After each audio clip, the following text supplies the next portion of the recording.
on our socials, Safaricom Decode and Safaricom Engineering Summit. Today, like I told you yesterday, we'll have quite a number of demos, but at the same time, we'll have also very, very insightful panels. So before we get started, I'd like to just give a quick recap from yesterday. And you remember our chief guest, Felix, actually, and also the PS, they challenged us on some problem statements, not only in the country, but very specifically just saying across Africa we have very many problems. And those problems are equivalent to opportunities, and the challenge for us was to rise up to the occasion and see if we can actually address this. For me, the quantum computing panel was what I call chock full of information. But the question there remains, and I can see Ravi here, is shall we rise up to the occasion, or shall we remain as consumers of technology on the sidelines? Is Mweni in the room? I call her Mweni Dancer and Masidad jokes. They showcase the distribution power of the M-Pesa Super App. And it remains a no-brainer for you guys in the room to actually build on that platform and get distribution. Then we had Stephen, who came up with an overview of the Daraja API. And I think the identity enrichment layer is super important for people to focus on. That anything that touches money, you must think of security first. Security must be paramount. And that might have been a nuance that was missed out. George delivered a deepfake demo, and I've got interest in the media space. And of course, that kind of like excited me to see what can we do for an industry that is currently under siege. You've seen the news, you've seen what's happening. People are getting laid off, but people are still consuming news. So what are the opportunities? What are the opportunities there? And I say, what is not fake, though, is that we'll continue running trivias across the entire day. Yesterday, we gave out some airtime. There's one of you, there's a lady that I'm supposed to give her airtime. If you could reach out to me. But across the day, you're there. Fantastic. Just see me right after this. We'll continue running our trivia, so kindly pay attention. And, of course, we'll be able to changamkia that one together. The other interesting one, I'm still insisting on the hard hats of software engineers. Maybe because you're Team Spotify, maybe the next time when a live performance is here, we'll give you guys headphones so that at least you can move your head. Yesterday, it was just weird.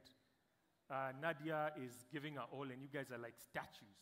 Although there were some outliers back there dancing in the dark, I was telling them, Mwe, get on stage and get a real feel for this thing.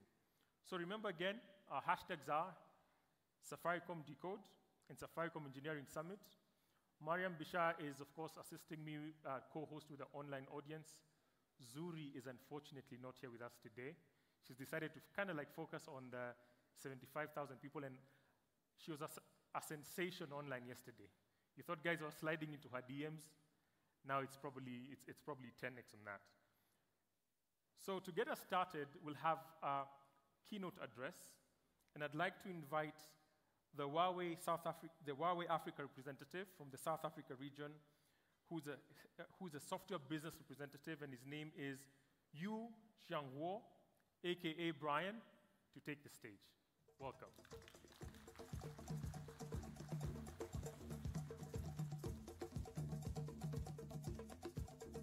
Good morning, ladies and gentlemen.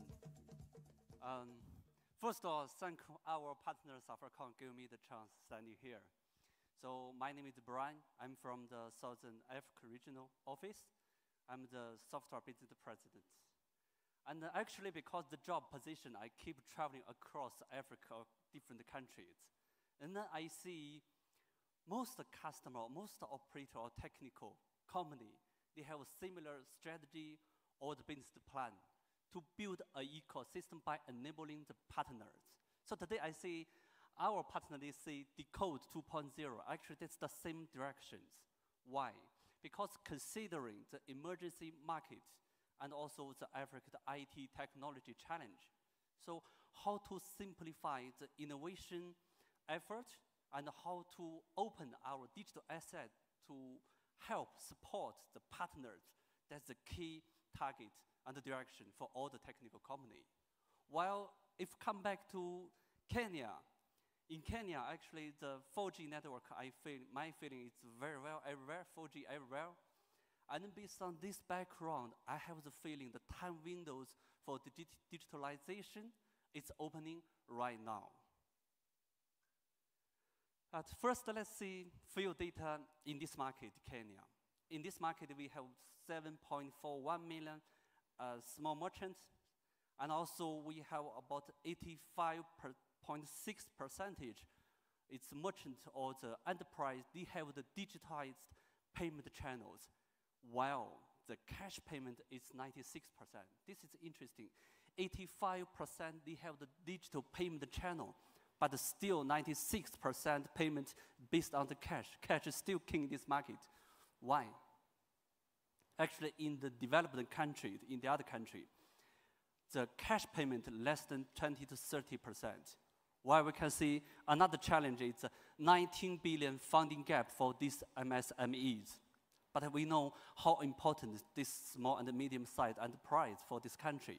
It contributes 70% to 80% of GDP for this country, and also contribute 80% employment for the whole country. So, but they are facing the funding gap. What's the root cause? The reason, the answer is data gap. Because today most transactions still happen offline, and then for the third-party financial institution and also from the bank side, they don't have enough data. So they can't give the correct credit scoring, and then they don't know how to manage the non-performance loan.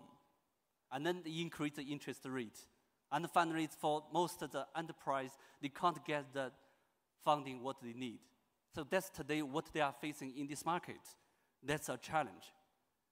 But if we open the top 8 operation challenge, 6 of them can be solved by the technology.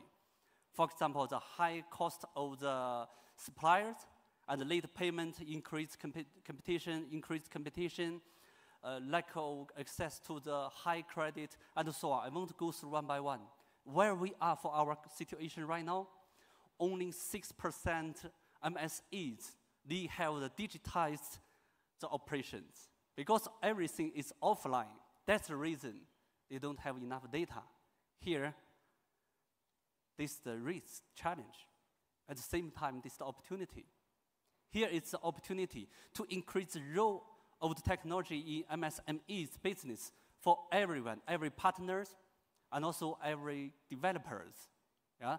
One side, we need to, from the consumer entrance, we need to try to bring all the offline scenario from offline to online, and then we provide the more digital live scenarios for the consumers. But from the other side, from the merchant, we try to build our agile and also high efficient business platform for them. We will provide the extra service instead of just the payment channels.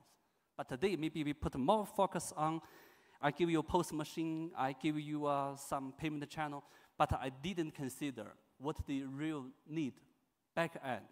They need marketing operation, the consumer connection, the loyalty management, membership management, a lot of things. That's why from today, in the previous page, I showed we have 85% merchant, they have the digital payment channel, but the usage is lower. The 96% transactions still cash-based. That's the reason. So if I connect one side from consumer, another side from the merchant, and then we build connection, data is there. From the financial, any institution, from the bank side, and then they have the data, they can give the better credit scoring, they can control the non-performance loan rate, and also they can give a lower interest rate. Today, for the non-performance loan rate in this market, in Africa, more than 10%. It means $100, I only can get $10, I will lose it. $90 come back. That's the reason. But to complete this connection is a huge job. Can't be done by any one company. It's not Huawei. We can't do it ourselves or any others. So we need ecosystem. We need the partnership with more innovation company, more developers. So here at the below I mentioned, as a technical company, how can we simplify? For example, Huawei in this area for the digital transformation or digital innovation, we have more than 30 years experience. How can I open our digital set with just abstract a lot of templates for most developers. We just drag and drop and change some small logo, because this scenario is similar. Yeah? In China, in everywhere the other market, we are a global company. We have many templates, not from scratch, from the greenfield in this market. So that's why I say I need all the partnership with the innovation company, with all the developers. That's the opportunity for everyone. In the last page, I want to use a few words to brief our Huawei value proposition, how we can achieve this target. First is service cloud platform, because innovation is constantly based on premise. We need the cloud technology, simplify the effort, and also we provide connection to all the partners from all the countries, and also we use the cloud platform to share the scenarios across different countries. Yeah? We can share the best practice in another countries, maybe from South Africa, maybe from Nigeria, maybe from Asia, any countries. So it's cloud-based. And for the enterprise, for the MSMEs, we consider from the marketing, sales, solution, and service, end to end, what's their requirement? Actually, the requirement is huge. That's I have second. Vertical solution partners ecosystem. It can't be done by one company, whatever by Huawei or by anyone here, just not mentioned. So some vertical scenarios we are not expert. For example, retail. For example, maybe digital catering.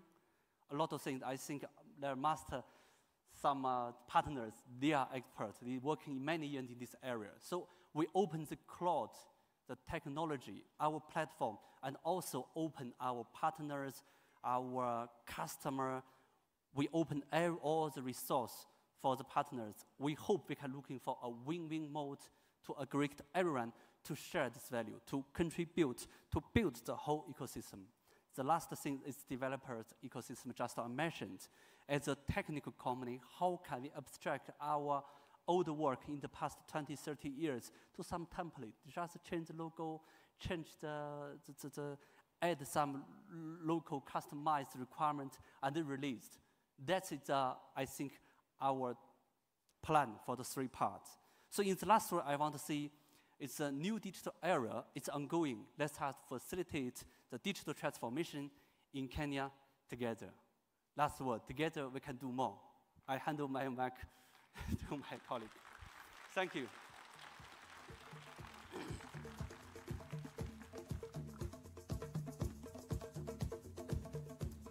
Thank you, Brian. What I love about our Chinese counterparts, especially from Huawei, is they all adopt an English name to make it easier to communicate with them. So he's called Brian. If you ask me to pronounce his other name, I'll probably butcher it. And for me, that speaks into cultural adapting very quickly for culture.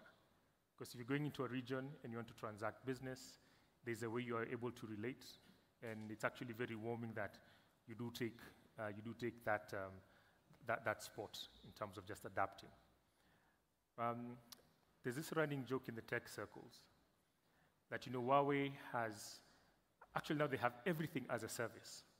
He just highlighted 3 of those, but with everything as a service, we end up saying it's either Huawei or the highway, because they've embedded themselves into money, developer ecosystems. It's just end-to-end solution provision. I see a lovely lady at the side there. Yes, I'll just continue. As you continue mentioning about Huawei, I'll have to showcase some more surprises that Fantastic. We want to bring forth today. Do So proceed. good morning. My name is Maureen Moneki, and I work with Huawei Technologies. I'm a director. And so today is a special day, and I'm sure shortly you'll see why it's a special day for us. And key areas is that as part of our commitment to enhancing the skills of young people, especially women in Kenya, we will be working to provide more trainings on cybersecurity, cloud computing, and networking in 5G, and other critical skills to try and support the youth in the country, especially women. So Huawei, just like Safaricom, has a dedicated global program to support women in technology, and we continue to expand this program with like-minded partners. So today, I am delighted to announce that we will be partnering with Safaricom Women in Technology to provide more trainings and mentoring. We will believe this will help create more opportunities at an individual level and also at a country level as they join the workforce in the future of building their own software and maybe even their own businesses. So this morning, I would like to ask Donna Rege, the head of Women in Technology, together with our director from Huawei, Safaricom Director Shen Kaifu, to come on stage, and we can be able to talk about the partnership. I think she'll also talk about the students who will be coming on stage. Thank you, Maureen. So as I talk about it briefly, my team, please join me on stage. So yes, Women in Technology will be partnering with Women in Technology Huawei, and we launched a web development bootcamp that will run over the partnership, which is going to last 3 years. And so each year we do 2 cohorts. The first cohort was launched in April this year, and when we sent out the request for applications, we got 900 submissions, which we then sieved through, and we were able to get the first cohort of 62 students, which has 39 ladies, and the rest are gentlemen. So we cover various topics, which actually include the skill sets that we currently search for in the workforce, and we are urging all our youth, if you are able to in the university, please be able to submit an application when we open it up. So today, with me, I have 10 students who are a representative of the 62 who are from across the country. We actually shortlisted from 39 institutions of higher learning, which we noticed that most of the applications came from JKUAT, Moi, ZTech, and Technical University of Kenya. So we are happy today to be announcing, as we celebrate Cybersecurity Month, Huawei will also be supporting these same students, the first cohort, with a voucher to be able to certify in security. So this for us is an honor, and we hope that this partnership will lead us to more and more fruitful youth who are skilled in the fit for future skills that we require. Thank you.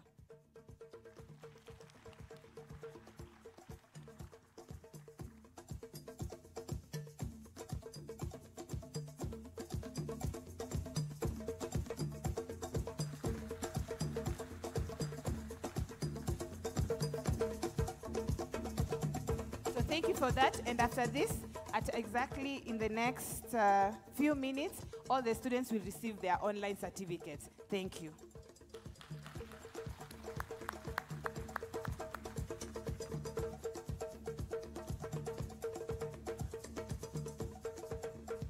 Thank you very much, Team Huawei. Just speaking again into the conversation of partnership, like we said, if you need to go far, you go together. And that confirms the commitment between your Safaricom partners like Huawei and many of the others who have graced us at the back. Just a polite reminder that you do need to remember to visit each of their booths. Yesterday, you were able to see something from AWS. The Safaricom teams with their different departments are also back there. I see my good friends at Mitsumi Distribution as well. So do make sure over the breaks to just pay those booths a visit and get to see what they have in store for us. Before we get diving into the demos, we've got one more panel discussion, and this one is being moderated by a good friend of mine. I'm not sure what hat he's wearing today, but Michael Chair, could you kindly come on stage and help invite your panelists as we explore building an anti-fragile digital ecosystem for business continuity. Round of applause as Michie comes on stage.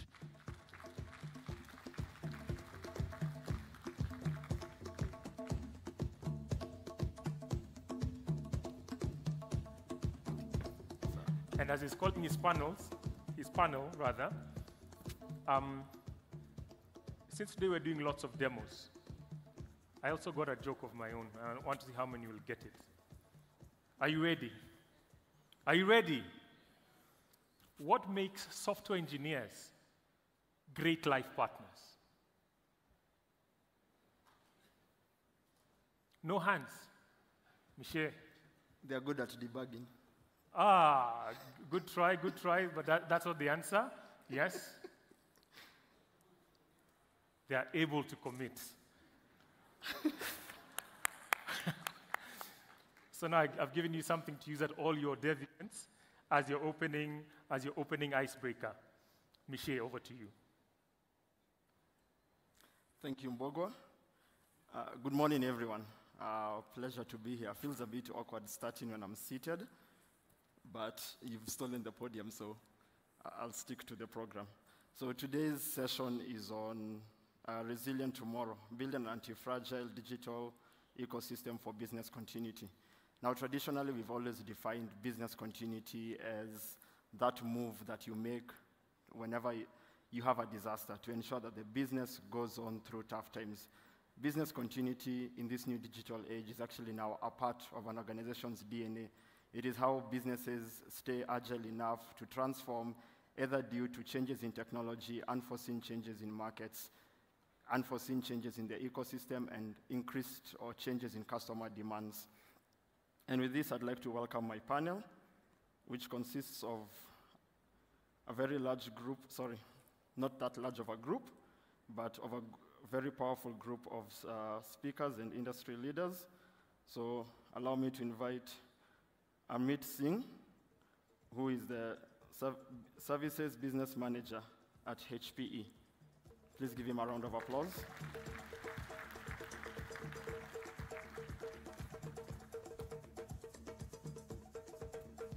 And from yesterday, Ravi Baldev, the CTO, Cyber Resilience, Dell Technologies.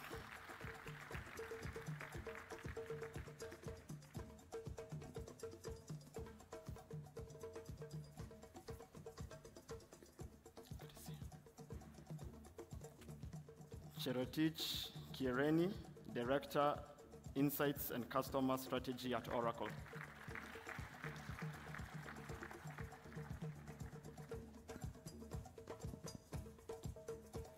Last but not least, Julius Orayo, the Group CIO at Jubilee Insurance.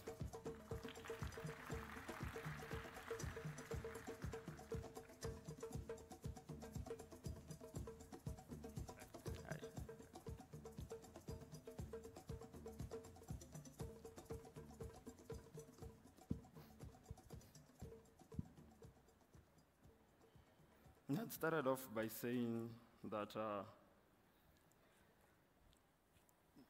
business continuity now is inbuilt into the DNA of organizations, and it's a part of how organizations have to be. And that reminds me of one of Bruce Lee's famous quotes where he says, "Be like water, my friend. No matter what obstacle you find in your way, water never stops. It will always find a way through it." And oh, sorry, there was one more panelist. Oh, my apologies. I do have an online panelist. Just a minute.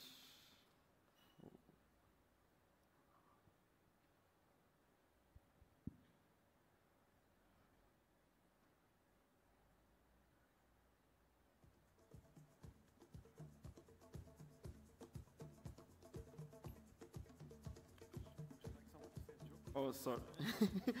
Yes, please welcome Robin Hawani from AWS. Robin, are you with us? I can hear you. Apologies for that, Robin. No problems. And I'd like to start with you, actually.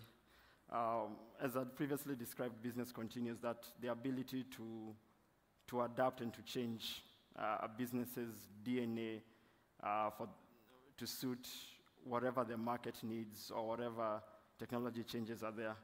And I think when you look at AWS in particular as a good example of a company that has had significant changes and pivots from an online bookstore to a cloud company, to one of the largest logistics company globally, and now moving into cloud and other areas.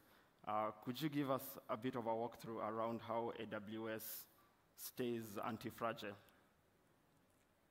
That's a great question. Thank you, Shah. Can you hear me okay? Yes, loud and clear. Great. So when we look at our business, 90% plus of our roadmap of what we create is working backwards from our customers' needs. And that's how we have defined different parts of our businesses. If you look at how we figure out business continuity specifically within AWS, we look at it in 4 different layers.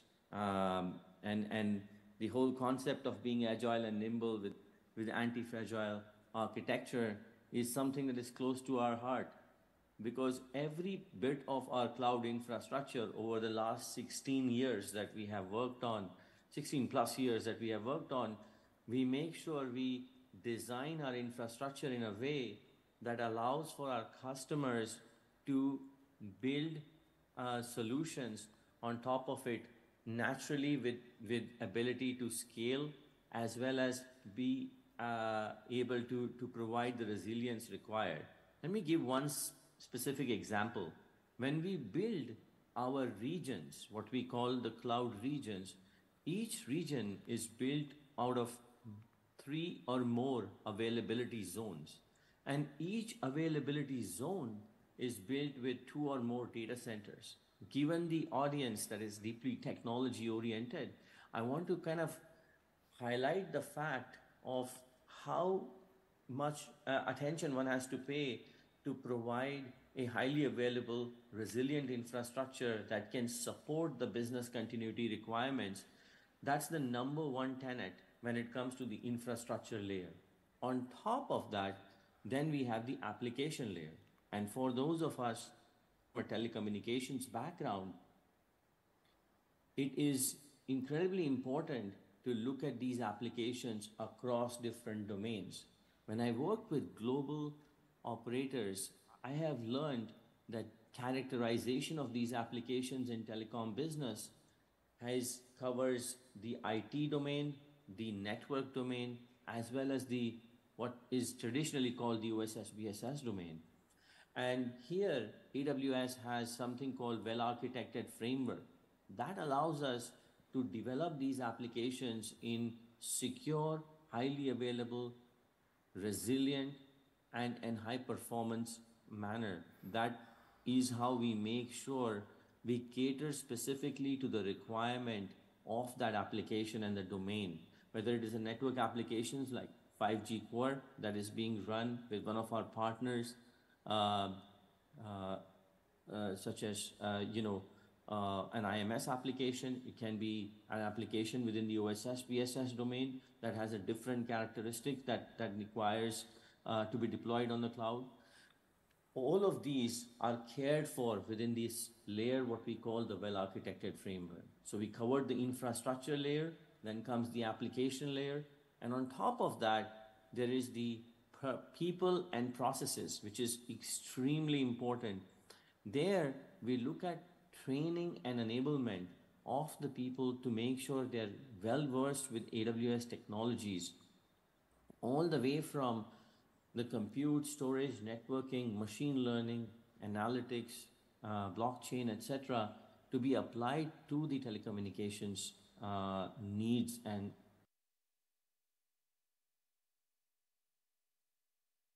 business.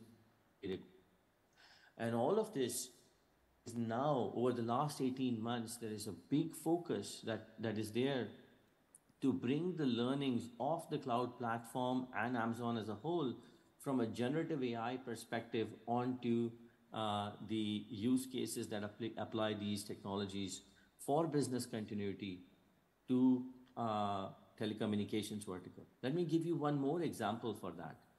If you think about how we apply generative AI for developer productivity, there was a mention of developer ecosystems. How do we apply that to developer productivity? There, we have services that are built by millions and millions of lines of codes, which allow for our customers to take generative AI and deploy applications and develop code based on that for developer efficiency and productivity. All of this feeds into the overall business continuity framework, Michelle, from an AWS point of view. And it has taken years and years of work to bring that all of these layers and think through how cloud should be architected for telecommunications domain, for important workloads that serve all of the nationwide customers of ours across the globe. So hopefully that gives you some context. Thank you, Robin. You've just mentioned people and processes, and I'd like to turn to Cherotich, specifically towards people. Yesterday, Paul mentioned that people are not the most important resource. It's actually the right people in the right roles. And when it comes to building anti-fragile ecosystems within a business, when it comes especially touching on people, what do we need to do? Right, so I actually see that as a fusion of not just people alone, but there's the processes bit and there's the technology. But before I even get to the people, allow me to start with the overarching area, which is the purpose of the organization. So at the heart of any organization, you really need to have that purpose. You need to have that strategy that defines, what are you doing? What is your vision? What are your aspirations? Where do you want to play? How do you want to win? And as you go along this journey of, I like to use the Cascading Choices framework by A.G. Lifley as a way of just understanding how organizations work. As you go along that journey, where you started from your vision, you got into, the spaces that you want to play, whether it's markets, whether it's the products, whether it's the regions, the territories, and how you want to win in those territories. There's a little bit there, a section there where they talk about how you configure. And therein lies people, process, and technology. Now, let me start with process, because that's the most important. It's not the most important. It is critical so that it anchors the people bit. Processes must be defined to be able to drive that strategy. And for that to work, you have to have developed clear processes, super clear processes, and communicated this across the organization. That then allows you to identify the right people that will be able to execute those processes. Because if you haven't defined those processes, then there will be no connection, and you will have people within your organization that really do not know what they're doing, yeah? I remember when I was a young consultant, I had a manager who said, what's clear gets measured, what's measured gets done. Who does it is the people. But then you have to start from the point of clarity, and that's how it joins back up to the processes. And once you have the right people and you give them the right technology, you want those people to actually add value back into your organization, right? I'll use an example. In today's world, there's no graduate, there's no person, a young person that wants to be caught up doing filing and printing work.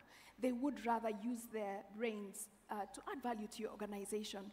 So if you do not bring on board technology, you will find that you tend to get people doing the wrong things. So empowering people using the processes and technology is how I'd answer your question. Thank you. You've mentioned purpose, and in the book Essentialism, I don't remember the author, he mentions how businesses tend to have very vague and unattainable purposes in mind. And if you look back, Nokia started off making toilet paper before they shifted to telephone devices. And then that tells when that purpose changes for an organization to that extent, of course, this is a significant pivot, and the technology teams, the engineers, have to change. They have to adapt. Maybe they were making cell phones, and now they have to be building data centers. That's a very sort of throw in the deep end kind of change. So Ravi and Julius, I'd like you to tell us how do the technology teams become anti-fragile, especially when business purposes are quite vague. If your business is make the world better, as Cherotich said, it's not measurable. You've not actually declared a way to measure it. And then you're pivoting products. So what strategies, what tools, and what frameworks do the technology teams need to stay anti-fragile? Thanks, Michi, and once again, big honor to be amongst all of you here and being given the opportunity to share some of our insights.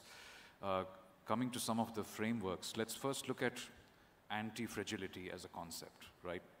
Now, anti-fragile means if there is an event, cyber or physical destruction, etc., the organization is able to stand up quickly. But then there is another concept called survival alpha, which comes from finance, investing, trend following. It means, imagine there are n number of organizations, all of them facing the same attack, same event, same destruction. Now, the one that's able to really have anti-fragility outcome and is able to stand up quickly takes over the market, and all the customers of other non-fragile or other non-anti-fragile entities that have been waylaid, they gravitate to the surviving entity. That's asymmetric profit. That's asymmetric return that many CFOs now demand from their IT. So we heard about some of the aspects, well-architected framework from the gentleman at AWS.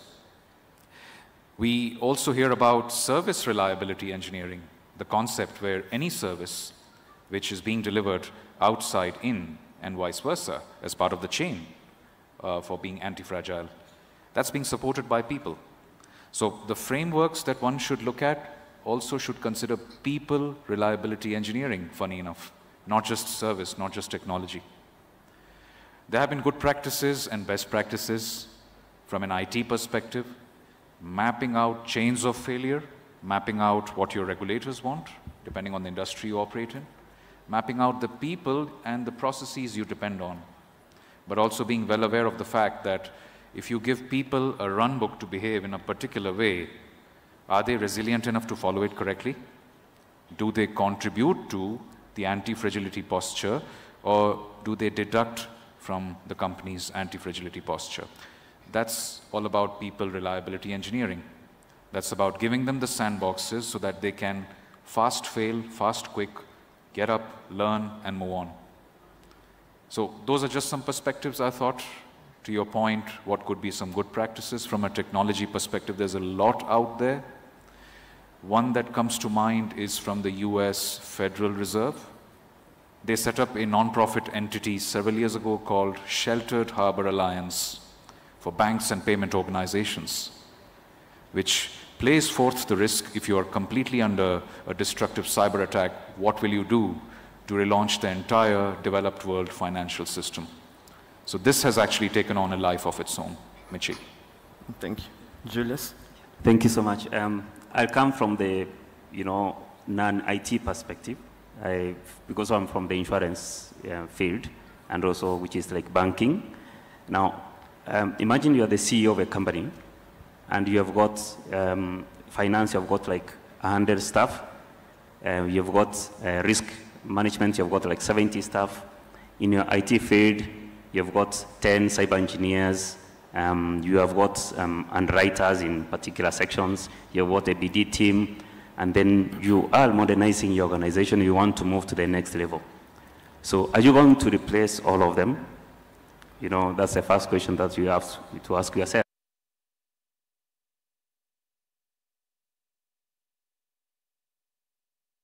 What kind of resistance are you going to get when you want to implement this kind of huge digital transformation?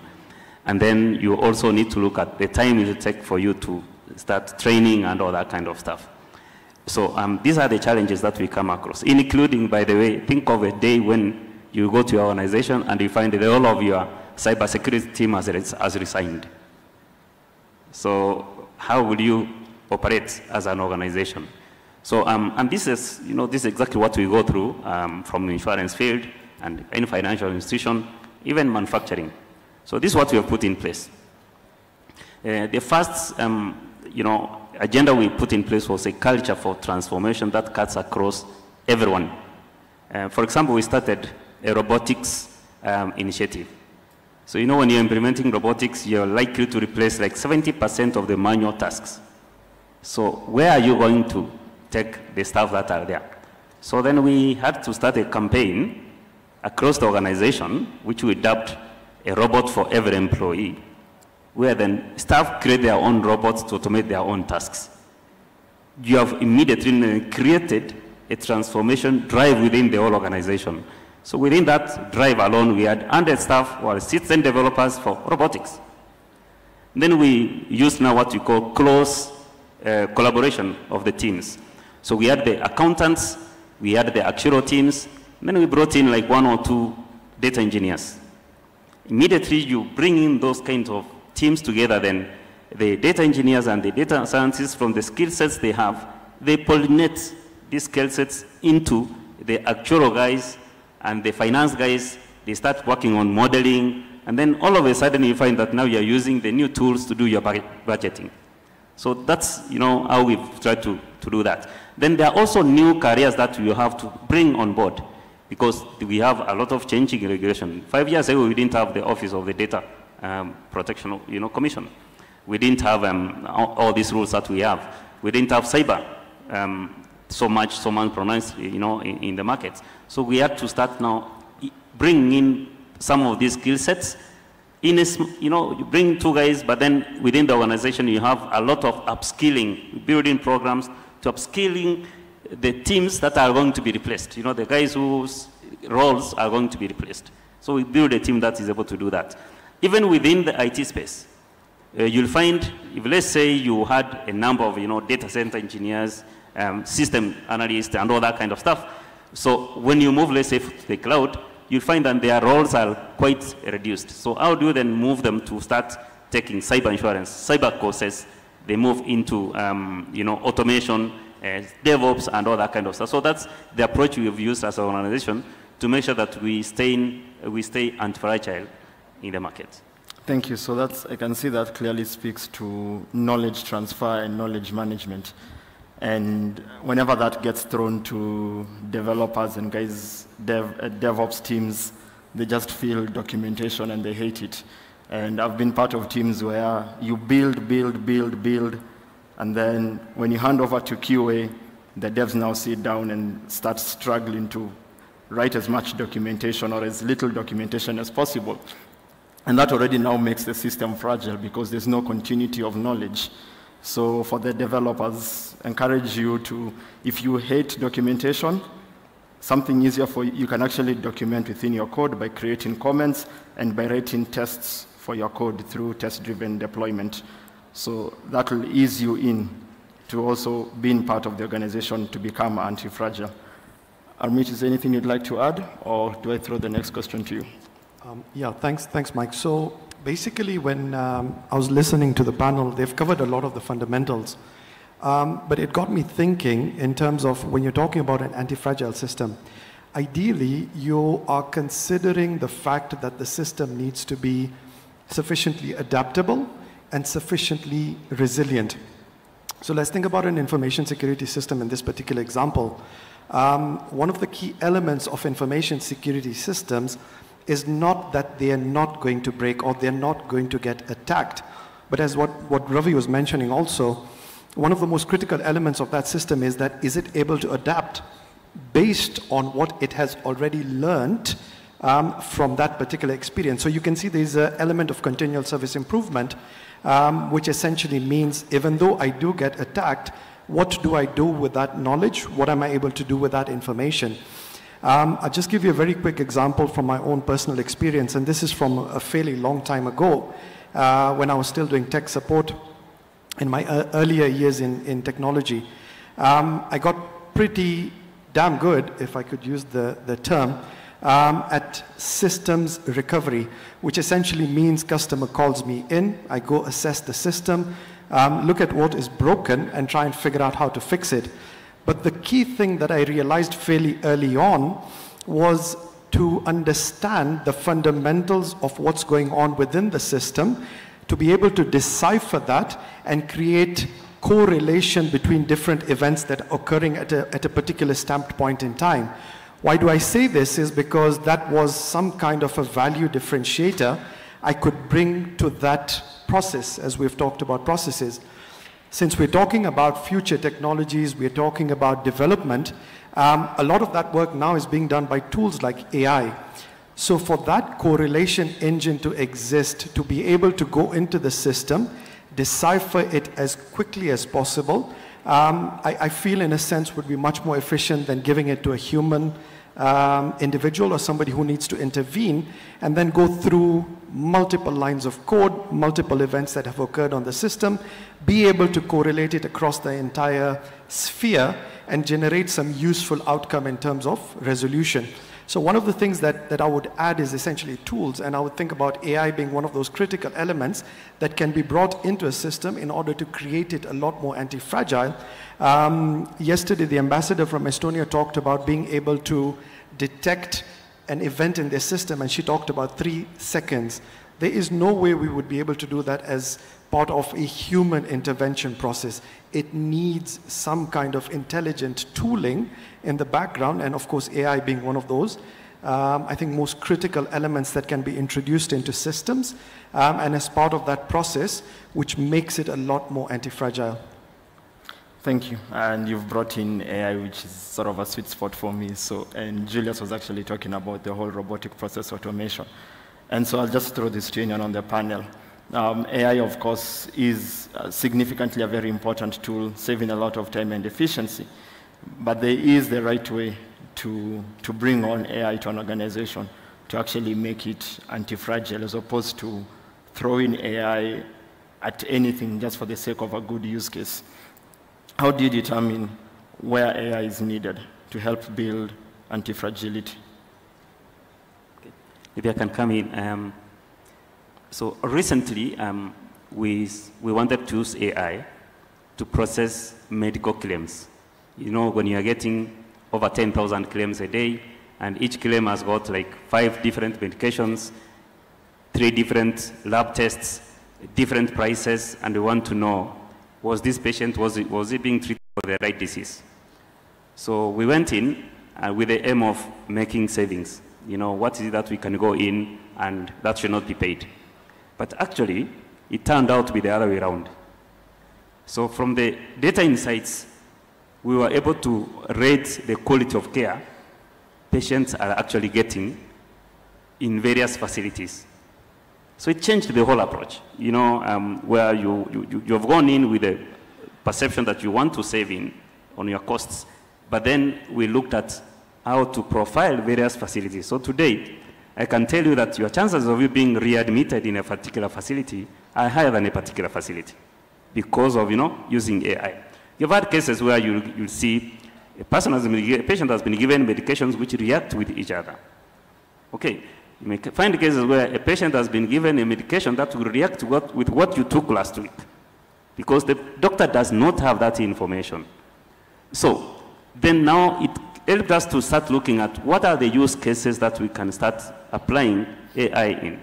Okay, they are the housekeeping items that you look at. Can I use AI to do what a human being does so that I can release some resources to do meaningful work? But then as you work through that, you need to make sure that you quickly get the insights and try to see what other potential areas that AI can come into to help. So it's because it's a gray area, I know it's a huge discussion and some others will be against AI, but then look at it from the positive side and what you can use, especially to serve your customers. So that's what I can say about AI in insurance. Thank you. Just for a show of hands to the audience, for the developers in the room, how many of you use AI to help you debug or write code? How many of you don't want to use it or will never use it? That's great, no hand went up. When something actually makes your work 40% faster and creates efficiency for you, then it's important to utilize that tool, and I think that's very important. Robin, are you still with us? Yes, I lost you guys for a few minutes, but super interesting conversation. Yes. So I just want to throw this to you. We're talking about artificial intelligence and the role it plays to creating anti-fragile ecosystems. AWS, of course, with Bedrock and SageMaker, you've obviously seen a lot of how businesses are utilizing AI for this purpose. What insights can you share for us? No, absolutely. I think for us, artificial intelligence, again, has multiple aspects of how one can apply it. The first aspect I would say is, how can it help become a companion or a productivity enhancer for when it specifically we talk about the network operations or the IT developer productivity, or enhancing the customer experience for B2B as well as consumer space. I'll take few examples. I heard the example Julius just gave, and it was fantastic. I'll give one example. I've been working with an operator in North America, and they are looking at how can they improve the productivity of a developer by around 15 to 20% so that they can develop code faster and reduce the amount of defects that are that come across the life cycle. And as part of that, they have looked at generative AI capabilities, whether it is, services like Bedrock or CodeWhisperer, to create two different use cases. The first one is taking documentation from different tools like wikis, confluences, Word docs, and others, and taking them and creating a bespoke response for a developer to improve the way they design before they write any code, and take the knowledge of the organization as part of the design process. The second bit is, after they are done doing the design leveraging Bedrock, then they look at CodeWhisperer to improve the productivity based on millions of lines of code, billions of lines of code that CodeWhisperer uses to provide recommendations to the developers. Now, these are very specific examples that I give, which allow for improving the productivity of the overall software development process in the company. Let me give another example on the network operations side. We have been working with some of our customers globally as to how can they take the data that they gather, billions of events that they gather across the core, transport, and access network, and then allow for anomaly detection, whether it is as it relates to energy consumption or it is related to an anomaly in the network based on the topology.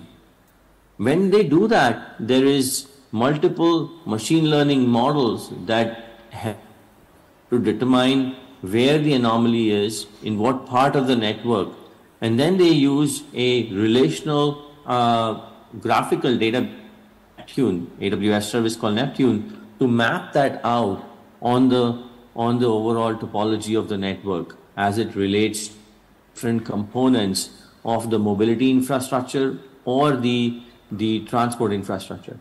And that works very well for not just the operators' network operations, but it also helps all of our partners, the network partners, the OSS BSS partners, to improve the way they serve the customer. And that's, two distinct examples. I can give one more example, if time permits.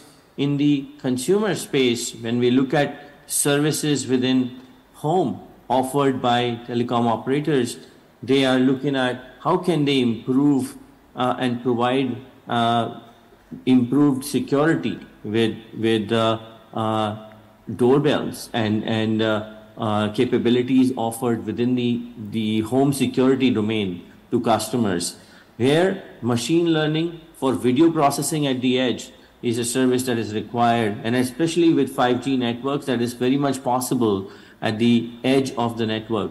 And these are just some examples that I gave, all the way from the IT domain, where we are looking at developer productivity, to the network domain, to the end consumer being served for home security. So hopefully that helped. Yes, it does. Thank you. You've just touched on partners, and that reminds me of the saying that, show me your 5 closest friends, and I'll tell you who you are. Amit and Cherotich, partners in business are very essential. As third parties or collaborators, how do you protect your anti-fragility against their possible fragility?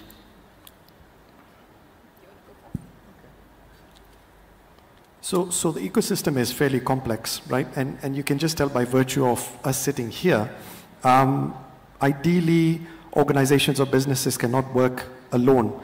The fundamentals of what we're talking about in terms of also your own governance, it means that you have already decided in the form of a framework, in the form of a policy, and then deploying those best practices to ensure that as you're going through your vetting processes, working with your third-party, if I could call them vendors, if I could call them partners, etc., it's very, very critical for the business to ensure that you're working with a third-party vendor that is, of course, trusted, that has been vetted, and that will definitely depend on the standards and the policies that you're putting forward within your own organization as part of that framework that we were talking about earlier.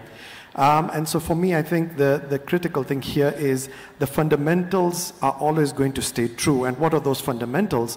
It is those policies, it's the processes, and then most importantly, it's the governance that overlooks it, not just from the, if I could call it the organizational perspective, but then now we can break it down a little bit more and then look at from the IT policy perspective or the IT governance perspective. How do those vendors then plug in to what you have already defined very, very clearly as in terms of your terms of engagement, say, for example. So I think for me, that's extremely critical.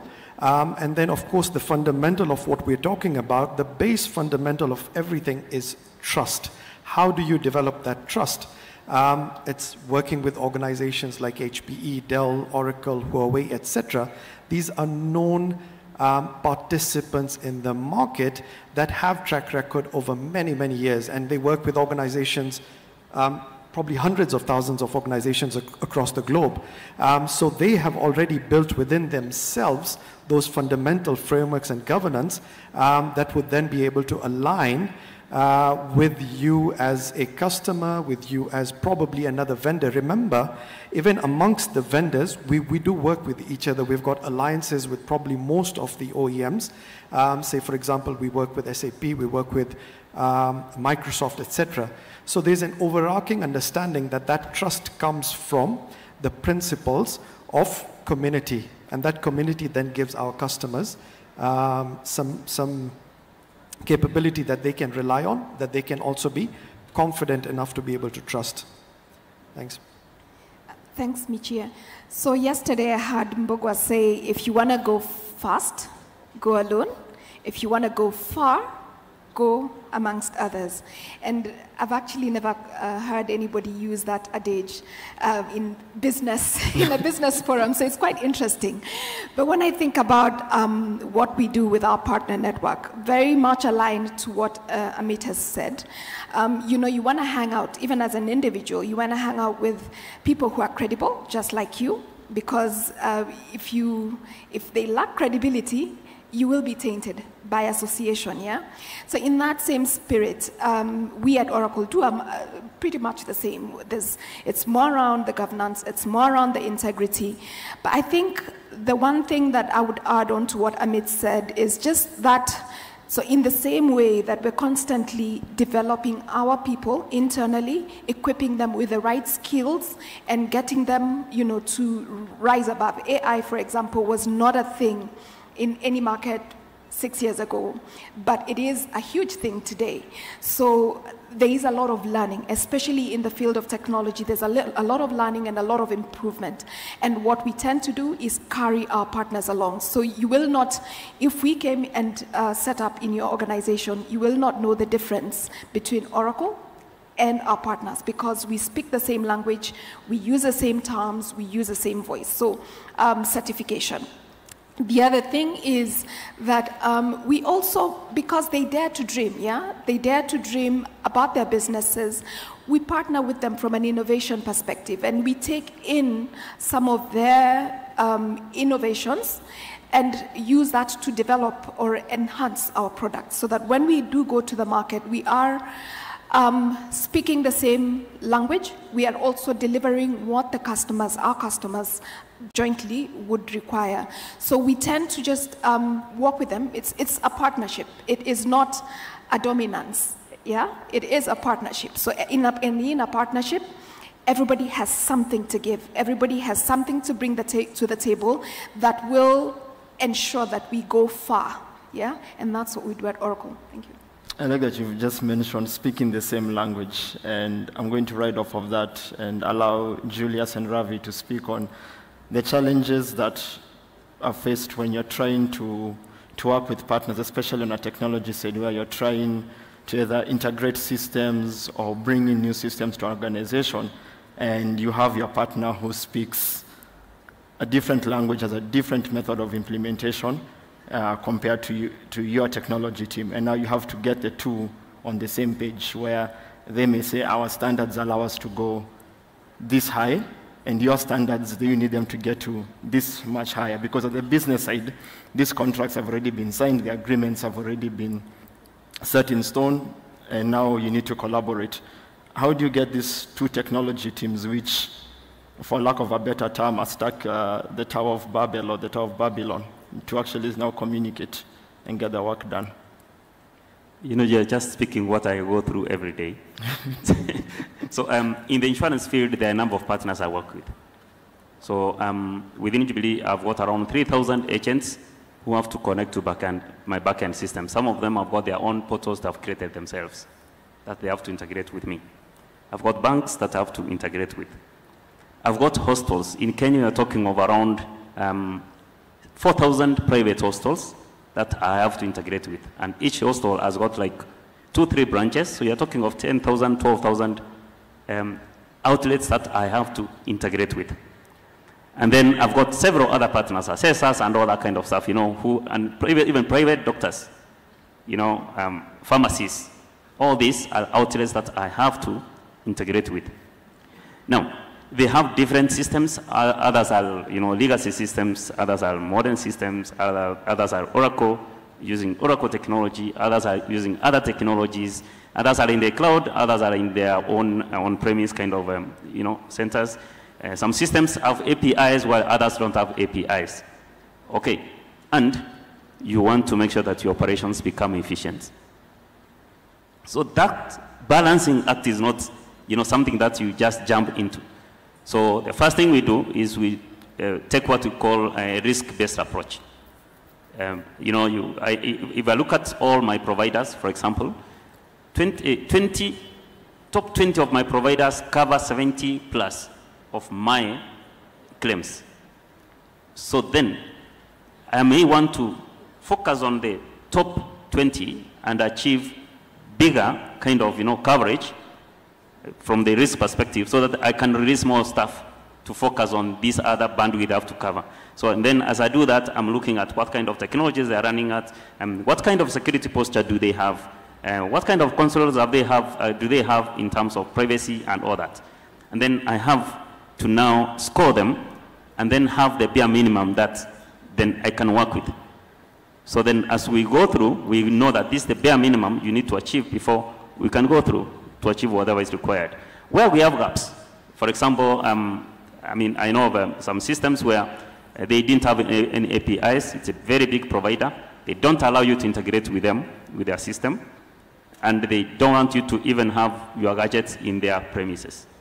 So you have to be then very innovative, where you actually, like one of them, we had to go in, help them to create procedures to have the data generated from their system sent into an email, and then maybe I use a robot to now pick that data and push it into my backend, transform it into the format I need, and push it into my backend in real time. Imagine you've gone to the service provider, you're putting your fingerprint so that you can get treatment, and all this has to happen in seconds. So I have to verify who it is, if you have got benefits, what are you covered for, you know, are you allowed to go to that facility? So all these are things that we have to do when you're looking at, you know, risk assessment and the approach to use, which methodology are you going to use? And then there's also some components you create by design, security by design. So if you don't meet this bare minimum, you can't be allowed to connect with my systems. Data privacy by design, you have to have data encrypted on transit as well as at rest, so that then if you don't meet that particular standard, you can't connect to my ecosystem. Plus a number of other items. What kind of security measures have you put in place, like cyber security measures? What teams do you have? Have they been trained? You want to use the approach, let's say you want to go agile, or you want to use Prince2 or PMP. Do you have the teams that have been trained to handle that? And one thing that we have always done is before we engage into this kind of partnership, we have some form of joint agreement, including training on what is going to be our end goal, so that we don't sway from the focus. So we agree, this is what we want to do. We want on day one, at least to have someone who is coming to be verified by a biometric. Goal 2 is to, within a day, I need to have those claims in my system so that I can pay you quickly. And we also have to give back and say, what are the benefits for the partner you want to use? Okay, because for them, they are looking at cash flow. So you have to make sure that you promise them that if you give me this claim within 24 hours, I'll pay you within 48 hours. So then you also...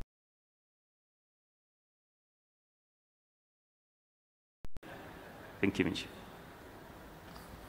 So I'd just like to link up what we heard from Julius and rest of the members to the original question and the theme, which is anti-fragility, right? Yeah. But your original question that you asked a few minutes ago, expectations management with the partners. So within the organization, there are developers. They develop software. How do they develop software? Do they develop monolithic systems which are bound to fail because they are very sturdy and rigid in nature? Or do they develop using loosely coupled components with DevSecOps best practices, for example, and being able to develop components that are resilient? But also coming to expectations management and defining a mission for all partners equally.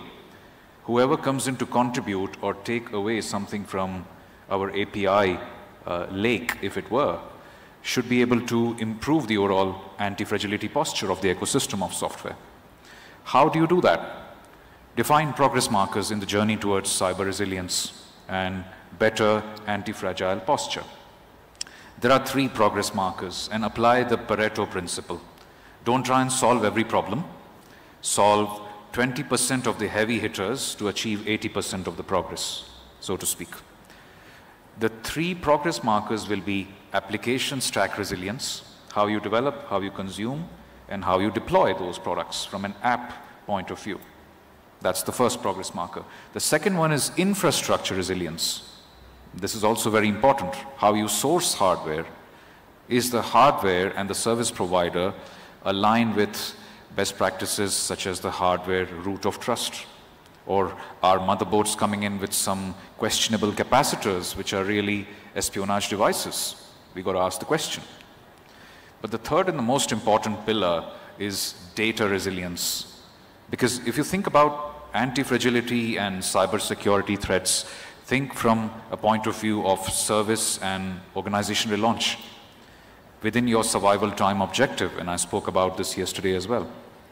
And you don't need to recover everything. You need to recover your minimum viable organization, your MVO, within your business-defined survival time.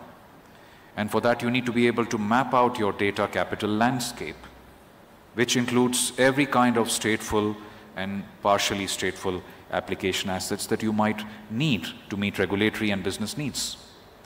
And after you recover the data capital landscape, my final point, look at AI, Gen AI, and other accelerators. If the models are not really recovered correctly, if they're gamed, if discrimination has been inserted in by a state actor or a wiperware group has wiped you clean, you got to have your own safe harbor of golden data assets to relaunch. And that's where data resilience comes in. So app resilience, infra resilience, and data resilience, mapping out expectations, constantly communicating with your ecosystem, internal and across the industry, becomes all the more important. That's how you achieve anti-fragility, whether you're a bank, telco, government agency, or a service provider. Speaking on app resiliency, there's this, I don't remember who said it, but a prominent software developer, I think 40 plus years experience, said, a good design upfront is a bad idea, but no design at the beginning is a terrible idea. And it speaks to what you said around 20%. to get you 80% of the results. And Julius also touched on it when he brought up the term agile. You have to start, as you're building app resiliency, you don't build app resiliency for your app that's going to be there in 10 years. You're building for app resiliency for your application now, but also it should be able to adapt for the next 3, 4, 5 years when those changes arrive. And we were speaking about this yesterday with Amit around how in the past business strategies would last a 10-year strategy, 5-year strategy. Now you need to have a 6-month strategy or a 1-year strategy, because not only has technology made things a lot faster, problems in the past would take years to solve. We are solving problems in weeks or months, and then we have to adapt to significant changes in technology and customer demands, and that obviously shapes anti-fragility in itself to be quite a nimble thing, where you may have to, you're constantly, it's like every day you wake up and you're doing a health check. Am I still anti-fragile? All right, I'm carry on. Tomorrow you wake up, nope, I'm now fragile, and then you have to change. So how do you get your stakeholders to actually be in this state of limbo and be comfortable? There's one point I'd like to add to that, Michi. And I'll quote George from yesterday. Disaster recovery runs. So picture this. You define for the whole organization or for the line of business that on, let's say, 31st of October, we will have a disaster recovery drill and observe how the people and the participants behave. Scheduled disaster recovery drills. Now, what if you never announced that there is a schedule on 31st, but you still bring in some fragile event and thrust upon them? How will they behave? So understand the fragility of the participants as well. Understand that if you create a well-defined schedule, people will behave differently because they know ahead of time something is happening and they are relatively more relaxed. So you do not get the clean disaster recovery drill or business resilience drill, outcomes. But if you don't actually state a schedule and you put them under pressure and duress, you get the real result, and then you know your gap. That is true anti-fragility tests, which many organizations should prepare for. They're not doing enough of that, and that's where the gap comes in. I like that because it goes to what Plato says. You can learn more about a person in an hour of play than in a year of conversation. If you prepare people for a disaster, exactly, they will actually follow the rule book. But if you spring it on them, then you see the gaps. Yeah, so it's very interesting because you talked about stakeholders, and fundamentally we need to understand who those stakeholders are. As what Ravi has said is that you're looking at the fragility aspect of the users, and one of the most critical components in that whole conversation becomes the culture of the organization, because key stakeholders in terms of leadership, it's very, very important that they propagate that message throughout the organization. Of course, lead by example, which becomes extremely critical. But looking at it from the stakeholders' perspective, then you also need to understand your total stakeholder ecosystem. So that's your leadership, that's your users, that could be external third parties who are interested in that organization. So what's important is how do you develop a culture to ensure the anti-fragility aspect. Ravi mentioned very clearly that if I already know there is an event that's going to take place, and being who I am, I'll probably end up taking the path of least resistance, right? So I'll intentionally do something which will not give me a true outcome. The whole idea here is that you're almost simulating this at a military precision kind of a scenario, because that's what gives you true output. If your output results are already a false positive, then whatever you're implementing in terms of trying to make it anti-fragile has a flaw. You've already introduced a bias into the system, and then that bias keeps lingering until you can figure out. So back to that whole, what data are you collecting? What is the quality of that data? Once you have collected it, are you correlating it correctly? And then what are the remedial actions you'd be able to put into the system, to keep generating, again, I can't stress this enough, it's a continual service improvement cycle. Anti-fragility is not a one-time event. Once you've implemented something, you cannot sit back and sit pretty and think about, we're now secure, we're now safe, the system is anti-fragile. No, you will have to do this on a very, very constant basis. And Amit makes some excellent points as well, if I may just add to what he's just said with some color. The culture of the organization is paramount, and it's the job and really the accountability top-down to define that culture. So picture this. When you do have a fragile event, how do participants, partners, and employees behave? Do they feel excited that there is going to be a learning moment, that they will finally have found and learned something and fix it and move on, Pareto principle? Or are they anxious, worried about systems, losing customers, worried about their jobs, worried about revenue, etc.? And those are telltale signs of where you are from a cultural maturity point of view. Because everyone wants to talk about business resilience and anti-fragility and relaunch and survival time, but they are just paying lip service to it. They still, and this is the top-down, push down on the participants a lot of pressure, and pressure breaks people because organizations are still people-dependent. Yeah. Yes, we have automation systems. Yes, eventually there would be decisions being made through AI at the edge.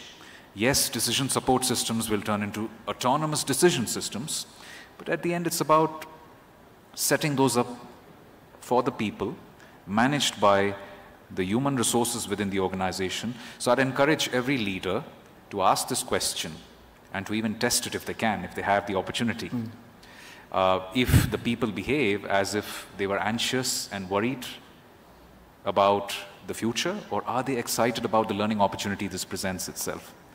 And not to usurp something from mainland Europe, but I have learned something from one of my Belgian friends. There's a French concept of bricolage. Bricolage means playing around with something, tinkering, almost to the verge of breaking it. So I used to work for an organization whose CEO, a Belgian, ex-Siemens, he would put people in teams and give them problems. And he would challenge them to create bricolage scenarios. And he would obviously award the best team outcome. And our own Senior Vice President, Mr. Mohammed Amin at Dell Technologies, he spent a good 2 decades with the company so far. And with every business review, you learn something from him. He keeps saying one thing: there are no losers amongst winners. Now that to me is a learning statement, because if you build an anti-fragility posture and culture within the organization, give them the bricolage mission, and allow them to fail. Yeah. Because an individual never fails, teams fail. And if you have each other's backs, you will not fail as a team. Worst case scenario, you come out learning something new, and that's an exciting opportunity. Yeah, that's very exciting. And to the audience, so I'm going to rephrase what you've just asked in a different way. Within your organizations, have you been part of a team that has been rewarded, or an individual who's been rewarded? Kindly raise your hand. And you've been rewarded for something that has actually benefited the organization, whether that's a product or something. Because you must have, I believe we've all had some form of success. Guys, anyone who's had some form of success? You won't, I just want a show of hands. You won't really speak on it. All right. How many organizations actually celebrate failures? Touching on what Ravi said, there's something called in-game development principles, finding the fun in failure. And what I practice and what I like teams, especially the technology teams, to practice is actually finding the fun in failure, because through failure, like you said, that's where you learn. That's where you figure out the fragility and make it anti-fragile. Mbogo is here to sort of chase us off the stage, and I'd like to give my panel an opportunity to give their closing remarks.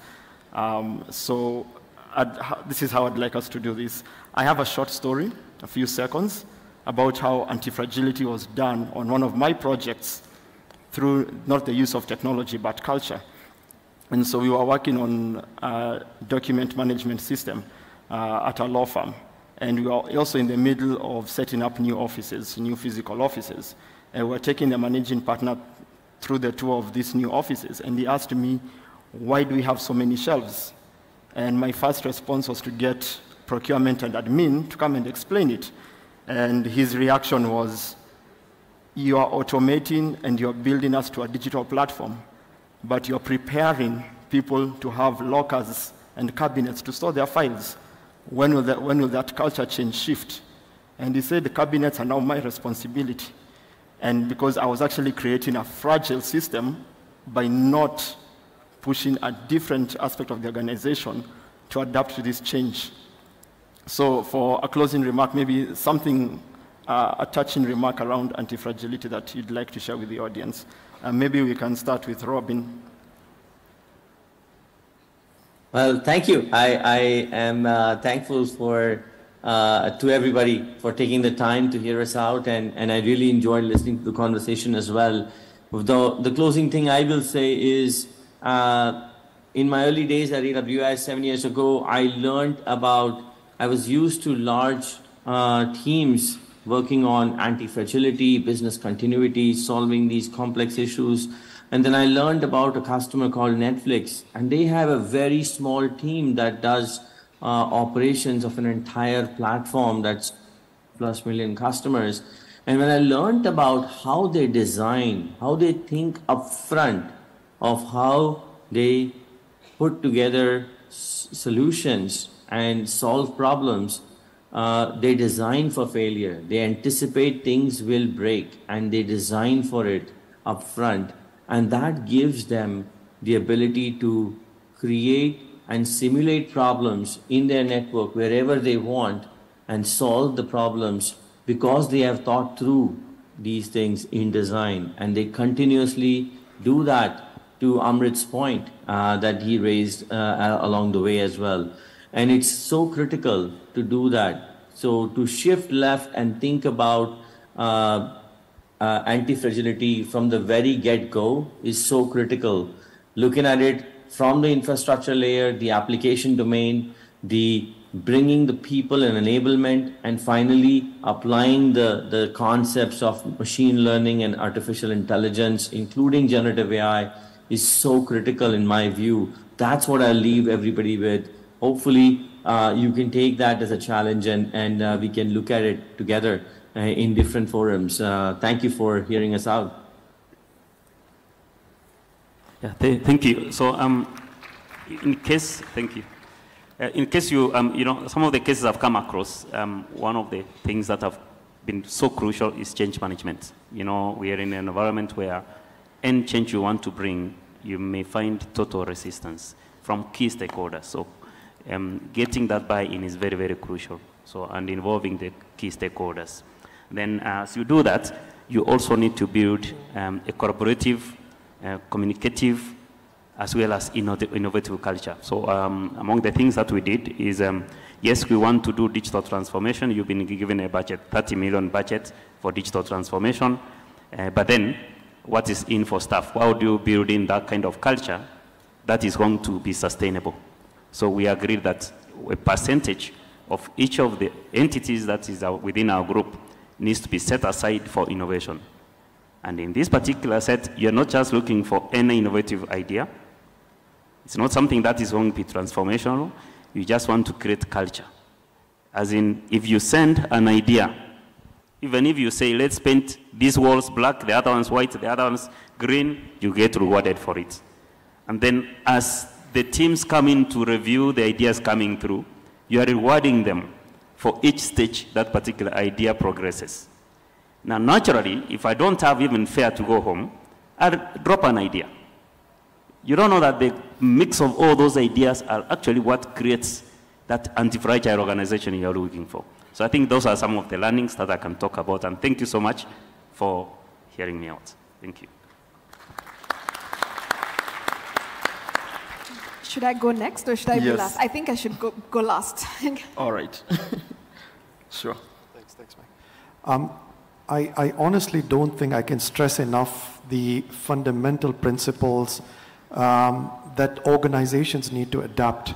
So one of the things that we have realized through many, many years of working with enterprise organizations across the region, companies are getting the fundamentals wrong. So when we talk about the fundamentals, it's exactly what we've discussed here. Do you have the right frameworks in place? Do you have the policies? Do you have the right governance models? That is what then eventually the people would be able to adhere to create those anti-fragile systems or ecosystems within the organization. And what overarches the whole thing is the culture of the organization. So for me, the principal element of getting it right is get your fundamentals right. Once you get your fundamentals right, whether it's frameworks, it's processes, it's people, it's technology, it's integration, really doesn't matter. The minute you get your fundamentals right, do not underestimate the power of the implementation of those fundamentals. And then, of course, you can build through those over a period of time, over the years, etc., whatever it is. But again, the key principle here is that it's a continual service improvement cycle. Once you have implemented it, keep watching it, keep looking after it. It's almost like you're looking after a child. It's you're helping them grow, if I could use the analogy, through their trials and tribulations, isn't it? So you do know that eventually you will get a product that is what Ravi was calling viable. But even after you've got that viable product, you have to continuously keep improving it. So that cycle never stops. Thanks, Mike. Thank you.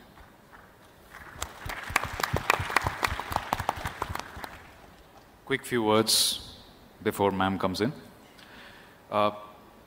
Jumping from anti-fragility as a concept to reality. So after the Pareto principle, you map out your heavy hitter 20% or whatever percent you're comfortable with. Decide on a persona for yourself. If you are a director of IT or a CIO, look at your ecosystem from an IT perspective. Understand use cases the business would demand after a fragile situation comes on you. And create blue teams who are accountable for application and service and organization relaunch, because it's an organization attempt. If you're a developer persona, develop software which is loosely coupled, encourage failure, sit amongst your peers in the development community, celebrate failure as we heard, talk about what you learned from it, document and go the extra mile, but start with design. Think like a service reliability engineer.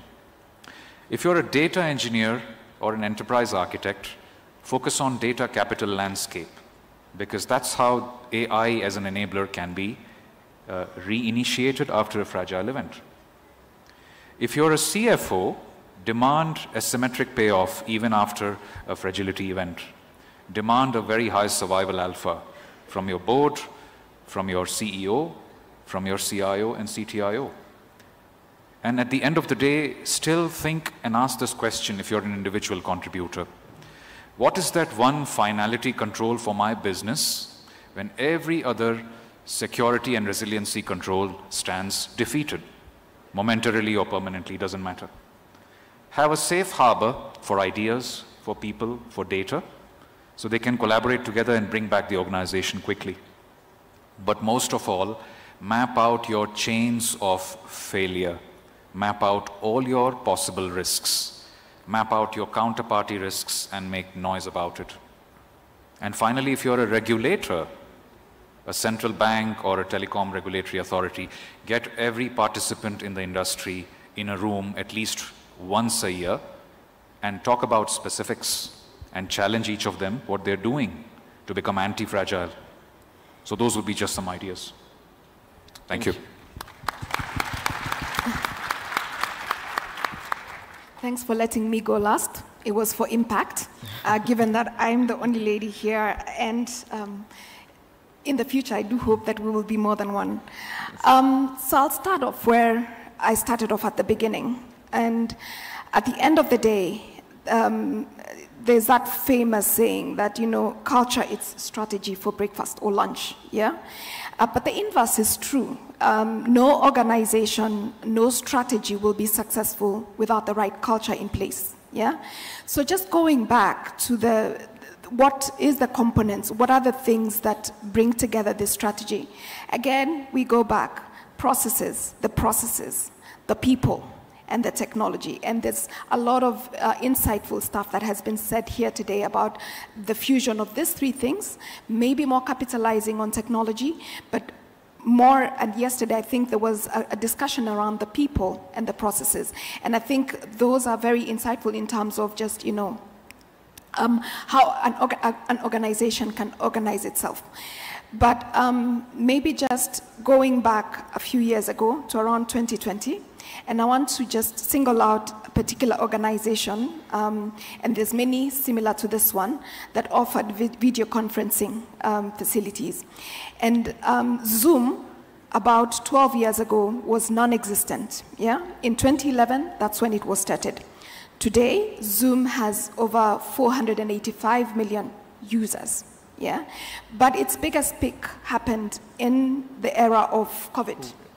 And I remember, I don't know about the audience here, but I remember having to endure virtual lunches, virtual cookouts, virtual coffees with managers because we could not meet in person. We really wanted to stay in that static nature of we must see you physically for us to have a real engaging conversation. And that has completely moved. Organizations that actually thrived during the era of COVID had adopted video conferencing facilities that was able to even offer breakout rooms, yeah, that allowed them to engage in a world where we could not engage physically. Today, in my perspective, arguably, Zoom and any other video conferencing platform rather, is the biggest threat to any airline that is trying to sell business travel, yeah? But where am I going with all that? It's just that being anti-fragile, being able to realize that perhaps maybe there is more than one way of doing things, but not losing purpose. At the end of the day, at the heart of what you do as an organization is that brainchild, not keeping static, but being as anti-fragile as possible to ensure that you move with the times. Organizations closed down, organizations thrived, all because of their ability to be anti-fragile during the pandemic. Thank you. Thank you. Special thank you to the audience, both physically here and online, for sitting with us through this panel, and I hope you found it insightful. Thank you, Mbogo, also, for your patience. Asanteni sana. Thank you, Michelle. Quite an insightful panel. We are running about 30 minutes late, so just for the comfort of some of our guests who are expecting to be on stage shortly, as they take a quick photo up there. I think, we spoke about how complex organizations are getting, and we are all full of interdependencies. You saw yesterday Safaricom speaking about how many partners are there, how many developers are being enabled. And it's hard to detect responses, or it's hard to detect disruptions. And these anti-fragility sort of frameworks help us get ready for that. And it's interesting because in the room, I know we're in different stages where there's some guys with an idea, there are guys who are startups, there are more established companies. And no matter where you're at, it is important that you start asking yourself, the relevant questions. Are you fragile? Are you resilient? Or are you anti-fragile? Julius always shares great insights from the experience in the insurance sector, where they probably have many-to-many interactions, whether it's with vendors and clients, and how they have to adopt that anti-fragility sort of posture. Amrit spoke to the fact that growth brings complexity, and complexity reduces predictability. So if you do not adapt an anti-fragile posture within your organization, they're what we call black swan events. Like eventually something's going to break, and when it breaks in a tectonic way. Ravi, always with your gems, spoke about survival alpha. Why companies that have the same sort of economic footing, faced by the same challenge, one will thrive and another will fail. Cherotich, what's clear gets measured, what's measured gets done. So a fantastic panel, and I think for some of those other insights, you'll have to actually catch the recording. It's interesting, I'm not seeing notebooks. Maybe, engineers too, we are those guys, Sisi Niwale, like we can just catch things like this, but for me, I have to go and press rewind and literally play that on slow. Just a quick housekeeping. tech team, if you could just put up the QR code for the Wi-Fi.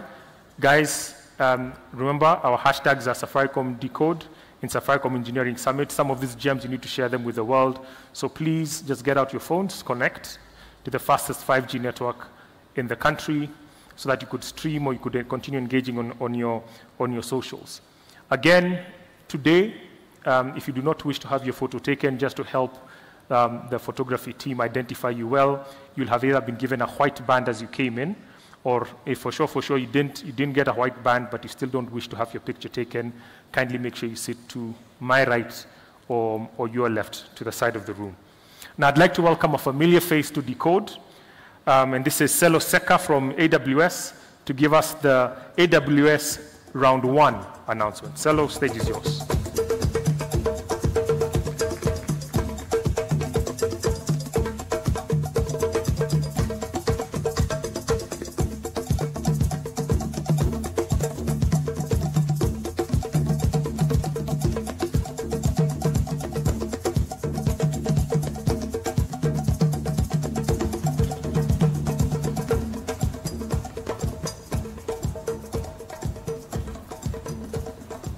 Hi, everyone. How are you? Hi, everyone. How are you? Great. You know, I was raised in an African household. If you walk into a room and you find people and you just start talking to them and you don't greet them, you're going to get into a lot of trouble. So I had to make sure that I get the greetings out of the way. In my culture, well, I grew up in a village, so I'm a village boy. They say a greeting is worth a cow. So if I don't greet you, I owe each one of you a cow. That's going to get expensive very quickly. All right. So what am I here to do? I'm here to tell you about DeepRacer. It's an event that we are hosting outside, and I would like my video to come up so that you can get an idea of what I'm talking about, all right? So we have a track set up outside, and the question is, what is DeepRacer, all right? DeepRacer is basically a vehicle, this one over here, which is autonomous, which means it drives itself, all right? You don't control it. It's not a radio control vehicle. We've got two of them, all right? I've got Team Black on this side with their vehicle. Open it up. I've got Team Green on this side with their vehicle. And you can just hold the cover for him. And these are my two teams, and they've been competing on the DeepRacer Community Challenge, because Safaricom has a community of machine learning experts. Now, going back to what is DeepRacer, it's basically a vehicle which has a camera on it, it has a battery pack on it, and it's able to drive itself. And it's got sensors. It can see, just like a human being. We put it on a track, as you'll see in the video, and it's able to see where the lines are, and it detects where the center line is. It follows the center line, and it's able to basically race. Now, the catch is that the car comes blank. It doesn't know how to drive, so you have to teach it, which is what we call training in machine learning. And what we have the people we have on stage are basically machine learning experts. So you have, in the machine learning space, you have data scientists, you have data engineers, and you have MLOps engineers, all right? Remember those three careers, all right? Those of you who are still in school. Data scientist, all right? Hillary is a data scientist, all right? So he's the team lead for this team. So he's the one who comes up with a plan from a data science point of view. And I've got Kelvin as the team lead for this team. And I will ask them a question or two so that you get an idea of what it means to be a data scientist. We've got data engineers, and we've got machine learning operations engineers as well. They form this team because they complement each other with the skill sets that they come with. Now, once you have trained your vehicle, all right, and how you train it is that you train it in a virtual environment that we have created, all right, on the AWS environment, where you log into our console, you go into DeepRacer, and you are able to start training a model, all right? And they've been training their model for a week, in a virtual environment. So not on a real track, all right, on a simulated track, and they got to see how their model. So a model, you can think of it as a piece of, I wouldn't say code, all right, but it's called a neural network that you build up over time by actually training it using reinforcement learning so that it knows how to make decisions, all right? The decision is, do I go to the left or do I go to the right? Do I stay between the lines? Do I go fast? Do I slow down? All right? And that's what the vehicle is able to do. And if you actually follow the Getting Started guide, which I'll give you, you'll be able to then start learning about machine learning and becoming a reinforcement learning specialist. Now think about it. Let's say you are in university and you go to an interview, and let's say you're coming to Safaricom and they ask you, so what have you been doing? You say, I've been doing reinforcement learning, and I'm actually a leader in Kenya on the community race for DeepRacer. Your employer is going to be impressed with you, right?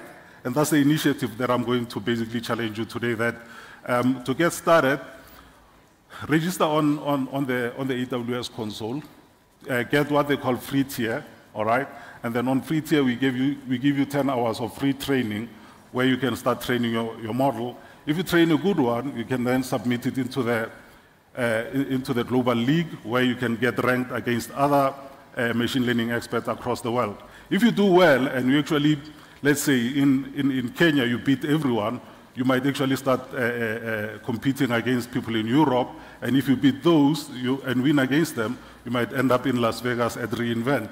And AWS will see to it that you get there, all right? So I would like to see some, and I have to give you, as Kenyans, a compliment that I think you are mathematically inclined. I've met a lot of machine learning experts from this country, and I've never seen so much mathematics in my life, the way this team has been working. So kudos to you. Now, what we did yesterday, if you can just go to my leaderboard from yesterday. All right, so what we did yesterday is that we had 6 teams that were competing against each other, and we were doing time trials. So to go around the track, we've got a track outside, you can come have a look at it. To go around the track, the fastest vehicle came from Team Black. Let's give them a round of applause. And they managed to do it in 6 seconds, as in seconds, all right? And the next team after that was Team Green, who did it in 7.4 seconds, all right? And now, that was yesterday, all right? And then we've got Team White. I have to mention Team White because they were so close to catching Team Green, but unfortunately, you know, they didn't make it. So I just thought I'd mention them because they're our third runner-up. When we give prizes, they will definitely get the bronze medal. But what is actually up for grabs today is the gold medal, which these two teams are going to go up against each other for. Now, the plan is basically that we wipe the board clean, all right? If you can go to my leaderboard for the final. We're going to remove all of those times, and then we are going to give them a fresh, clean slate where they will compete from scratch. Then from there, we will log new times. When I come back here with them later today, we'll have new times on the board. They will have, I think there are some tricks that they have up their sleeves, all right? I've been listening to them, and I will start with Team Black. Hillary, tell me. So, first of all, just maybe tell us why.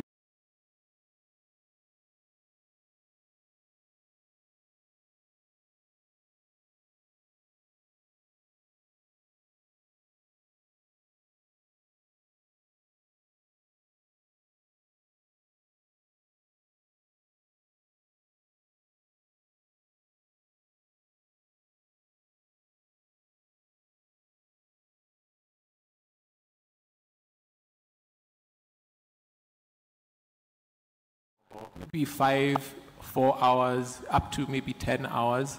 And once we are satisfied with the performance, we evaluate the metrics of the model.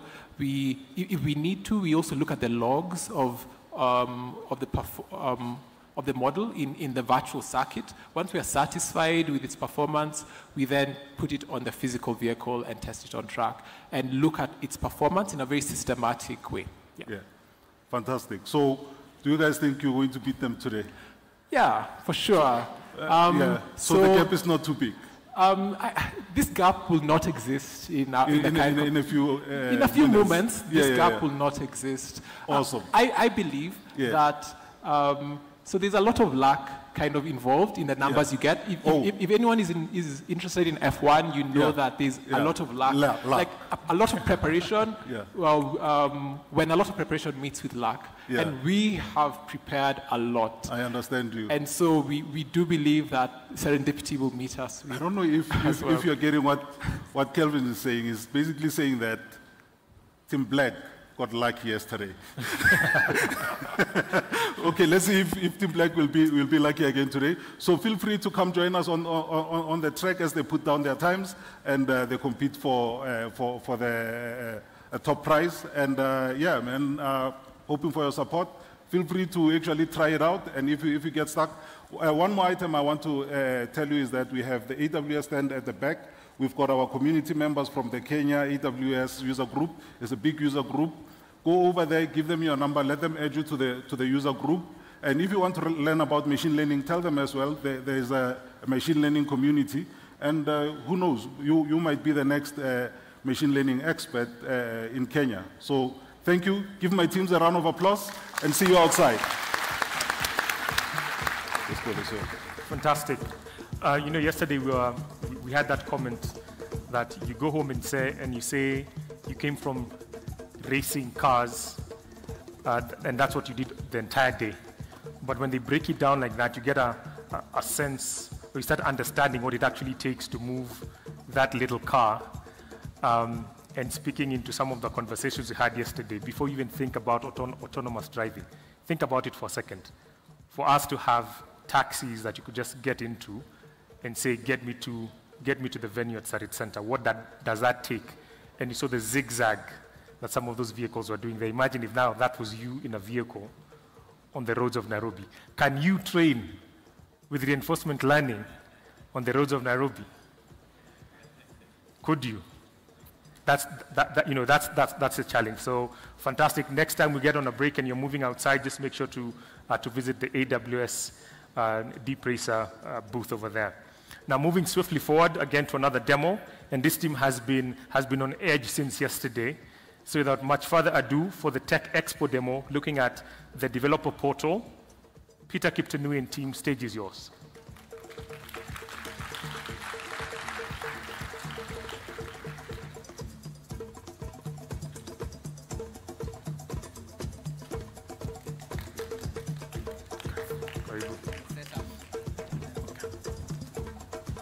Hello, I'm Jamboni. This is Peter Kiptanui, DevSecOps. Really excited to be on stage today. It's my second time on stage on Decode. This is Decode 2.0. How is it so far? Are you enjoying it? Do you have developers in the house? Software engineers? Let me say software engineers. Do you have software developers? QAs in the house? I think you're going to relate with what we're going to demo today. So, Kimeli, let me know when you are ready. Can we have a projection on the screen? Yep, so there we go. So we're going to demo something called Developer Experience Portal, which is our own built by Safaricom, internally built internal developer portal. And basically what we're trying to do is to unlock productivity. We had our panelists here speak about productivity. We're going to unlock productivity. So I am not alone. I have my members here, so let them introduce themselves. Yeah, I'm Kipkorir Nixon, technical product on DevSecOps Safaricom. My name is Keith Njagi, a DevSecOps engineer at Safaricom. Hi, my name is Peter Kimeli, a DevSecOps engineer. Thank you. So this is DevSecOps at Safaricom. So I think, Peter, we can go right into it. Let people see the landing page of our So this is our portal. So what we're trying to do is, normally, if you're a developer, you relate to this. So how long does it take for you to do the initial Git init to the point where you're actually consuming, say, an API that you've created from that repo, right? It takes a significant amount of time. But you guys maybe know stuff like Heroku, where you would just place bare minimum information, for example, the name and the language, and then probably maybe the framework, and then you're able to just spin that microservice as quickly as possible. So that's what we're trying to achieve with this internal developer portal. So Kimeli, who today is our developer, he would log in to the developer experience portal. So let's give him time to log in. So at Safaricom, he's going to log in with his AD credentials. So we will just allow him to log in. And then let's give it a bit of time to authenticate. There we are. So Nixon, we are seeing a lot of stuff here. Could you take us through what we're seeing here? Yes, so as Peter said, the goal of this specific portal is that we want to ensure that we increase our productivity by ensuring we have all the components ready. So you can see from the card there, this is where we're going to have our component section, where our senior engineers or the reusable components that we may use, including the Maven libraries, the NPM libraries, are going to be where developer can get started as soon as possible. So once you have the components, maybe Keith, you can take us through the next one. Yes, so in the next section, we'll have the favorite section where our developer or any developer using the portal will highlight some of the projects that he or she is working on. And this is just for easy access. Yeah, and then we have the recent activities. So as developers, you know, there are those things that you want to know. For example, there's a merge request that you've been assigned a merge request, for example. Or, for example, you just want to check on the last commit that you did and proceed to working where you had left. So yeah, definitely. As DevSecOps or DevOps team, there's a lot of tools that we do have under the hood that is supposed to enable us to achieve our DevOps culture and even processes. So right here within our portal here, we've masked all these following tools into one specific place where you can access as a developer. So we give us as developers a chance to access these tools within the quickest time possible. Yep, and then finally we have our card that holds the recent activities that are happening. For example, if Kubernetes is actually upgrading, so you'd see the release notes. But today of interest is the self-service. We want Kimeli, who is a developer, to actually spin up an application. So Kimeli, maybe before you go that, maybe you can take us through what do we have for the self-service hub? So just still the main theme or the goal of this specific thing is to enable us to self-service within the shortest time possible. So even before we can get into these specific items, probably Peter, what is the main goal that we need to have this specific item? So the first thing we can actually do is scaffold a new microservice. But Keith, maybe you can speak on the scaffolding. Yeah, so the next section is the scaffolding of an in-house package, which basically is any SDK or library that a developer wants to make. And this is later pushed into our JFrog Artifactory. Yep, so we have our own repository for our own libraries and SDKs. And then we can also spin up a new web app, or we can spin a new dashboard. But of interest today, Peter, what are you going to build for us today? Okay, so today, as a backend engineer, I want to deploy a simple microservice. Okay, give it a run. All right, so let me do. This is a live demo. If anything goes wrong, Nixon, what do you say to them? They have to bear with us. Exactly. Yes. Let's do this. So Kimeli doesn't have to do a lot of things. Just give us the name of the microservice you want to do. Today, we wanted actually to add a feature to Zuri. I don't know. Okay, cool. Just give it a name. Give it a name. Okay, then the language. So we select the language that you want to build a microservice in. We at Safaricom have starter packs that you don't code from scratch. We give you something that you can build on top of very quickly. And then we can select the environment. So we can either deploy it to AWS, which is our cloud provider, or OpenShift, which is our on-prem provider. And then we can select the namespace they already know. So we're going to use the IoT. And then for the grouping, again, we have to segregate the different roles that the developers have, so we're going to select that. And then finally, on our network layer, we have to select the API gateway, and then Peter does the do. And then from here, a lot of magic happens. So the developer experience portal structures a lot of IT tools that enable the developer to do self-service on IT tasks. So our dev engine right now will kick in, and it will do a lot of items which we have to define in our workflow. So the first thing that we have to do is to create a Git repository. This code has to sit and versioned in our code versioning system, which is GitLab. And then in that GitLab, when we create that repository, we also have to create the requisite branches. So we have the dev branch as well as the main branch. The dev branch is the code that goes to UAT, and then the main branch is the one that actually deploys to production. But we also have to protect these branches. So we cannot actually just do a git push directly to a master branch or the main branch. You need to do a merge request or pull a pull request for the features that you want then to be inculcated in the next release. So once we do all that, there is a next flow that comes. Yes, so once Peter or the microservice that Peter is going to be creating for us is already sitting within the GitLab or SCM, the next step, of course, would be we need to have a place that specific microservice artifact. So most of our workflow that we do have at Safaricom is that we are cloud native. So whatever we are going to be building are going to be Docker images. So while this is also happening, as it was before, you needed to actually have an infra and an ops person to create for you an image repository where that artifact is going to run. But with our dev portal, we are going to create for you an image repository where that artifact of yours is going to lie in. Yes, yes. So once you've created the image repository, you need actually to push something to this repository. So the image repository being ECR for AWS, you can think of things like Docker Hub. So for that stage, we will be using Jenkins shared libraries. For those that have worked with Jenkins shared libraries, we will expound on it after the demo. And then this will actually build and push the image to the ECR. So Peter, what next? Yeah. So once we push that image, remember we have to get the image tag. And that image tag, we then use it to template our Kubernetes YAML manifest, right? So we have the deployment, we have the service, and then we have the HPA, the horizontal pod autoscaler. So we take that tag, and then we actually then update, we template our deployment YAML file.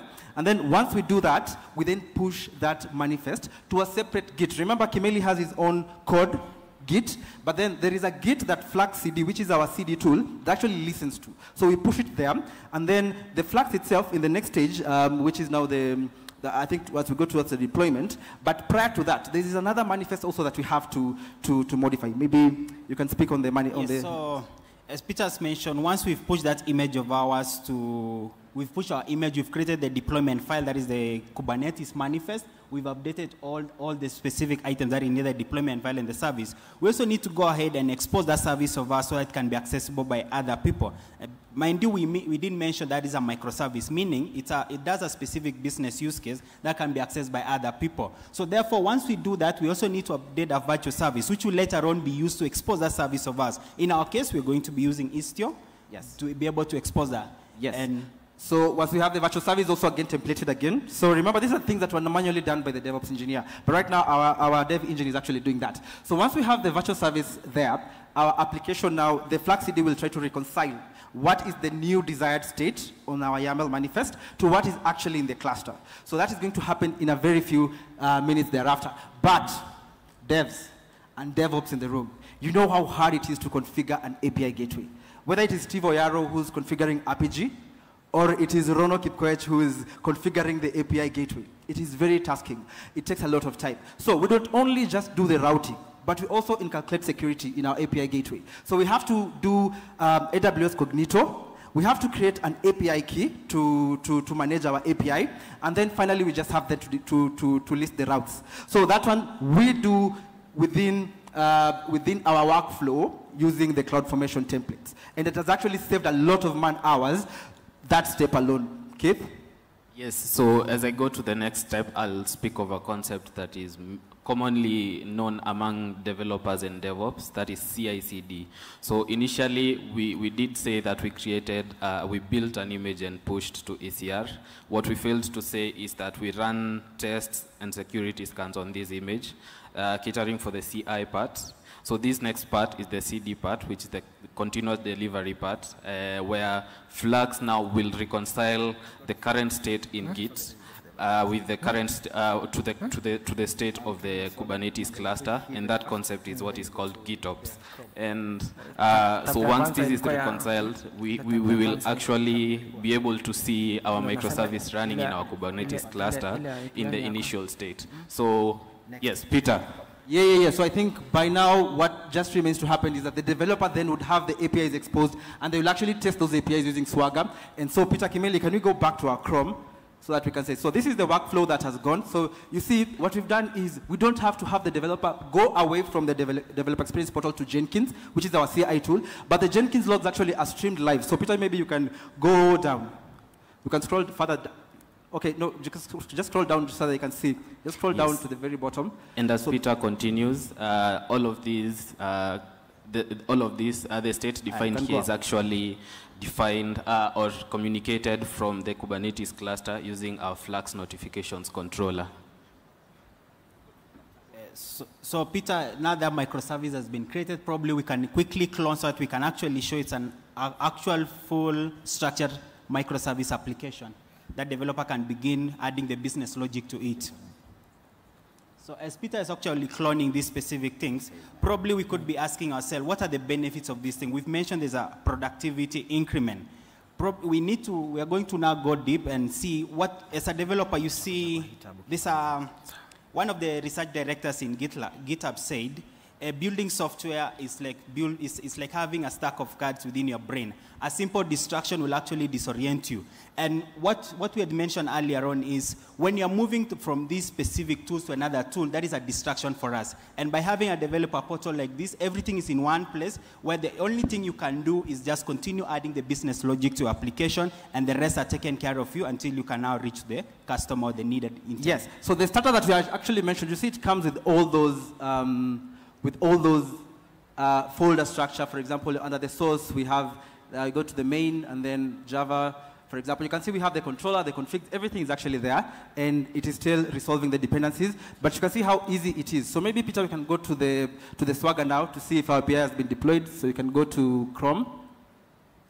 Yep, and then, so you can see that our API was deployed, and then, so all our API is actually authenticated, so you can go to the authorize button, and then we actually are now sending to the developer the API key that they can copy and paste to that tab, and then they can authorize. And then we also have the bearer token for Cognito, so they can come, you can copy the whole of it.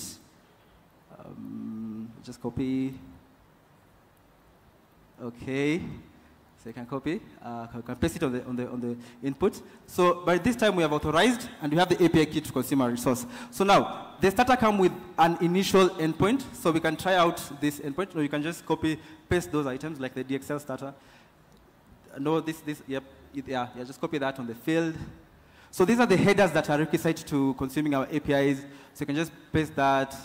You can also, again, just paste that. And you can see we're actually removing the cognitive load of the developer. They don't even have to install something like Postman and ask the developer to actually share with them the Postman collection. It is just there with them. And then finally, you can copy that final header. And then paste it. Is it everything? No, have you? Okay. Let's wait and see if our API would work. So you can go down. 200. Yep, it's 200. We should be clap our hands right? for this. We have 200. In a matter of minutes, 6 minutes, Nixon. Yeah, 6 minutes. I was actually timing 6 minutes. 6 minutes. 6 minutes. We have an API. We have a microservice that you've built from Git init to actually just consuming your API. So you can run us through the last deck, Kimeli, so that Nixon can share with us the insights to actually what we've actually benefited from. Go to the slides, the final deck on the slides. So on the benefits, maybe Nixon, you can take us through the benefits. Yes, so I had mentioned actually that our goal is to reduce friction and to reduce the time between the intent and the reality that we want to achieve as a developer. And one of it is increasing our productivity. We've managed to do this within 6 minutes and 23 seconds, something that we had to do several days because you had to move from one person to another. You have to reach out to a different team to move from one tool to another item, which was actually... We were taking about productivity from the developers. And then number two, the developer, we have increased development velocity. Velocity means if Zuri wants, for example, to have a new feature like speaking in Amharic, how long would it take for them to come from Git init to actually releasing that feature, right? And then standardization. Okay. Yes, once we come to standardization, we all know concepts like test-driven development and secure software development lifecycle. Each organization has its own standards when it comes to those. So with these, at least we try and ensure that we have these standards baked into the ecosystem from the word go. Yep, and then on security, Nixon, we are using shared library, and it is embedded with all the SAST scan, DAST scan, and also we scan our images. So we have, at compliance level, we are complying with the standards that are set by the governance team. And in terms of reliability, not every developer will configure however they want. So they're coming from a template. And actually, one of the speakers here, the panel said, talk about templating. Even Huawei spoke about templating. So we are pulling from the same templates. So great. So probably, Peter, as we wind up this, we should also mention what is the future of this? What are developers going to benefit from it? Or do we plan on maybe sharing with them in the nearby future or even contributing to it? Thank you, Nixon. I think, Nixon, we are growing as Safaricom engineering community. And we have a lot of devs who can contribute into creating even more resilient developer experience portal. We learned actually from Spotify's Backstage, and we've actually evolved this to our own needs. So yeah, we can actually, in the future, open source this. It's actually meant to be polyglottic, support multiple languages, and be multi-tenant, in that you can deploy to any environment you'd wish to deploy to. Yeah, so there you have it. That was our demo. I don't know if you have time for questions, but thank you very much, Jia. Asanteni sana. You know, that the room clapped. Hopefully, most of you are not tururu, right? But that thing that they talk about, simplicity, at least you've seen a workflow. The next time your boss is asking for something to be changed, let me tell you how you address it. You say, you have to spin, right? Then you have to push. Then you have to run. It has to be polyglottic, multi-tenant. Utapita katikati yao na hawatakuona. So all these things we talk about, front-end simplicity, things working like magic, technology almost seeming invisible and user-friendly. You've seen the sort of work that goes behind it, and that was 6 minutes to deploy something. Now imagine deploying an entire system. Now moving swiftly, we are going to get into an insightful panel moderated by Wanjiko Njire, and we'll be exploring the digital revolution, fast-tracking inclusive public infrastructure through citizen-centric design. Wanjiko, stage is yours. Help me welcome her on stage.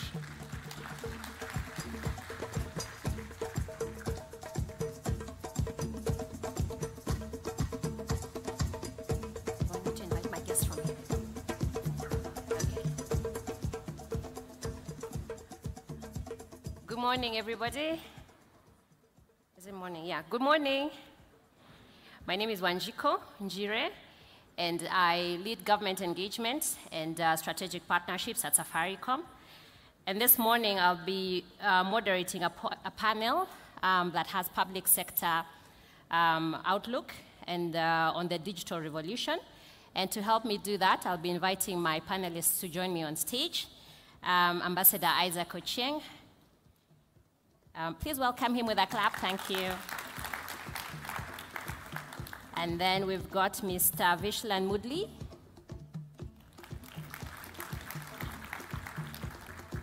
Next on stage is Mr. Latif Cherono. Then we've got Mr. Evid Sibi.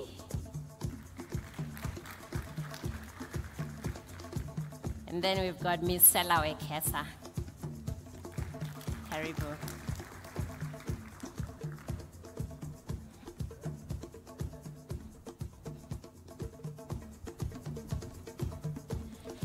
Right, karibuni. I can do the center. I'll kick evidence to one. Thank you. All right, and I can give you. Got a mic with you? Okay. Oh, everyone has got a mic. Do you have a mic? Okay. Ambassador, do you have a mic with you? Okay, that's fine. Do you mind sharing? Okay, that's fine. Right, karibuni to the panel. And so we're going to be talking about digital revolution and how we can fast-track inclusive public infrastructure through citizen-centric design. But before we do that, I'll allow my panelists to do a very brief introduction of themselves, and we'll start on my far left, Ambassador Ochieng. Thank you very much, Wanjiku. Thank you, congregation, and good morning. We were kept waiting. I know in government nowadays we don't wait. If it's 11, it's 11 o'clock. So Wanjiku, you'll have to pay for that. All the same, my name is Ambassador Isaac Ocheng. I'm the Director General E-Citizen Services. I've been in government for over a quarter century and had a lot of achievements in government. Seeing the government actually transforming itself is very interesting. And being the driver of digitalizing the government now is very exciting. I've been an ambassador, EU ambassador in Brazil for 6 years. I've been in the security sector for over 20 years. So I believe I understand government in all corners. Thank you, and it's good to be here. Thank you. Asante. Mr. Vishlan, please. Thank you again. Appreciate the invite to be here today. Morning, everybody. So I'm Vishalan Modley. I currently head up the pre-sales and partner world for TIBCO. We're a technology company, globally based. I've got a history in the public sector for over 20 years, working with multiple municipalities, government departments, in terms of modernization, digitization. I've worked with multiple OEMs, so over the years I've moved through various OEMs in the world. But we've been helping and aiding multiple entities in optimization around the citizen world. And I think the citizen today is the most important person. Yeah. People talk about 3 Ps, just a background. I look at it as people, people, people. Mm-hmm. Thanks.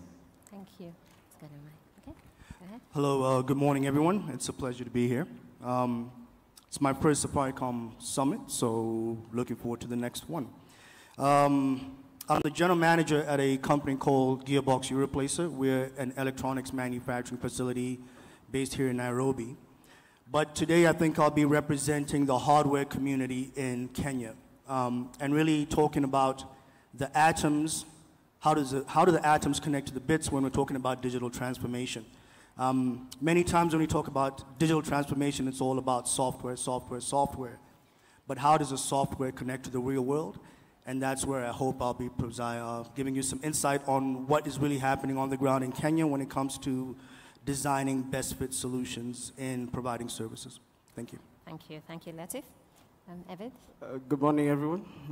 First, I'd like to apologize to all the developers for wearing a suit.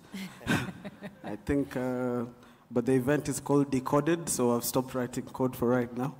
But my name is Evid Sibi. I lead a consortium of companies. We are the ones behind the government in terms of digitization and the e-citizen ecosystem, part of supporting. I'm a director within Webmasters Kenya, which is the team that is doing the digitization. We've been doing this for quite a while, since 2008, and happy to be here. Thank you. Salah? Good morning, ladies and gentlemen. My name is Sela Wekesa.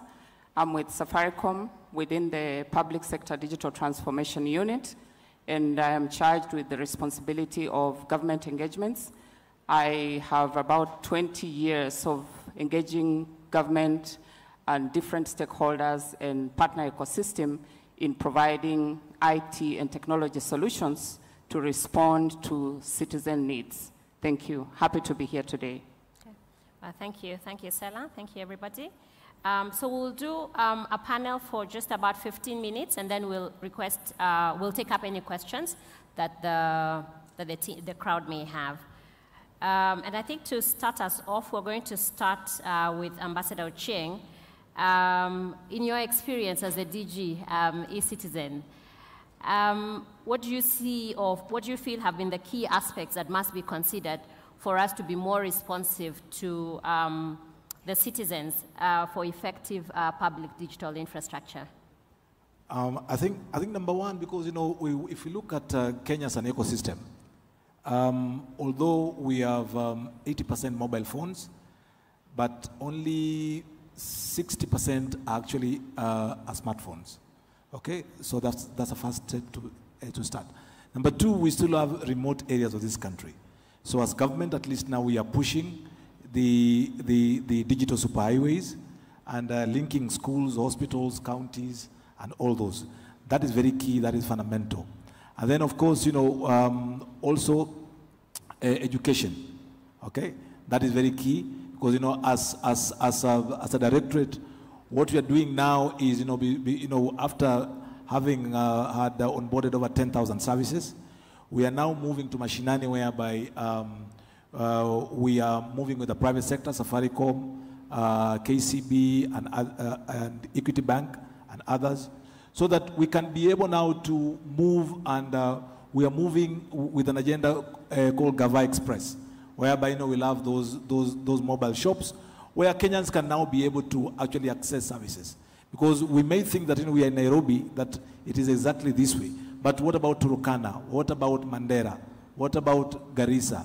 What about all parts of this country? So that is what we want to ensure, because that inclusivity is very, very important, so that we don't leave the rest of the country to be totally analog. Because when we are digitalizing, we also found some government agencies, believe you me, they were absolutely analog.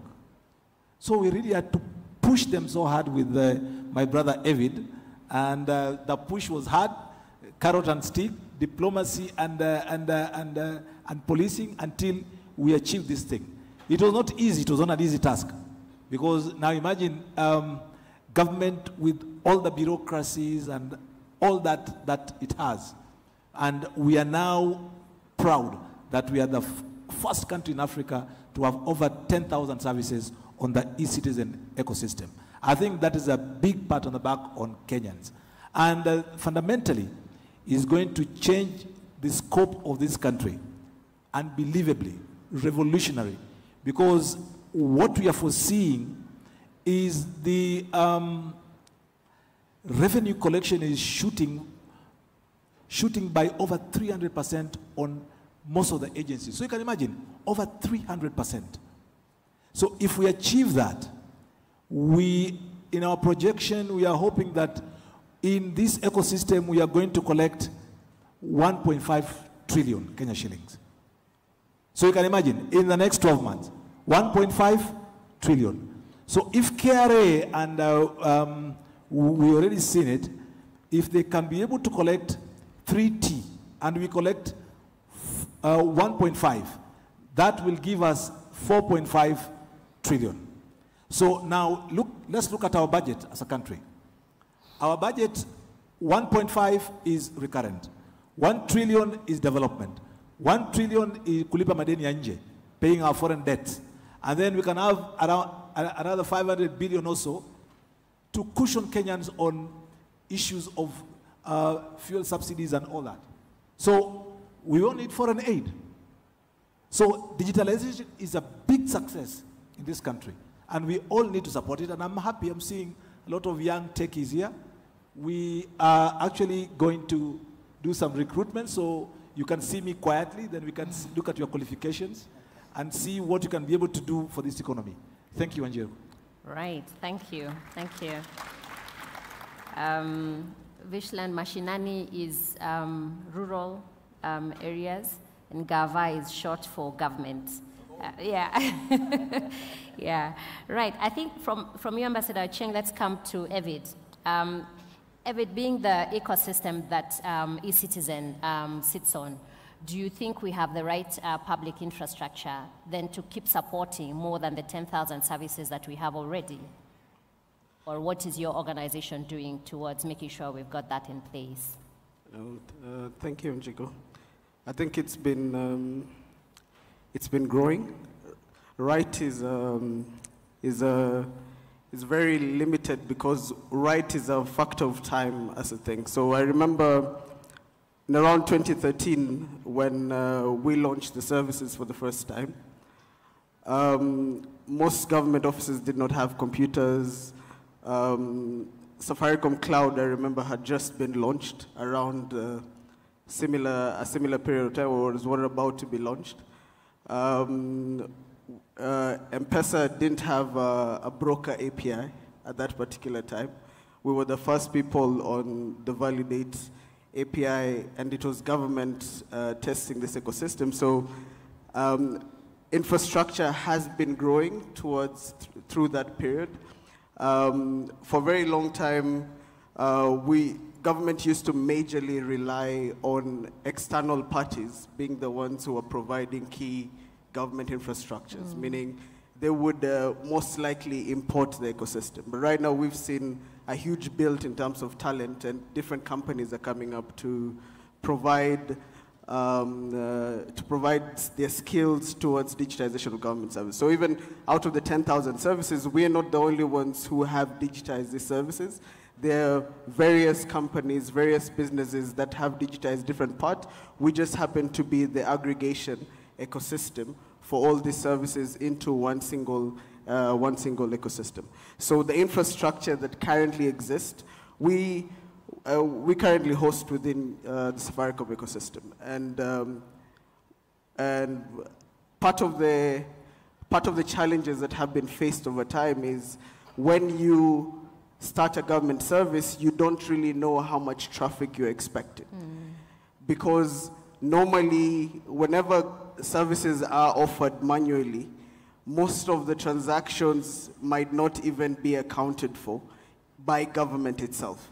So when you go live, for instance, with I remember we went live with the DL renewal sometimes in 2013, then you are hoping for at least 100 in a day, but then you get 2,000 in the first day. And then you have to scale infrastructure side. All these specific things have grown over time. So I think there is requisite infrastructure right now.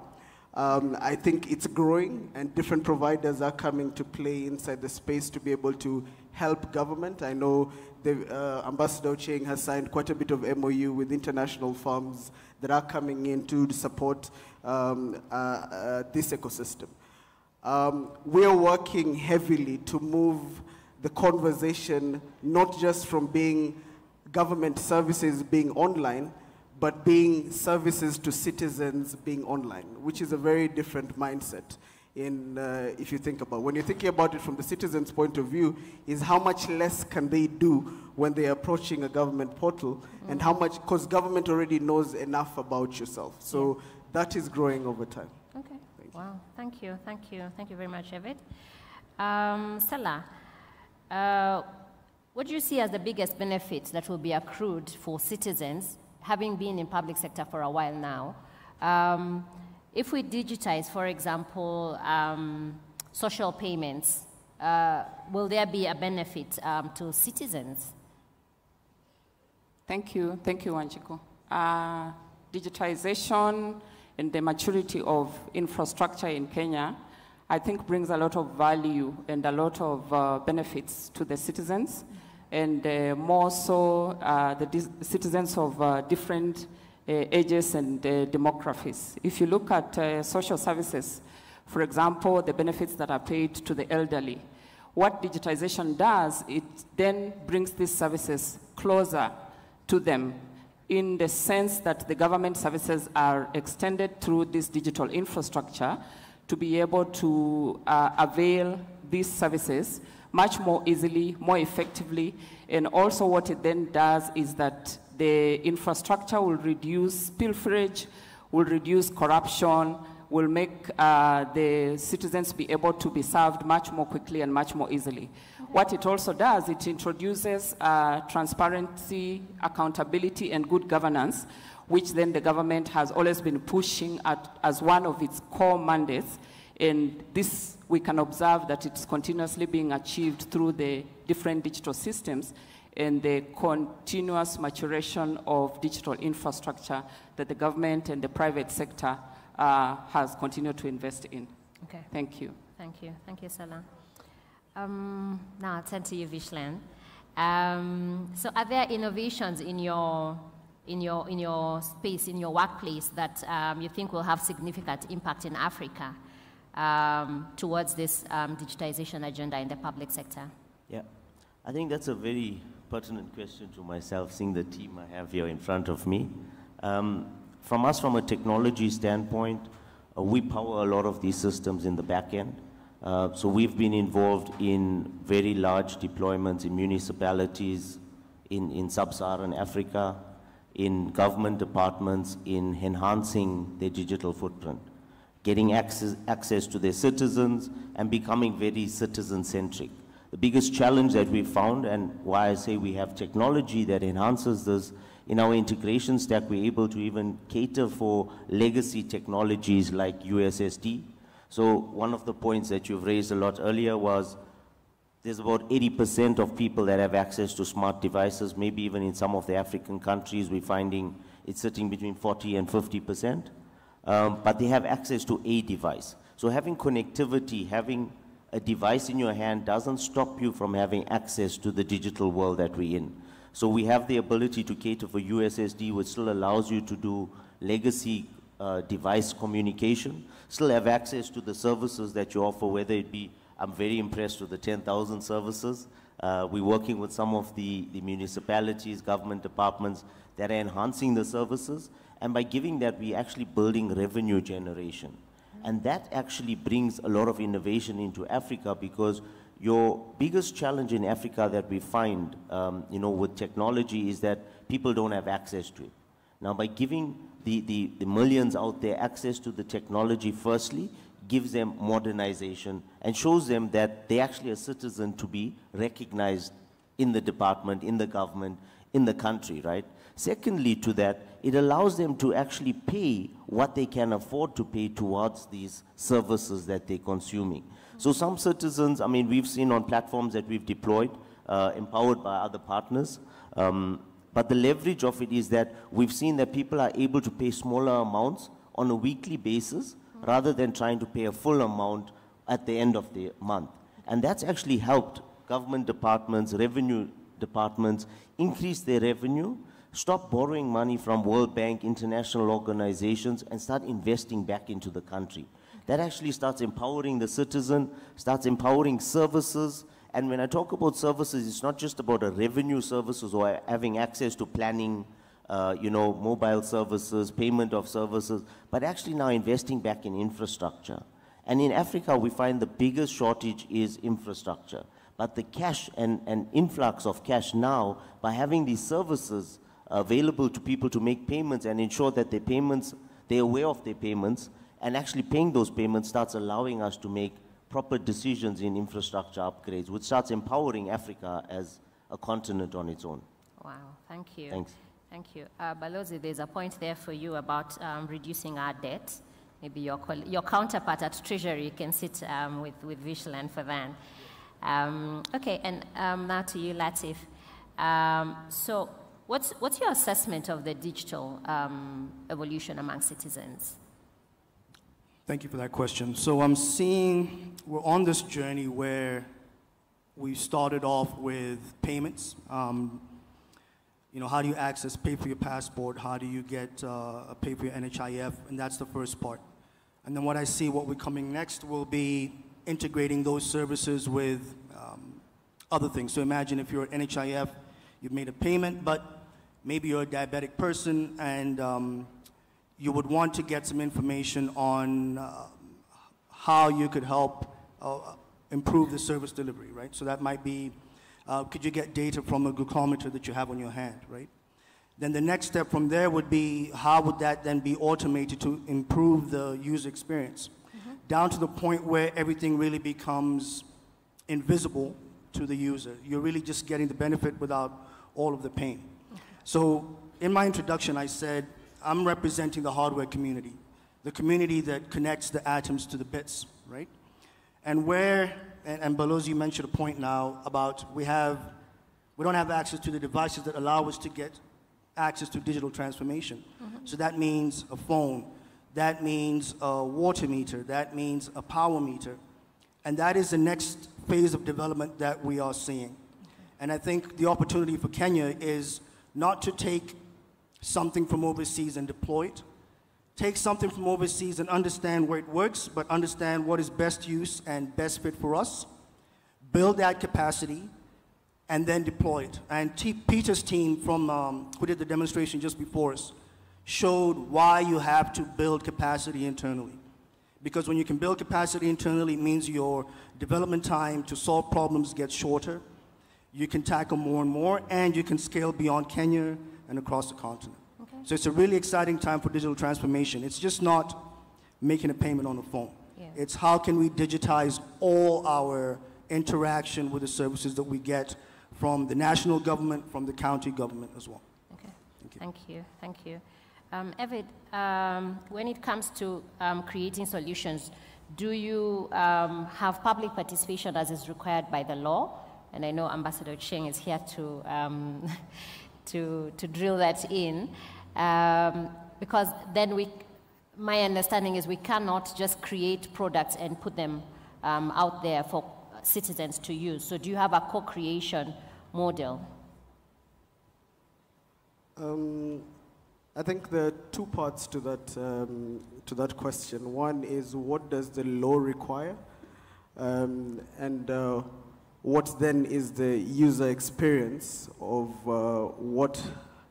what's the user experience provided once the law has required certain things? So if you think about specific requirements for public participation, I'll give you a journey like what is currently going on and what has been going on over the current few weeks. There's been conversations around a digital ID, which would be an ID on somebody's phone where somebody doesn't need to have a physical document, and they will be able to pretty much use devices using a distributed self-sovereign credential on their devices with their keys stored on their devices. Now, this kind of ecosystem is new and does not exist in the law per se, or doesn't have or needs some level of regulation to support that ecosystem. Okay. So if there is change, major change of what is currently happening in the country and you need to take it through the government process, government then goes ahead and has various town halls around the country. Like a couple of weeks ago, the whole Ngao infrastructure, the ecosystem was holding workshops and public participations that were largely for the user and to educate them on what this item is coming to the country is going to be. So there's a whole government network that is used to be able to disseminate this information to the grassroots levels. On the user experience side, a big part of this journey has been there's never a perfect user experience that can go out first. And so all government services first exist in a physical form, which is a paper that has fields and specific things that are inside there. There's no pre-filling, there's no metadata, there's no level of integration that exists in that physical form. So the first time when you put it online, you're bringing people from the known to the unknown. And so you will see, oh, this looks a bit clunky, let's put it up online, but you're trying to, we're not migrating the people who can use two thumbs sometimes to just tweet really fast. You're migrating a whole demographic that doesn't necessarily exist within the town space. So you put out what is familiar first, and then the next evolution is now, okay, now let's make it easier, let's move that service to the next space. And this goes through various training within the different ministries.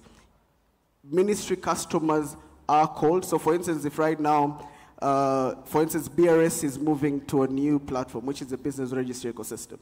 They have a whole test group that is going through UATs and testing their platform and giving feedback every single day. This is part of the public participation that department goes to. So as a back-end provider of these particular systems, these ministries and departments are in charge of pushing these products out to their customers. Yeah. We just support in the process. All right. Thank you. Thank you, Evid. At this point, I'd like to invite any questions from the audience. Do you have any questions? Yes, I see a hand back there to my left. Can someone please give him a microphone?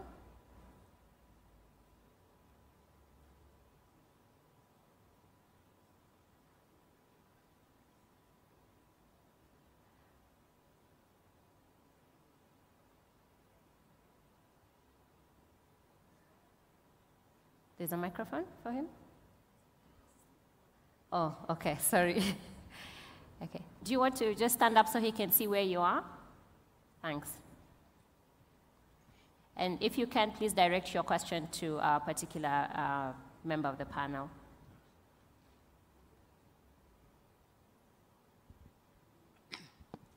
Okay, my name is Stephen Omolo. I'm also in the techie industry. I'm on systems information. So I've heard about eCitizen. Currently, we are trying to apply for business registration name, and seemingly there's a back and forth where I have to be returned for information so that I do some corrections. I've done that about 3 times. It's not working. It looks like I have to go there physically. It's kind of crazy. How will somebody who is not even in the techie be able to apply for a business registration of that nature? Then secondly, to the ambassador, which platform are we going to apply these jobs in so that it's easier for us to cause traffic in there and not see you personally or physically, because we are quite a number here. I don't know how that will be able to be done. Thanks a lot. Thank you, Stephen. Do we have any other questions, or should we take that one first? Yes, please. So, Evid, would you take the first question from Stephen, and then Balozi, please take the second one on your job offer. Yeah.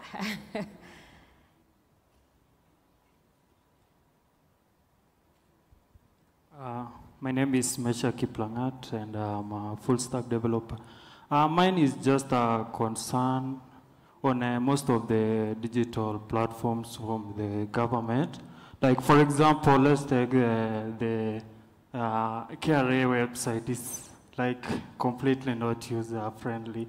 The entire website is like, it was coded without any CSS. So I usually wondered, yeah, like if you log in right now and look at it, you will wonder, was it created before 1994, before CSS was here? Okay. So can we have some people who are accountable on that? Because most of the government products which are digital, like it seems these people who are employed by the government are not that. Some people taking even a year creating something very small, it seems that they are writing a code just one line of code per day or what, I don't know. So can you have those people who are accountable on that, and let's be like productive in that sector of the government. I don't want to talk a lot, I'll slam a lot, so thank you. Thank you, Kiplangat. Balozi, I don't know whether you'll take both. Yeah, I think, thank you very much. For the young guy, I think Tutongea, you may attend. We'll talk behind the tent. Then we can talk about maybe the prospects that we have at eCitizen. I would defend my brothers at KRA. Governments are governments all over the world, okay? Bureaucratic, a bit rigid, okay? But one thing I would say for our government now, we are very agile, we are very receptive to digitization, because we want Kenyans to realize the full capacity or potential of its government, so that people can actually feel the government in their hands. Gavam Kononi, you feel it. Previously, I mean, in the 70s, maybe you are not born at that time. For you to get an ID, or even the IT in the 80s, you had to go to a local administrator. That local administrator, you had to introduce yourself with your mom or your dad or your uncle, and then they will pull aside, maybe you'll get some Harambee. Harambee is fundraising, maybe for a church or for a school. So you had to pay maybe 500 shillings or 300 shillings. Then after that, now you fill the form. You'll be told to go home and wait maybe for 3-4 months before you actually get your national identity. But now I want to say that things are really changing. We are hoping that by the end of this month, sorry, Wanjiku, maybe just take a minute or two to explain what we are doing as government, so that we are going to have a digital ID. We are also going to have Maisha number. Maisha number, whereby that number of yours, if a child is born today in Pumwani Hospital, or Kenyatta National Hospital, or Mama Lucy Hospital, you'll be given a UPI, unique personal identifier. We call it Maisha number. Meaning you will have the kid will have that number from birth to exit of this world. But presently what you're having, your birth certificate is different, your school number is different, primary, secondary, university, your employment number is different, your KRA PIN is different, but now that one number will serve you all the way. So we can be able to identify you. If anything happens, even KRA, the ones you are talking, maybe their website is not that friendly, we can be able now to track you. Tax evasion, okay? Money laundering. The big boy is coming, so we'll be able to see you, to track you. So technology has got, it cuts both ways, okay? So if you've been evading tax, tutakupata. If you've been maybe fake certificate, we can be able to get you. So that thing is actually a two-way thing. One, of course, revenue will go up. We are going to give more young people employment, e-citizen and government at large, immigration, name it. You are going to get more employment, okay, as some of us exit, okay. But we are going to work on that. That criticism, it is very welcome. I'm going to speak to the CG KRA shortly so that they can be able to look into it. And maybe contact some of these young, some of you, competition, so that maybe you can be able to develop maybe the best looking and friendlier sites. Yeah. Asante sana, so maybe. All right, thank yes. you. Thank you, Balozi. As we wind up Yes, Sema. No, him was employment. You have told us about the employment. Let it not be something corrupt, because we are going to follow up. Everybody, please. If you know a friend who has applied, for those people who will get those jobs, we need to know them so that we don't know how did they get those jobs. Like, we don't want people who will get jobs just by maybe because they know someone somewhere. Let it be something genuine, please. Thank you. Okay. Right. Thank you, Anjiko. Right. I think you can hold me to that. It's going to be very transparent, very competitive, okay? Just like any other job, all right? We are going to look at the national colors of this country, all right? So it's going to go through all those processes. So even if you are overqualified as somebody from Mijikenda at the coast, we also have to consider somebody from Turkana, somebody from Mandera. We must have national colors because we are nation state. Right. One nation, one people. Thank you. Thank you, Balozi. I see Bugwa is here. Bugwa, just 1 minute. We need to answer another question. Evid, please take the question from Stephen. Stephen, I think for BRS and the business registry as an ecosystem, there's still a lot of innovation in terms of how people are informed in how to get services done. So for instance, the issue that you could be going through could be something that a lawyer could advise that this needs to change and these things need to happen in terms of the law. So yes, you can do the services by yourself in the house, but also reading through it is an important thing, because there are certain things that are still in our law that don't allow for certain level of automation. Change is progress, is every day, and it's happening every day around us. So the back and forth is because there's somebody sitting behind the desk right now at BRS who is reading through your application and is approving it or disapproving it because of one or two issues that could have. And they try as much as possible in the comments to guide you on what needs to get done. So that's a process as is, because that is what is prescribed by the law. The registrar is the one who can give you this particular progress. Maybe I could also touch on the UI UX conversation. Of course, the iTax platform was way before Tailwind and Bootstrap and the technologies that we currently have advantage to. Or the co-pilots, I'm seeing people building UI experiences with the co-pilots these days. So there is work that is currently going on that to be able to improve those particular journeys, but changing systems like those ones takes a while. Tax procedure isn't the easiest thing. When you get on this other side of the ecosystem, I used to also be a bit impatient with government, but then you learn how to change the system as you work with it. Thank you. Thank you. As we wind up, I want to invite Vishlan and Latif to just make some concluding remarks, brief ones. Thank you. So maybe just in conclusion, thanks again for the opportunity. But I think from a government or citizen-centric approach, the most important thing is citizen information, right? And we know today the replacement of gas or oil is data. So data is the biggest element that we need today.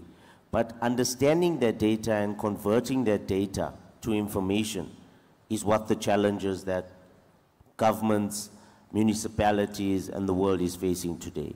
So I think the first important thing we need to put together is moving away from siloed data into using the technology that's available today in terms of big data platforms, analytics, and data cleansing, right? And giving the departments or looking at it from a global perspective in terms of e-services, as was referred to earlier, giving you one identity that's clean, that's quality, and that's been able to track from birth to death. That's the important part. That's what starts improving the life cycle of the government engagement with the citizen, ensuring that the citizen can get the best service, the best quality at the right time. And by using technology, as mentioned earlier, a lot of departments and government organizations haven't modernized through the years.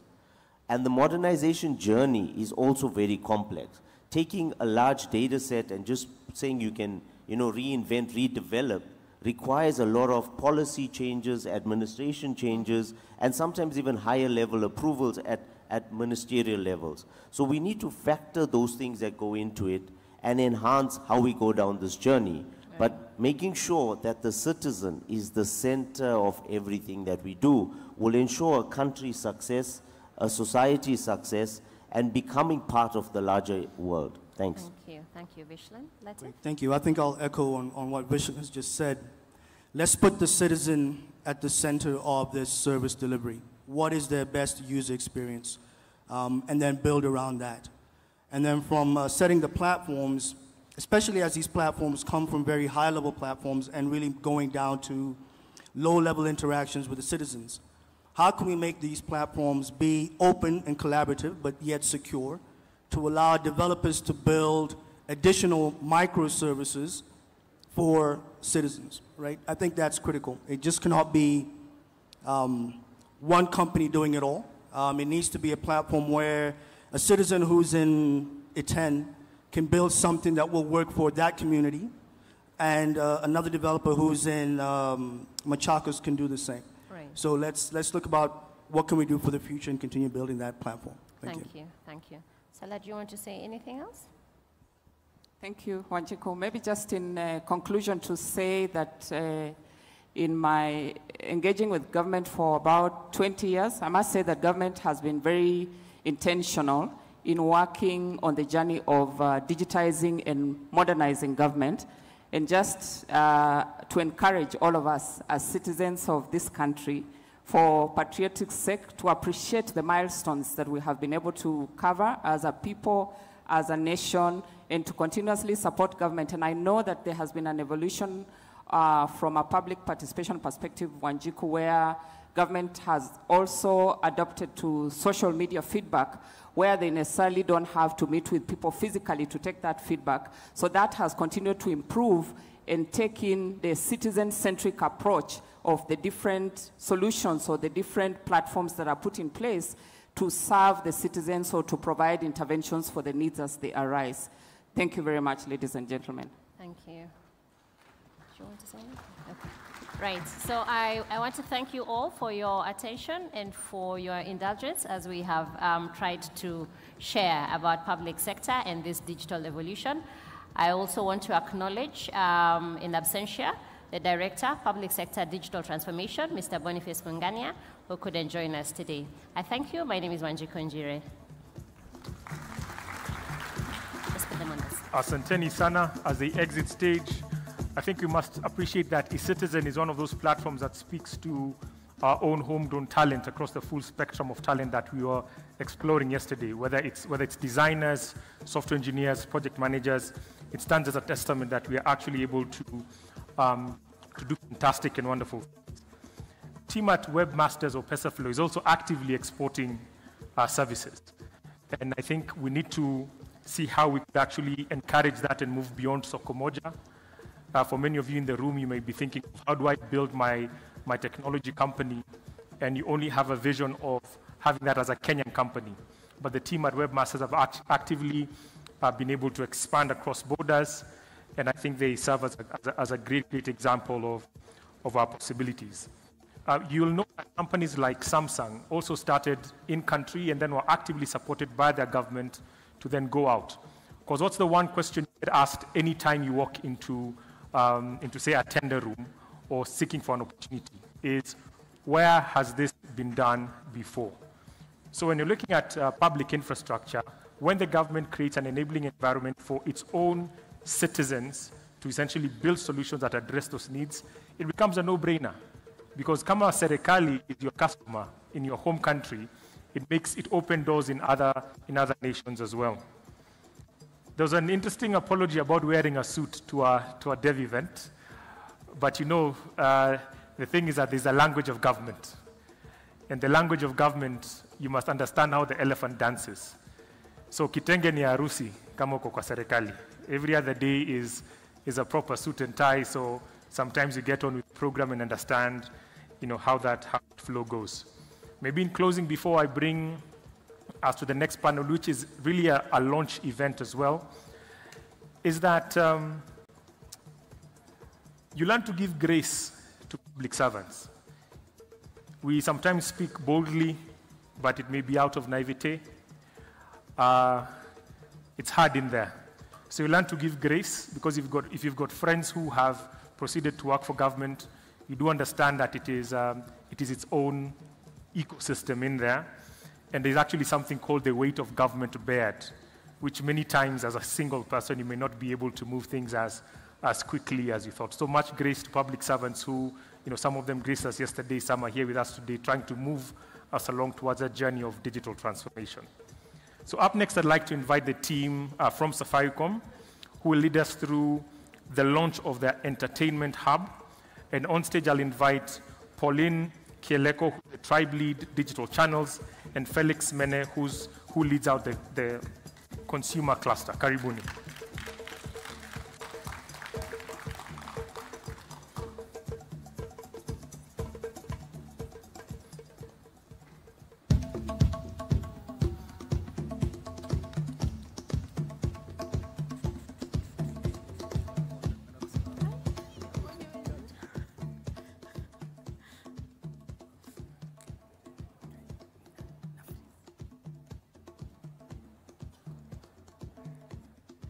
Good afternoon.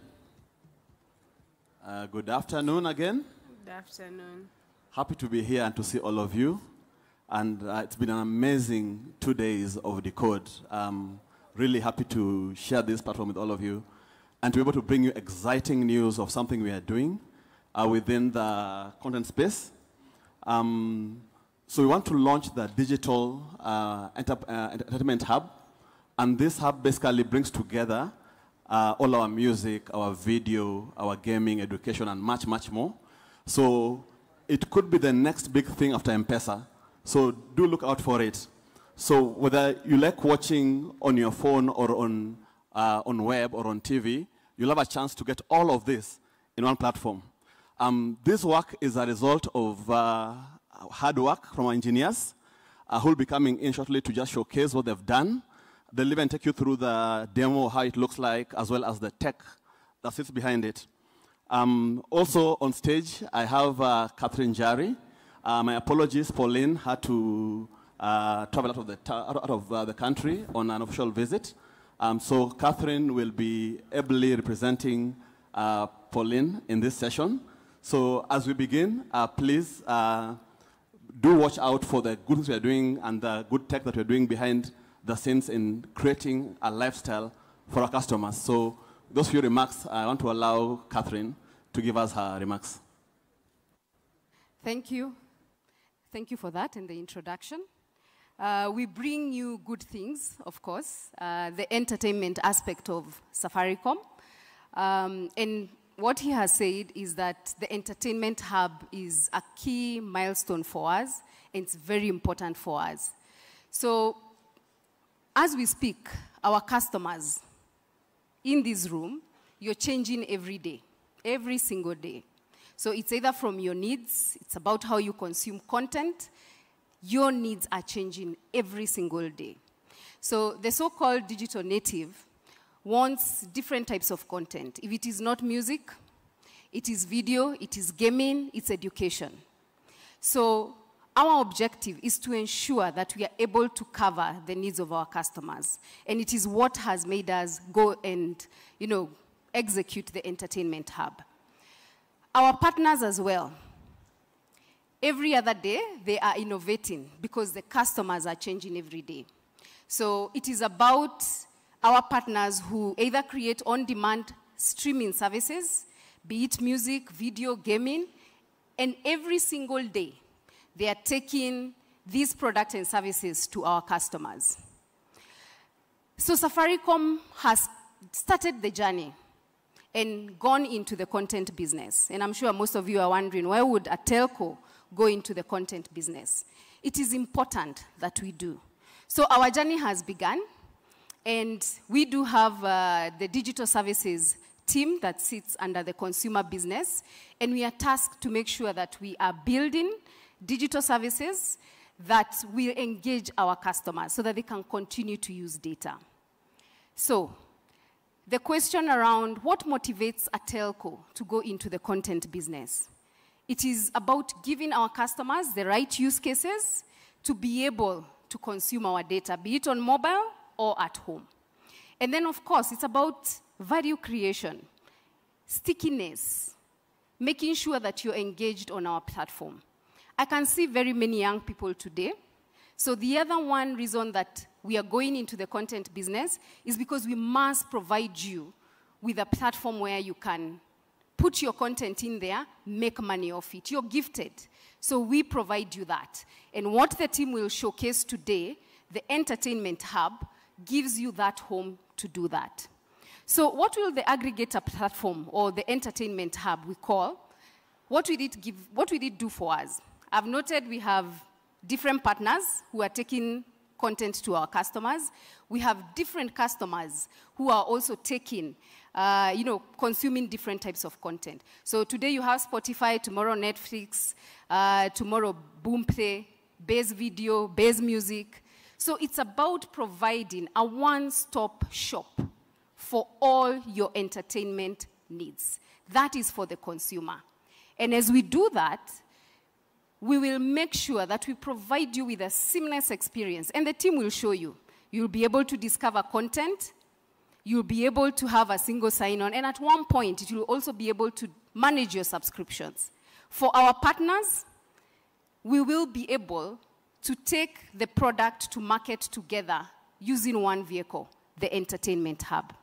So with those few remarks, I will bring in the team that will showcase the Entertainment Hub. But before, as they come in, is to say the team has put in so much hard work, so much, as you can see them, so much work. They have burnt the midnight oil to make sure that what they will showcase to you today is a game changer, as Phoenix has said. So welcome, team. Karibu. Probably one more thing. This was work that we did with AWS, our partners. They helped us in terms of the professional services, but the building and the code is fully owned by Safaricom. So really proud for the team. Karibu. Well, thank you so much. I think we can appreciate Felix and Kathy. My name is Lincoln. I'm a software engineer at Safaricom. I work as a backend developer. And as you've heard, maybe just to ask, maybe you can ask your neighbor, what comes to their mind when they think about entertainment? What comes to their mind? I know some people, it's movies. For me, it's basically sports. I want to see Arsenal win the league next season, another next season. Yeah, and maybe for Arsenal fans, I know you want to see Onana make another mistake. So as you've heard, currently Safaricom has over maybe 30 content partners who provide entertainment to different customers. And as the number keeps on growing, the challenge now becomes two. Maybe I can mention two challenges. It's now for the customer to be able to discover this content, and also for the partners to be able to advertise that content or upsell it to the customers. So the reason why the team has come up with an entertainment hub is just to make sure that the customer can actually discover the content. Maybe as you come to this mall, if your aim is to maybe just have lunch, you may not maybe worry about maybe there is Daba, there is KFC. Your interest is just food, and that is the experience that you want to give to our customers. So when they come to our platform, their main interest may be, I just want to watch Manchester United versus Arsenal. So when they search, we should be able to give them a variety of options, which maybe lead them to different offerings. Maybe they can go to Showmax, they can go, or maybe they just want to watch a movie. So that is what it's all about. Then, to add to that, we want to give our customers the flexibility now in payment.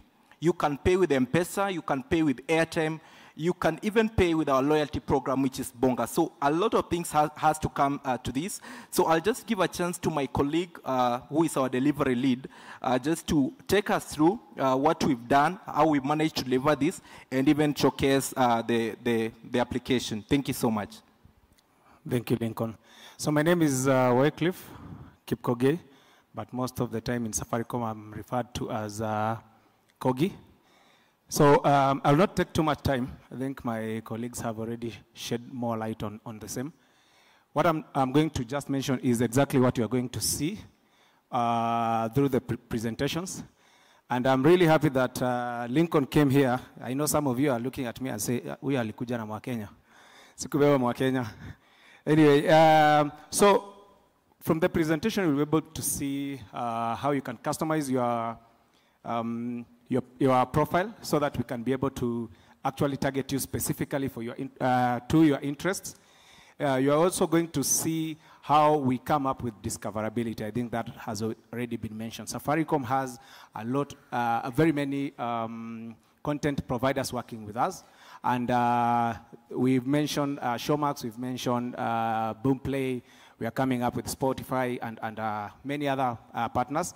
For you to actually know that this particular partner is providing this service, how do you know? So you'll come to this entertainment hub. So that's important. And we are also looking at how we are providing now, creating opportunities also for developers like you who might also want to be partners and product managers in future, either tech product managers or even business product managers, to also look at how we can embed you within our ecosystem. And also, you are going to see how we do a subscription management. This is really important for you to know what products that are bringing value to you and how to actually manage that. Lastly is we will be also showcasing specifically how you, as the experience for you shifting from this platform to actually go and consume the actual content that you have.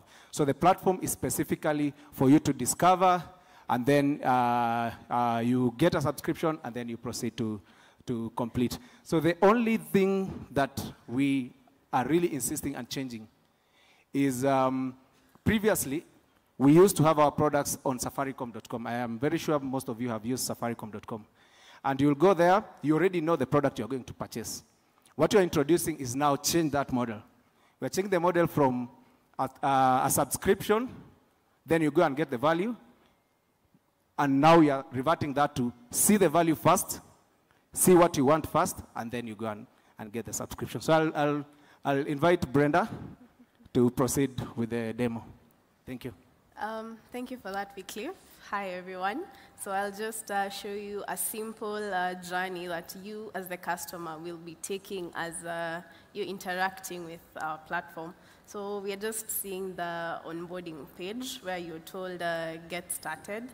So at this point, the next thing you asked is you choose your interest. This will allow us to customize the platform for you and also in future recommend what might be interesting to you. See, you can see the screen. Ah, good. Yes. So for me, my interest is music and say maybe education content. We select continue. Then from here, the page that you will be seeing is what we have to offer. It's just taking some time. Yes, so we can see there are a few suggestions that we are given. You will also be able to see some of our partners that we work with to provide content to you. So in the spirit of entertainment, we can pick a music content. So we shall want to listen to radio, Base Radio, of which I believe the partner is here with us today. So the next thing you'll be able to see is just a brief description of what you want to interact with. So here we are told Base Radio, it is where Kenyan music lives. So we choose to subscribe. Then you're given the package you want to buy. So for a start, we can just select 20 shillings to see what we can find. And if this is not something you like, you can go back and select something else, then continue with your journey. So from here on, then you're now given the packages, the mode of payment, kama ni airtime, M-Pesa, Bonga Points, what work card, we are coming soon, just be patient with us. So we just select airtime and continue. And so for security purposes, we will send an OTP to you. This is just to verify your identity. So we can enter the OTP and select continue, and you shall see that congratulations, you have been able to purchase a subscription. So when here you select start watching, you're automatically taken to the partners platform, whereby you can interact with the content. You don't have to sign in again, and enjoy, discover more content from that partner. And on that note, I would like to welcome my colleague, Parin. Parin can take us through the architecture. Good afternoon, team. I'm Parin Kimani. I'll take you through the architecture of this awesome solution. So the solution is decoupled into a backend and frontend, where the frontend resides in AWS, EKS. It's hosted there with HPA enabled so that we can scale as our traffic grows. The backend microservices powering the solution are exposed as Lambda functions. So we are running a serverless architecture in the solution. Some of the components in AWS that helped us achieve this serverless architecture is CloudFront, API Gateway, Cloud Search, DynamoDB for a database, and also S3 for storing the static images. You might be wondering, it took us a lot of time to deploy all these resources on AWS. How many have heard about IAC within the crowd? Great. That's infrastructure as code. We defined everything programmatically, and it runs through a CI/CD pipeline, which triggers. And for example, we want to deploy a new Lambda function that will enable us to enable streaming within the application. So we'll just define it programmatically within the GitLab repository.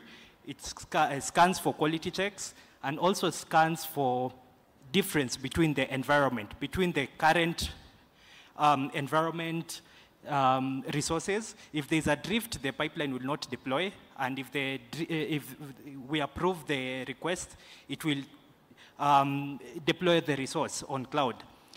This has enabled us to achieve deployment of the entire solution in record time. So the entire solution is deployed within 30 minutes and is compatible into a multi-cloud architecture. Also, IAC has enabled us to eliminate misconfiguration within the solution, and also versioning and control within the solution.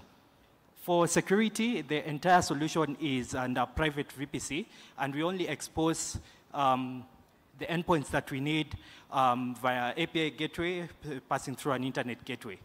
I would like to pass to my colleague, team lead, Kogi, for.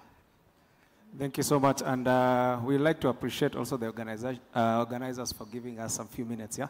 So maybe something that has not been mentioned is we are leveraging AI and big data. We want to have personalized propositions for you.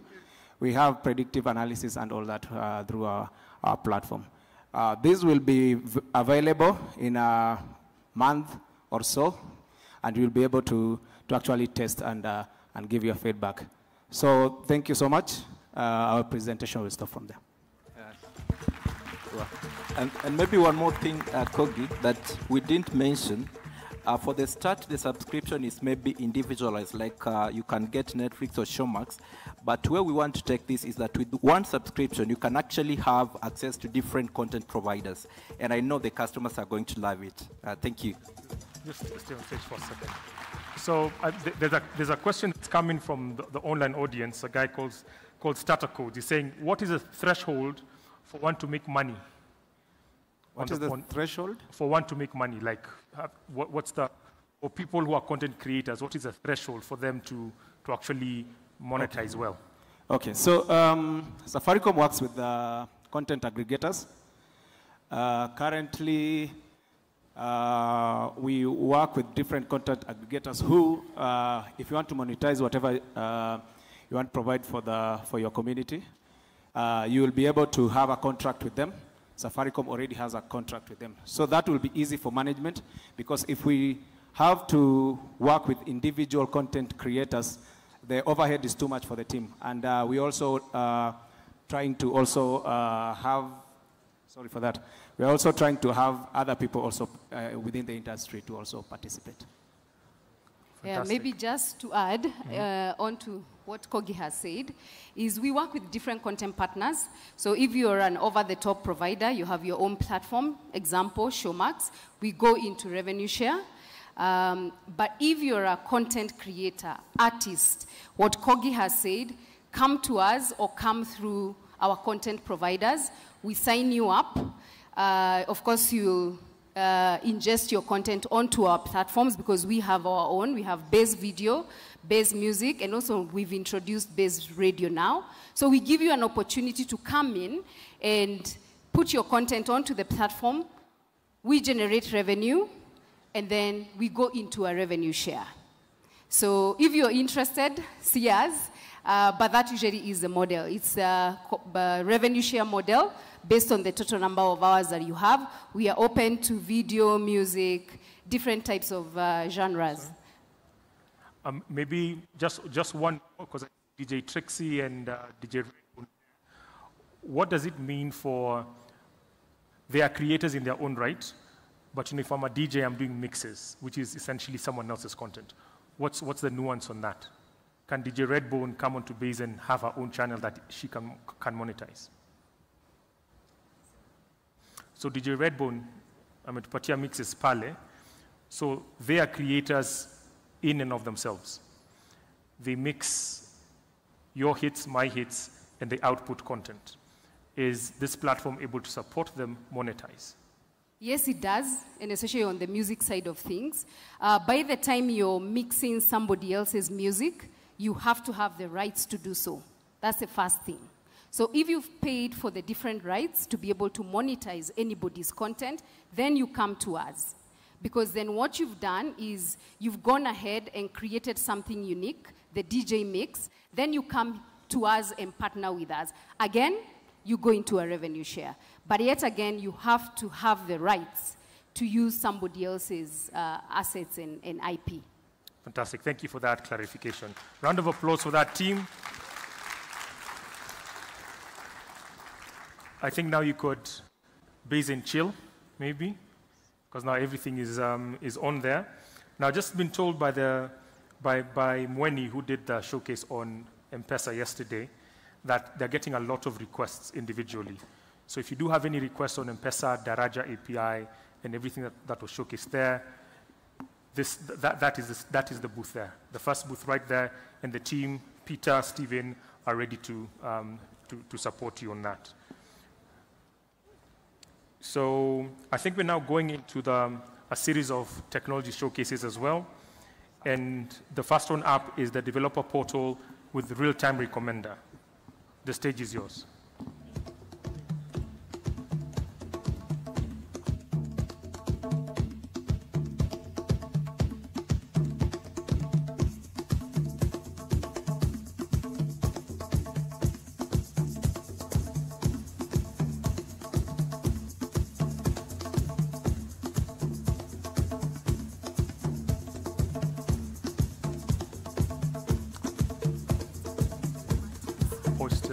This is the telematics team. Karibuni.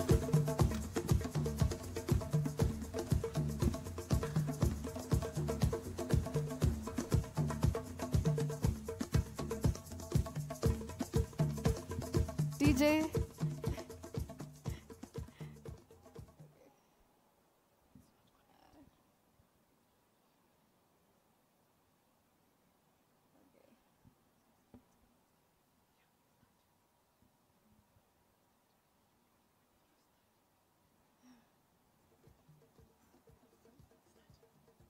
Hello, my name is Rosanne Oguel Odiero. I'm a machine learning engineer.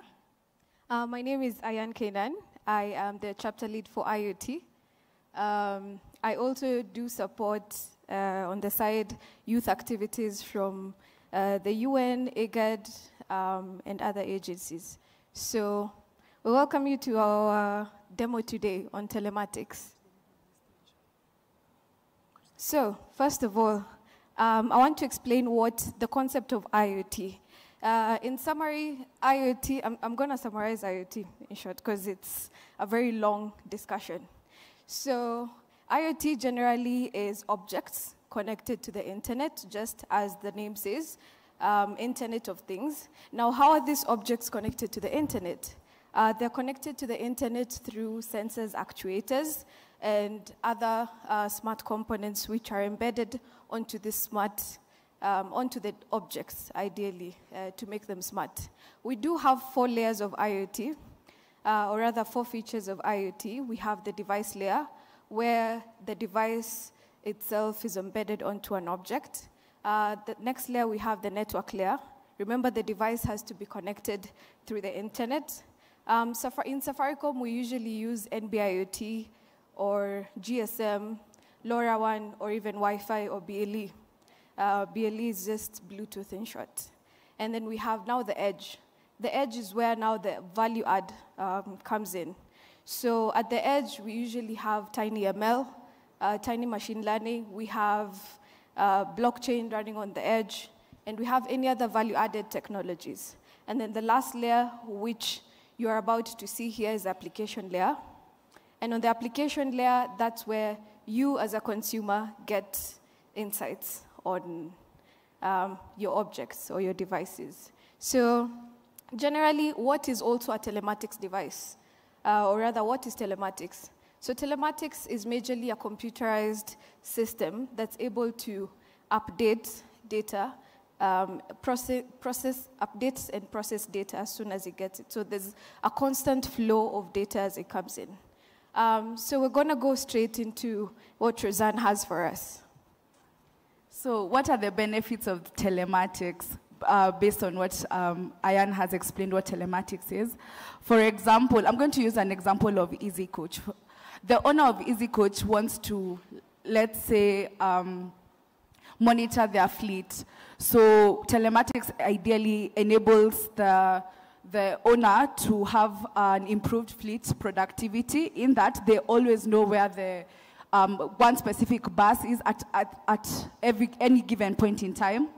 Then he can enforce security policies by monitoring the driver's behavior. For example, if they make emergency brakes or if there's any crash whatsoever, you can know. And for example, if the specific bus has to use one specific route, through geofencing, it's very easy to monitor. And then cost efficiency. The owner of these buses can ideally know the fuel consumption per bus and maybe monitor whether there's a specific driver is idle at any given point in time or not doing what he's supposed to, and monitor vehicle operational costs, and compliance and customer satisfaction.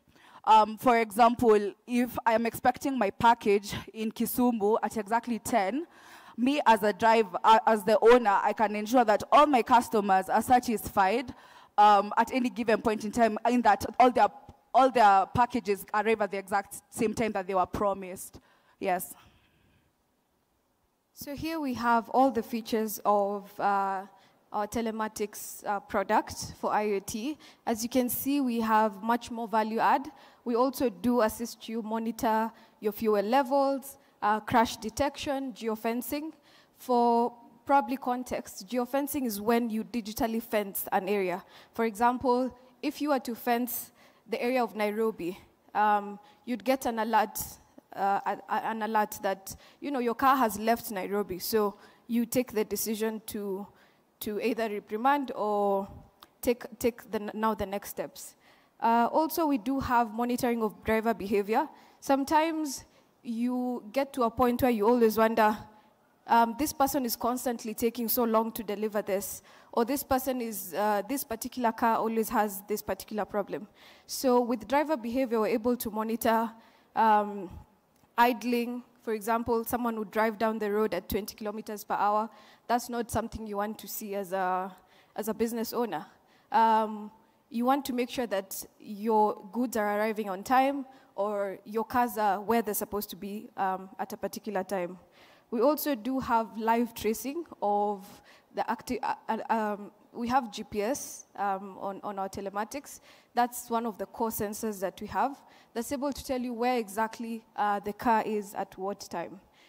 We also have crash detection, so harsh braking and other unruly behaviors on the road. Those are things that we're able to detect, and you will see that in the upcoming demo as we go. Now, there's something I've not addressed with you called video telematics. That's our latest addition to our product. What is digital telematics, or rather video telematics? We've had this discussion again and again with the ministry and other agencies where drivers now need to have a dash cam on their cars. So this is just to ensure that drivers' safety, especially for public sector. The driver is responsible, they're driving well, and also insurance claims. So in this case, if you go to an insurer and say you had an accident, they will check back on the footage, and they'll actually determine whether you're worthy of the insurance money or not. So this is also to curb insurance fraud. So let's go into the actual demo.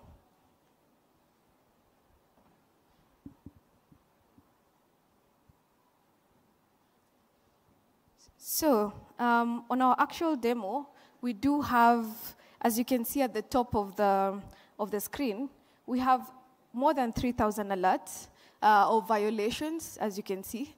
And we have items like harsh braking. We have harsh braking, no-go or keep-in. So the no-go or keep-in is ideally the geofence. So when you leave a designated area, you violate the no-go zone. We also have harsh driving behavior. So on harsh driving, we see whether you are accelerating alongside a corner. How do we do this? We can tell from the system is embedded with a compass that's able to tell where you're facing.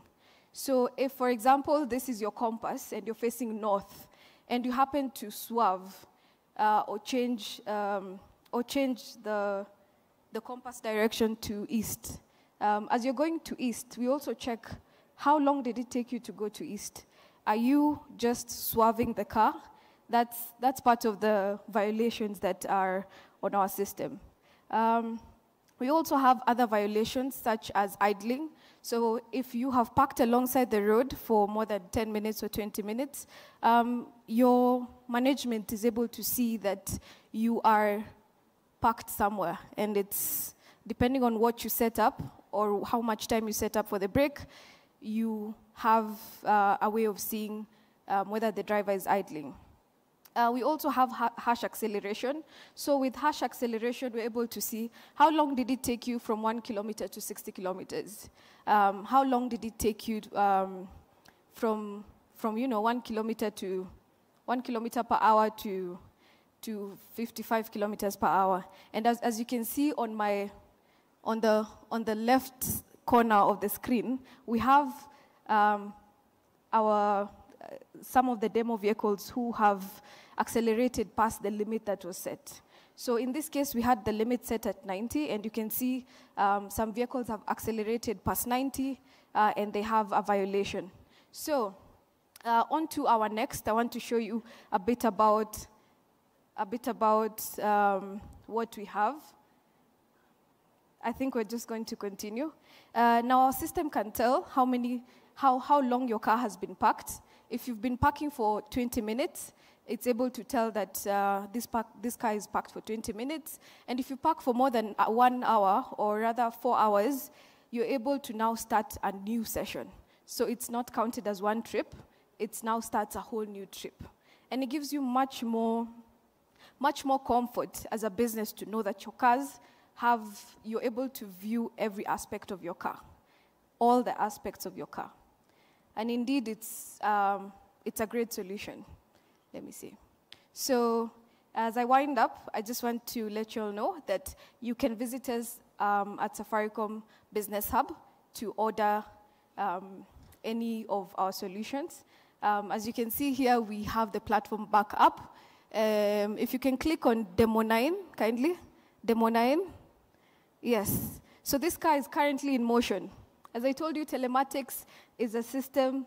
It's a computerized way of updating and processing at the same time as the data in real-time format. So you can see here, this car is at Ngomeni Kilifi.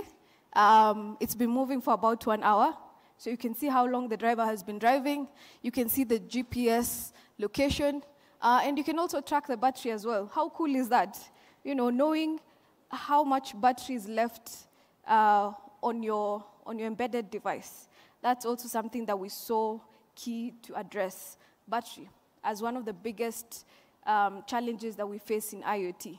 Lastly, just to address that, you get a summary for the day. How cool is that? You get a summary for the day. You get to see how long this car has been moving, how many liters of fuel has it consumed, etc. And this system is one of our best performing products. So, as I did mention, if you have a business, kindly visit our stand right there at where I'm pointing to, so I can explain to you more around our solution. Thank you so much. DJ.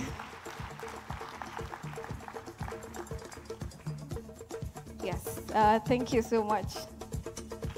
For that, it's projected that if you estimate, each of you probably has multiple devices. So the opportunity in the IoT space or the network of things is humongous, because if you've got X billion people with handsets or SIM cards in their phones, you could imagine how many more embedded sort of services you could unlock. So remember, do meet up with the team to explore more of those solutions.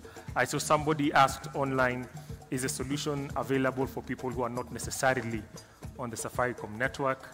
Maybe the team could answer that right on the YouTube feed. Next, we're going to go into a panel discussion that will take us into lunch. And for this, I'd like to invite Evelyn Munene, who's the business lead ICT at Safaricom, to help us unpack Cloudscape Utopia, if Utopia does exist. So, karibu kwa jukwaa, and welcome your panelists. Should I just use it? Yeah, because you're... Okay, good afternoon, everybody. I know we're just getting to lunchtime, so good afternoon. Hands up, please. Good afternoon, afternoon. All right. Our next topic, closely related to some of the things that we've had in the last 2 days. As the public sector guys were sitting here, I was thinking about the fact that they're talking about this one number. And then I remembered Huduma number, how we went with all our files to this place, and there was data entry on an application on a small tablet, and I wondered, is this what you're going to do again? Given that we have so many of us now who know so much more. And I was happy about the challenges that we're giving them. So then we're able to integrate these technologies and make things better. So our topic today is really going to be about, as we're building these applications, And we've been told data is more important than gas and oil. How do we build them so that we can collect this data with a lot more integrity, with a lot more speed, with a lot more efficiency? So joining me today will be 3 business leaders. We'll start with Cynthia Kropacz, who's our Chief for Enterprise Business. Please clap for her, she comes up. Then we'll also be joined by Roy Kimathi, who's a technical consultant at OpenText. Welcome on stage, Kimathi. And then we have Nawaz Bagha. If you're in the room, I think I saw you at the back. Please come up. From VMware Technologies. Okay. Great. You all have the mic. Okay.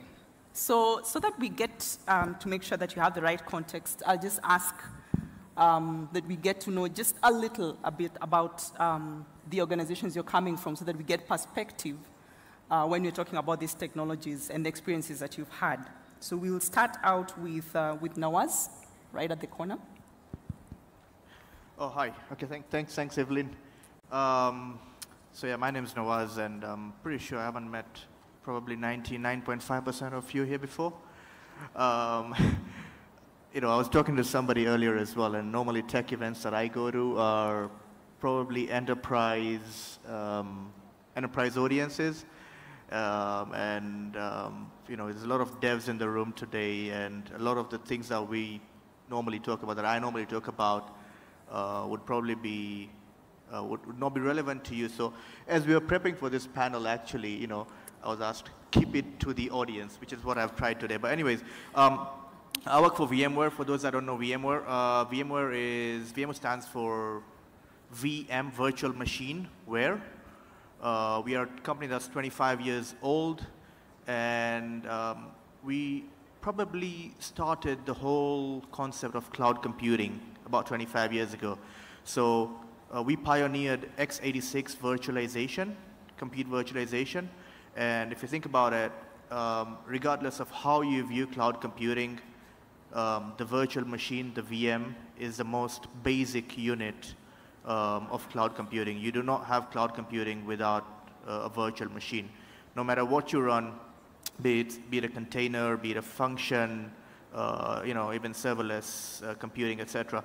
All of that at the back end runs on a VM somewhere, right?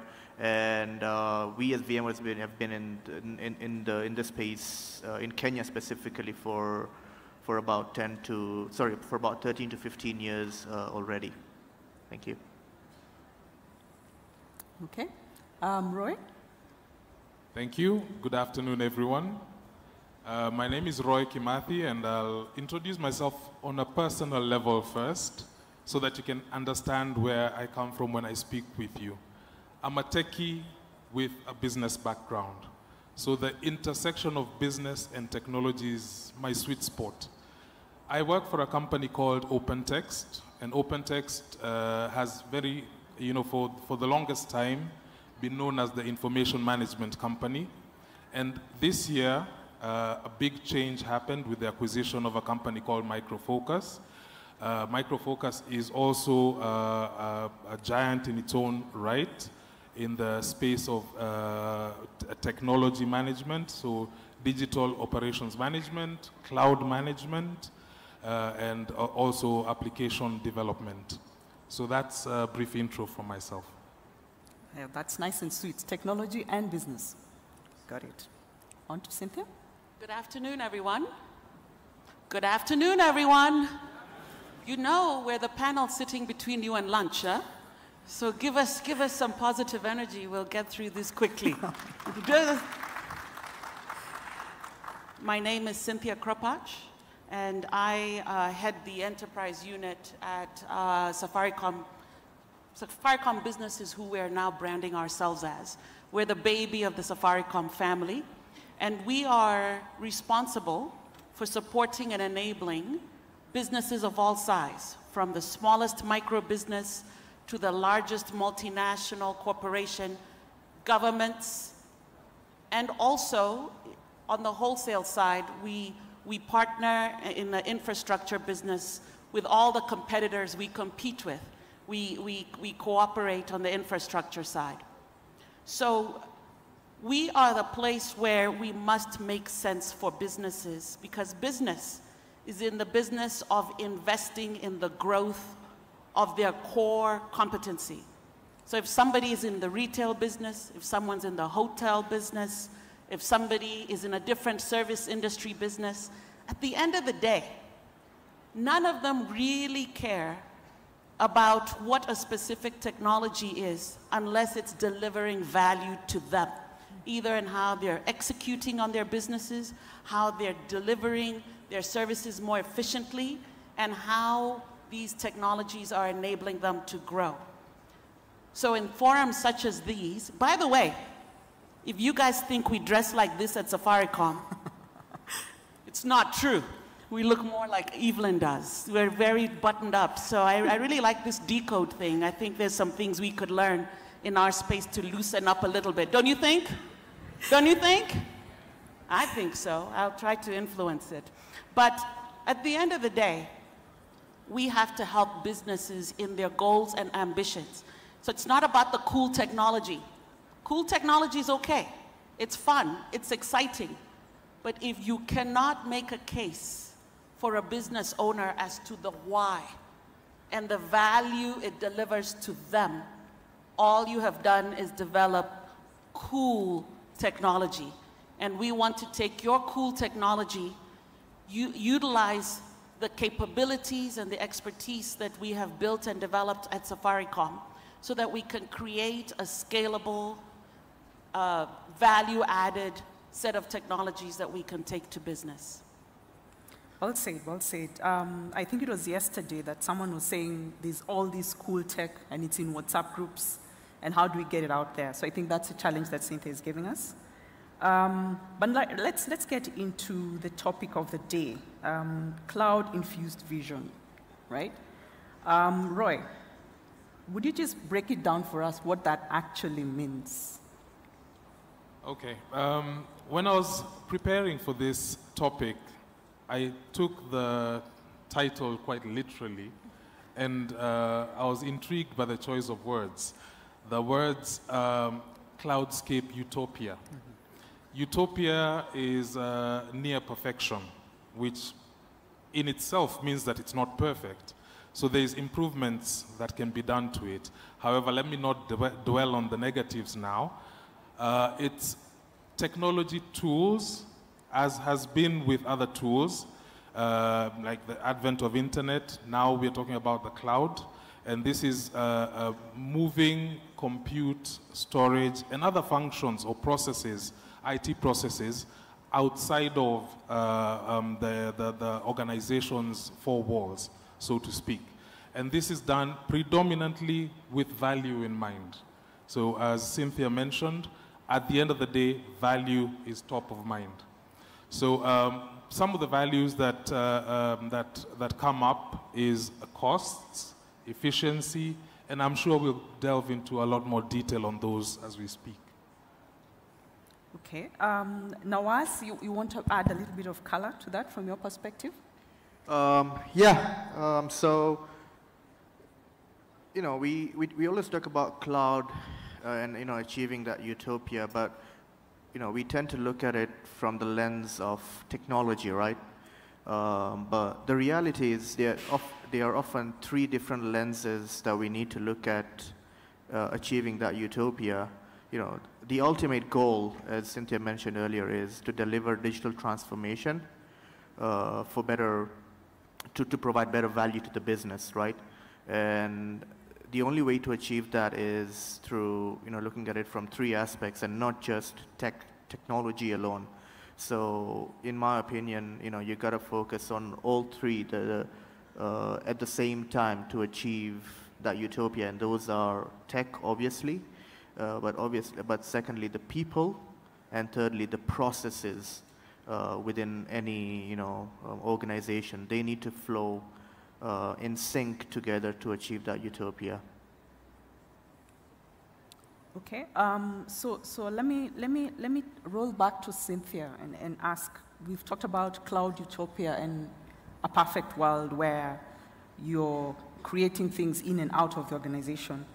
What value do you see that kind of a world bringing to the business world? So I think three things in general, and actually this is a general, I know this is a conversation about cloud. And cloud has in many ways accelerated so much for business in terms of how they have invested in infrastructure for their business. Typically, it was very expensive. It took a very long time to invest in servers, to invest in the rooms where you could keep these servers. Make sure you're managing the temperatures. Make sure that those servers were up. I'm old enough to remember when I had to go and bounce a server. Do you guys even know that term? Have any of you ever bounced a server? I've bounced a server. You go look that up. But those days, no one even talks about that. I've not even heard that term in a long time. But the reality is this. In what cloud has enabled, particularly in this country where 97% of businesses are small and micro business, is creating affordability and accessibility, where you can be able to buy a subscription service for applications that either help you run your business, that help you in managing your customers and suppliers, and help you in managing your finances. The cloud accelerated that, but here's the challenge that I'll give to all of you. Cloud was just the vessel that allowed companies, particularly small companies, and also large companies, by the way, have the same type of buying pattern. But what this did for small and micro businesses, there's still more to be done. Why? Many of the applications that run on the cloud, many of the applications that are being accessed on a subscription basis, you saw the entertainment bit here, where when I looked at the companies that we can buy content from, most of them were foreign. There was very little local. It's the same thing with business applications. They're on the cloud, they're accessible, they're affordable, but much of them are from Western countries. What you need to be thinking about is how can we create those cloud-based applications for Africa, for African companies. Can you do that? Can you do that? That's what you should be thinking about. But it's going to be more than just, do you know how to code? Do you understand code? Do you have cool tech? It has to be, you understand the business processes. You understand the business workflows. You understand the business challenges. So that as you're developing these technologies, it's not just about what you're copying so that it's cheaper and for Africa, by Africa, but what you're creating is something that is relevant to the context of our country and of our continent, of how we do business, the way business operates and executes. So that affordability and accessibility is a place you can really play. But always remember, it's not about the technology, it's about the outcomes. When a business invests in technology, it's not for entertainment or the coolness factor. They're doing it for the outcomes that they can derive out of it. And then what cloud then allows is the flexibility to start small and to be able to scale and to be able to take advantage of features and capabilities that enhance the business. So think about those three things. We can create affordable, accessible solutions. We can do it. Understand what are those critical capabilities businesses need. Many of them are very similar. There are very few things that are industry specific. Many things are very similar, at least in the small and micro space. Then always think about outcomes. What's the value derived? How can these businesses take advantage of these solutions to better service their customers, to better grow their profits, to run more efficiently, and can you help them scale? Thank you, Cynthia. So Roy, so in the room we have quite a bit of talent, and these people, and looking at what just happened here when the job offers were given, will be sitting opposite leaders like Cynthia, right? Like you do every day. What can they expect and how should they prepare when they come to sell these solutions? I'll tell you something that I heard from the leader for IBM. I forget what her name was. I can't believe I've forgotten. My age is starting to show.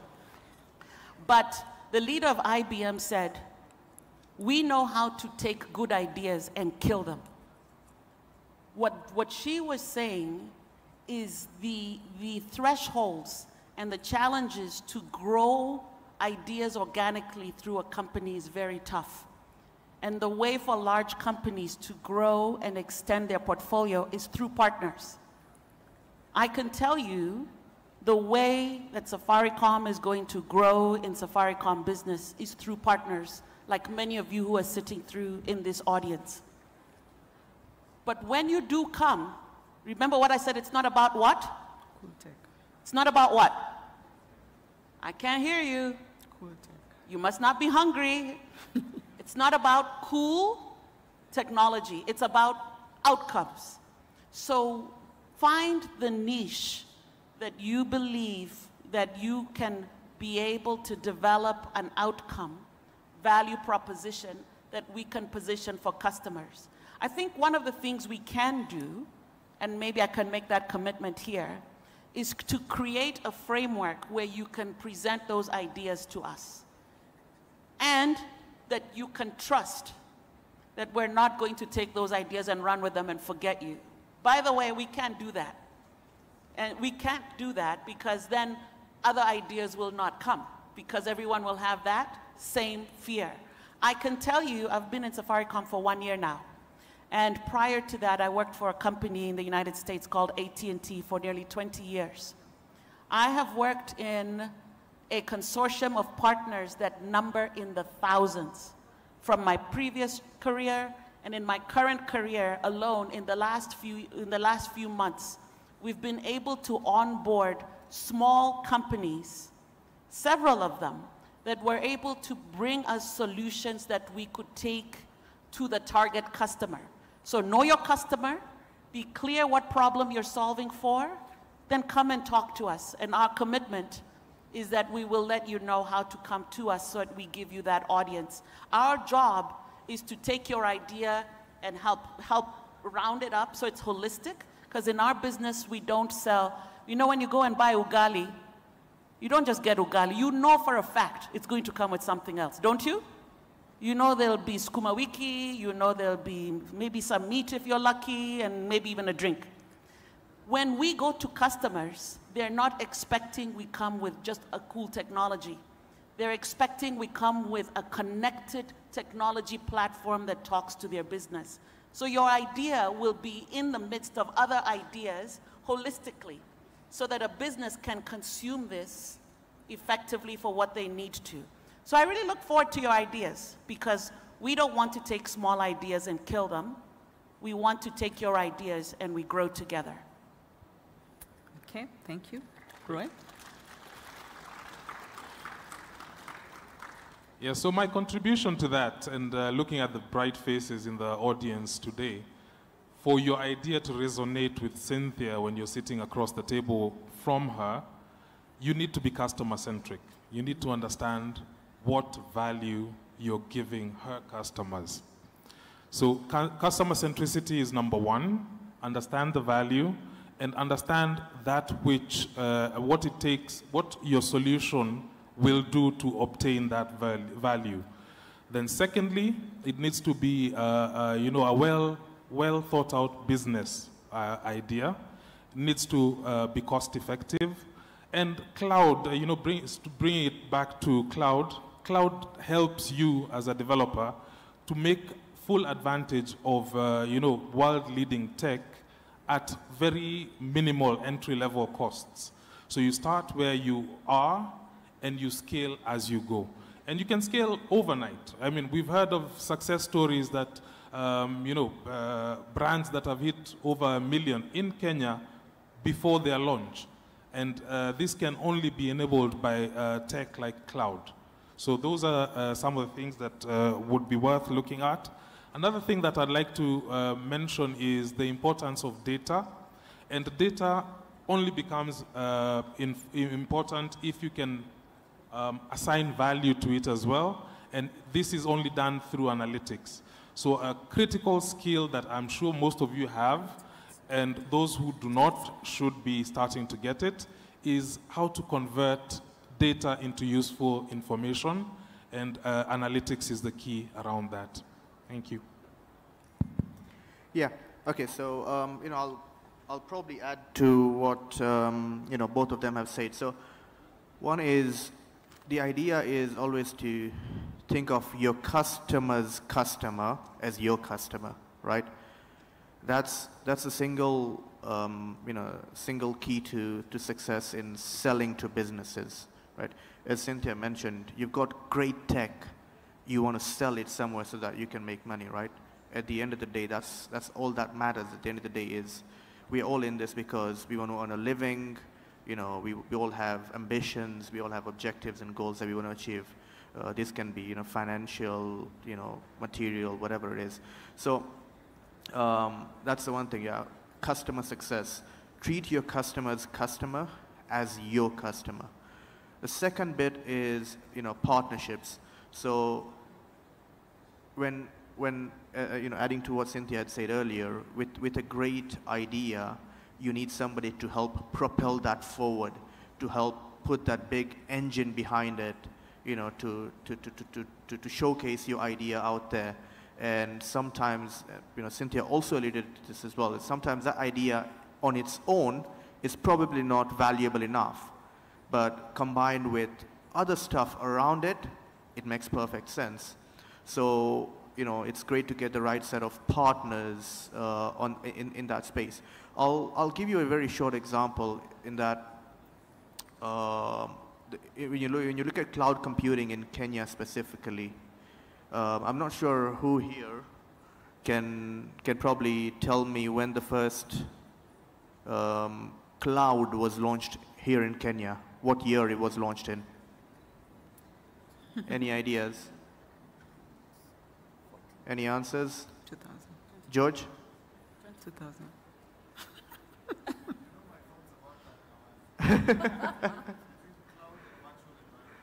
So you'll be surprised in that the first partnership that we as VMware had in country in Kenya was with Safaricom back in 2010 when we launched the first cloud here in Kenya.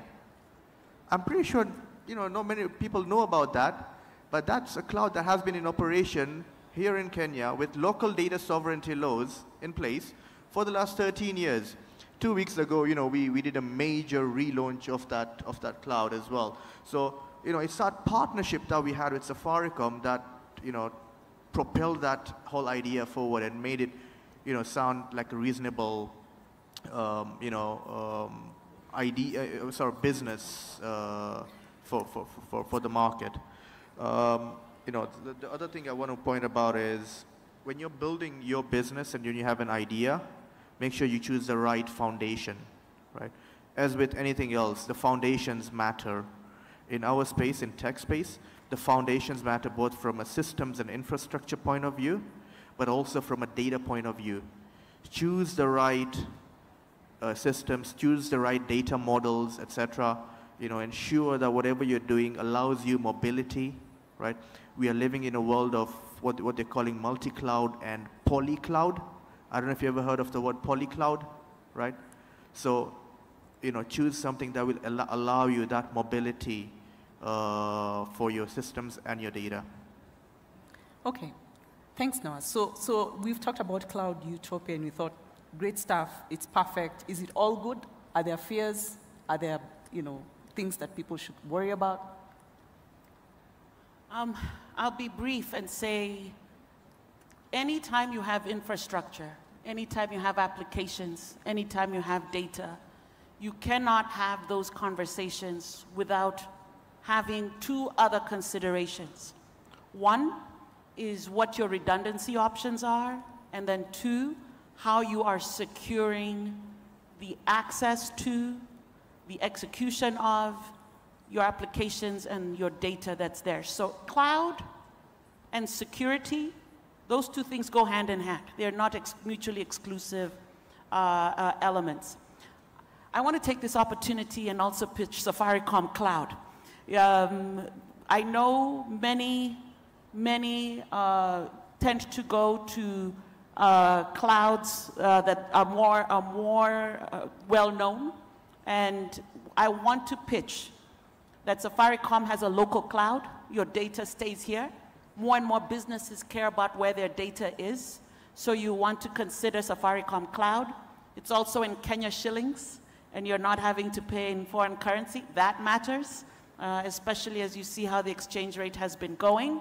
And even more importantly, you have a partner in us in how we can help you in growing your business as a business person, and how we can partner together in the technologies for tomorrow. Okay.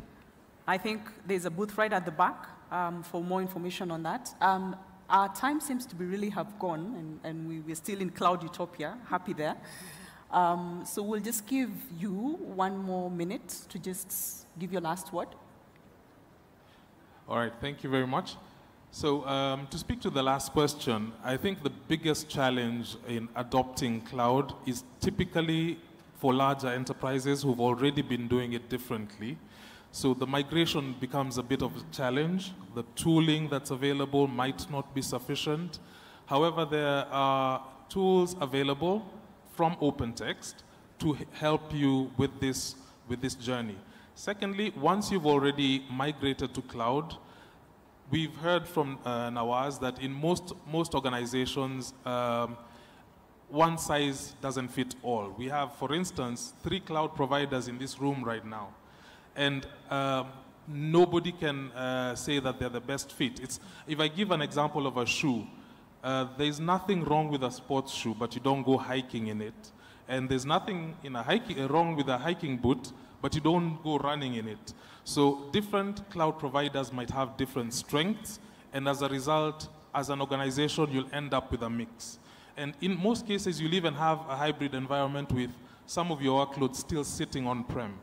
Now, none of these providers or even your on-prem software provider will give you a tool that will look at, for instance, the monitoring, the provisioning, the serving of the needs of all your infrastructure.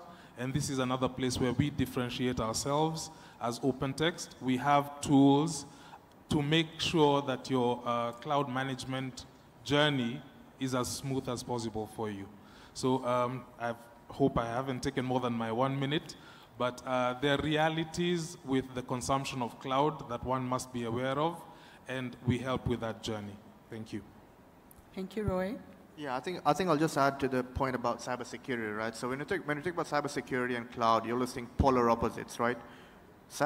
Cloud is more about democratization of systems and infrastructure and data, whereas cybersecurity, and I'm not sure if there's any cybersecurity ops in the room, they are more about let's build virtual walls around everything.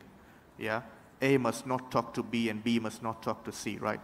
But the reality is the whole, this whole concept about DevSecOps is embedding security right from the get-go, right?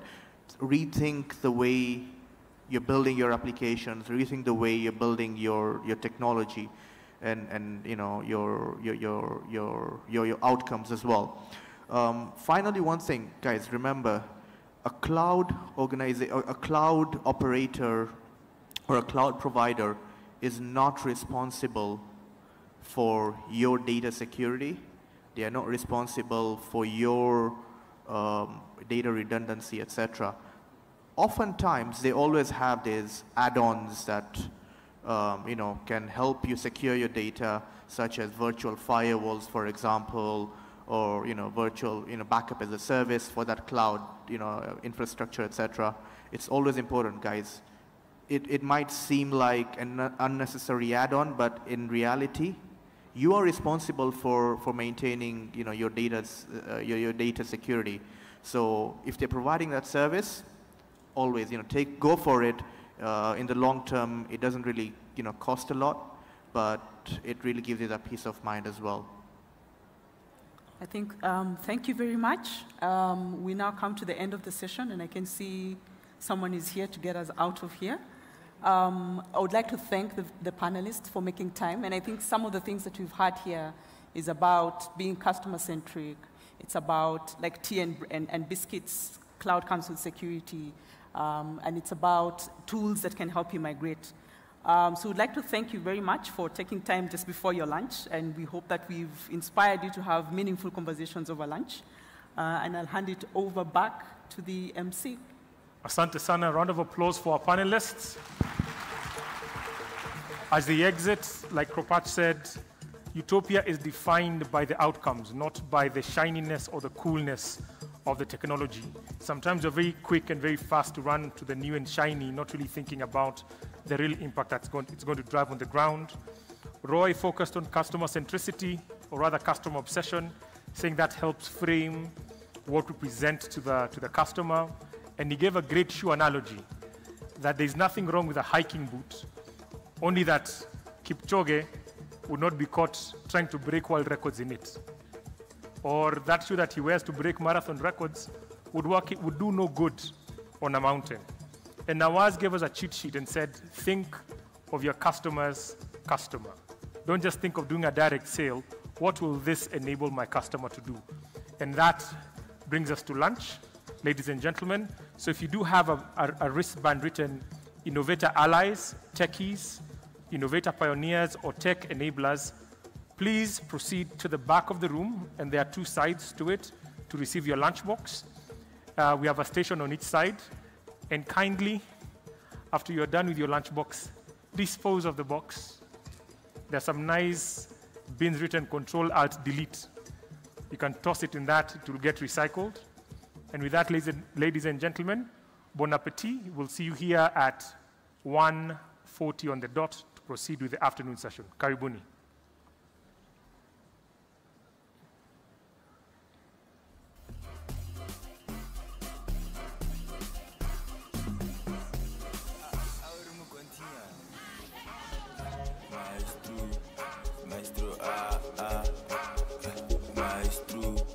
Maestro,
It's so nice to have you. I know we didn't get a chance to say hello, but it's a mighty good day to be at Safaricom Decode 2.0. My name is Mariam Bishar. We had an amazing morning session, talked about citizen-centric public infrastructure, and it had people spicy, a very good session. We also saw a sneak peek of what Safaricom's new entertainment hub is going to look like, an all-in-one place for you to get all your entertainment needs. Cannot wait for the launch of that, and I'm glad I got to see a sneak peek before everyone else does. We've got an amazing afternoon session, but before that, I want to show you some cool things that are happening around me. If you're a fan of VR, if that's your thing, there's a VR station for you to lose your mind, potentially, or at least pretend that you did. If you're scared, I would highly advise so that you can get over that fear. If not, come through, also have a good time. There's a photo booth there so you can take some selfies, remember the good times you had, and look back at, I don't know, Decode 10.0 and be like, yeah, I was here for the first and the second and the third. There's also a gaming station. Good old FIFA, can't beat the game. I don't think I can do better than any of those fellas, but if you think that you can, this is definitely the place for you. Before we get back into the afternoon session, I want to speak to Naisanya Mungai, who's the tech lead for digital transformation at Safaricom, about Safaricom Decode 2.0. What's different between last year and this year? What's changed? What's remained the same? And of course, what we should be looking forward to at the next Decode.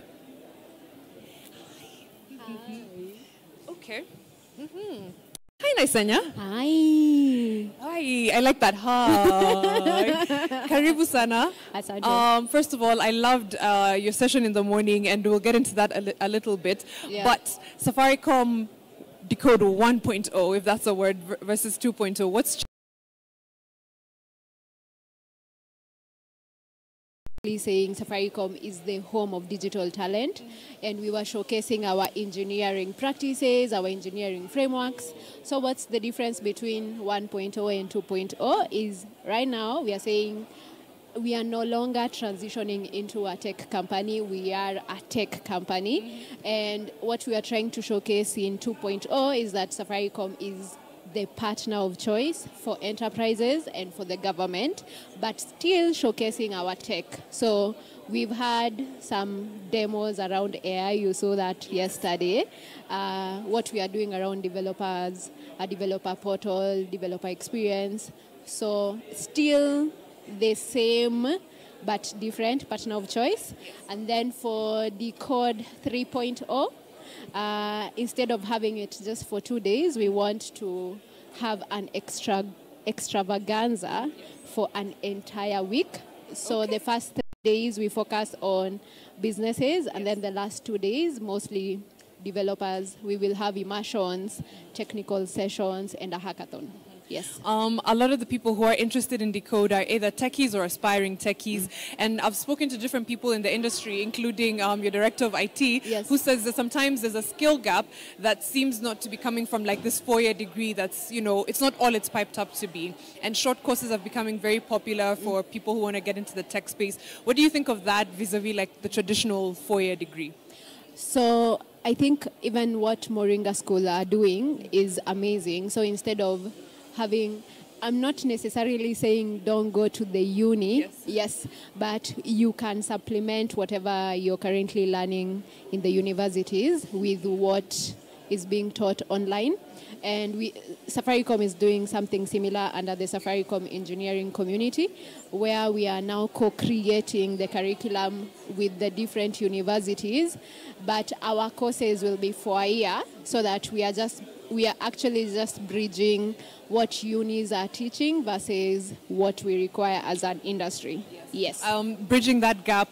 When you say you'll be doing this course for a year, does that mean that that's a certification that someone will have to get from Safaricom? Yes. So we are actually co-creating the certification with the industry leaders. So a certification between Safaricom and AWS, a certification between Safaricom and Oracle, so that it's something that you can actually use once you have actually graduated from Accelerate by Safaricom. Yeah. Tell me how you stay on top of like the ever-changing trends and emerging issues in tech, because every day it's a different thing. Yesterday we moved from ChatGPT 1 to 4 in a matter of weeks. You blink and you've been left behind, right? Yes. So at work we are being encouraged actually. What we were talking about yesterday in our panel, learning agility. And I think the interesting thing for me, and most people don't know this, is even coming up with the concepts, the panel discussions that we've been having, the demos. We really couldn't have done it without ChatGPT. But then what we were utilizing is whatever prompt engineering. So how are you learning all these skill sets to make use of them and make your work easier? So you really have to have the mentality that I need to learn things as quickly as possible. Otherwise, utachwa tu nyuma. No one wants to be left behind. But building a skill set is also a community thing. Yes. What's your favorite thing about the community that Decode is starting to build? Because I think 1.0 was something, this is something else entirely. Yeah. And if we do a week next year, I can't wait to see that. I think for me, it's the passion that the developers have. And as much as people are building a craft, let's say your craft is software engineering, we are still finding that even the software engineers are very good in AI, they are very good in RPA. So we are building a community of, I don't want to say like-minded people, but young people who want to explore and innovate. And as Safaricom engineering community, we are saying we are building and fostering world-class engineering excellence by knowledge sharing and innovation. Yeah. Speaking of AI, Safaricom obviously has access to, big data, big data. And of course, some of that will be used to train artificial intelligence, right? How do we keep it ethical so that at the end of the day, no one is worried that, hey, my data, even if I'm user 36825, my data is being used ethically, if at all. Yeah. So we are actually making sure that our data, we are complying to the data governance rules. Yeah. So your data will never be used without your consent. When we were even registering for guys to be part of Decode 2.0, yes, you had to give us consent to actually use your data, even to send you an email reminder. So even a photo, actually. Even a photo, yes. So we are taking these things really, really seriously. And also considering now people are being sued for sharing photos online. Yeah. You have to tread carefully. Yeah, we are treading carefully. Yeah. Yes. Is there a trend, aside from perhaps artificial intelligence, is there a trend in tech that you think is going to change the way we do things in the next maybe 3-4 years, aside from artificial intelligence and chat GPTs and the likes? Yeah. I think for me, one of the biggest things that I'm really, really, really excited about is digital twin. I'm still doing a lot of research on the same, and I would like to see what applications we can actually come up with for different use cases in Kenya. Yeah. I think that would be something Introduce us really, to digital. Really You said digital twin. What Yes. does that mean? So how do we create, how do I put it? A good example is even in architecture and buildings, how do we create something in the virtual space to replicate actual real world? Yes. So I think that would be really, really cool. Yes. And how we can use that technology to solve our own issues in Kenya. Yeah. I would love to see Decode in the meta, not the otherverse. I don't know what to call it, but virtual. Actually, ours we are calling it Safariverse. Safariverse. Okay, Yes. like it. I have a name now. I have a name, Safariverse. Safariverse. I'm very interested to see how that works out. Of course, there's also the fun element that Safaricom has been talking about. We have an entertainment hub now coming through. Is Safaricom looking to be a content creator, not just an aggregator platform as well? Yes, yes. I think even what we were launching today, the entertainment hub, is some of the things that we are looking forward to building and co-creating with the creatives. So it's no longer STEM, we are calling it STEAM. The R. The A, we are introducing an A. STEAM. STEAM, Okay, yeah, okay. so science, technology, engineering. So the A is for arts. And then mathematics. Okay. So how do we bring everyone along on the tech transformation journey? Yes. I like STEAM. I really love that idea. Because people always accuse techies of, oh, you guys don't respect the arts. No. You don't do ethics and philosophy and arts and things like that. But it's good to know that we're integrating and that we're coming together as one. Thank you so much, Naisanya, for the work that you're doing, for joining this little interview of ours, our fireside chat. And of course, we look forward to seeing what the afternoon has in store for us. And we will call it STEAM. STEAM. Yes. And now I also know about digital twinning. Learn every day. Learn every day. Thank you so much, Naisanya. Thank you. All right, guys, you heard it there. If you are interested in this and more, just stay on the live, stay engaged, use the hashtag SafaricomDecode. I will still try and make sure that we have some airtime to give out so we can say a little thank you to you for being so engaging. And of course, for the many of you who are on live with us, who were on live with us yesterday and then came in person today, big shout out. You're actually my favorite people and I love saying hi to you. If you've missed this one, miss Kia next year. We're doing it bigger. We're doing better. Maybe a week-long extravaganza. Sounds amazing. Also, if you have any comments to share with us, continue to do so. And questions, especially for the people who are on stage, they'll be more than happy to answer. Mbogwa will be more than happy to make sure that those questions get to the right people. Thank you so much for staying with me. We're getting back inside now with Mbogwa and G here. Any questions, comments, etc.? Hashtag SafaricomDecode. Mbogwa, over to you.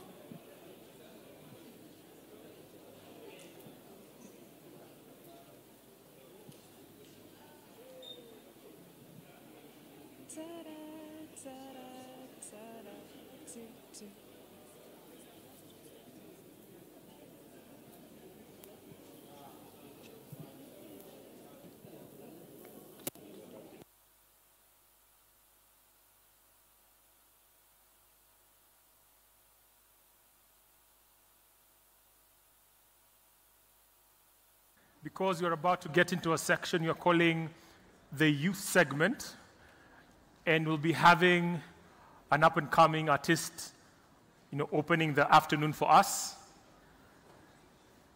And without much further ado, I'd like to welcome on stage Chris Kaiga. Karibu.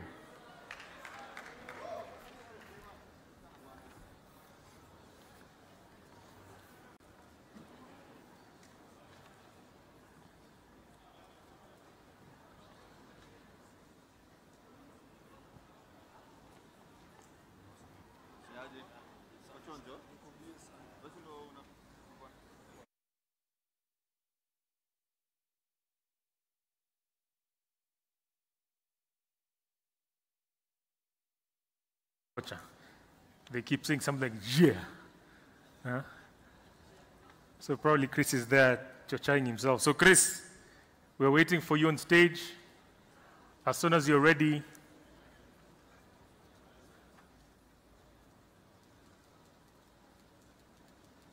we're looking at the door, and then the guy comes from the ceiling. These guys. And then, have you ever wondered how these guys decide on their names? Like kuna DJ Redbone, kamuza ati jina yako ni ati Redbone, mfupa ya red. Kasema okay. Then this guy comes yesterday, he's called Father Mo. I'm always curious, like if a software engineer was to double up as a musician, what would their name be? I wouldn't be surprised if it's Hello World or Lorem Ipsum, Domet, something. Something crazy, or atandika tu script, some random name generator. So, Chris, yeah.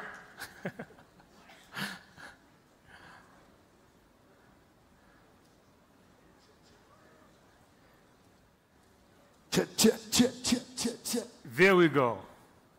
Stage is yours. What do you do, my people? What's good, my people? Mnasemaje? Hapa leo nimekuja kanisa ama tumekuja basho na Thursday? Hapa leo niko wapi? Nichangamsheni watu wa ICT. Nasikia AI imeshika deadly. You guys are about to bring the future a bit closer to us. Hiyo ni ukweli? Hiyo ni ukweli?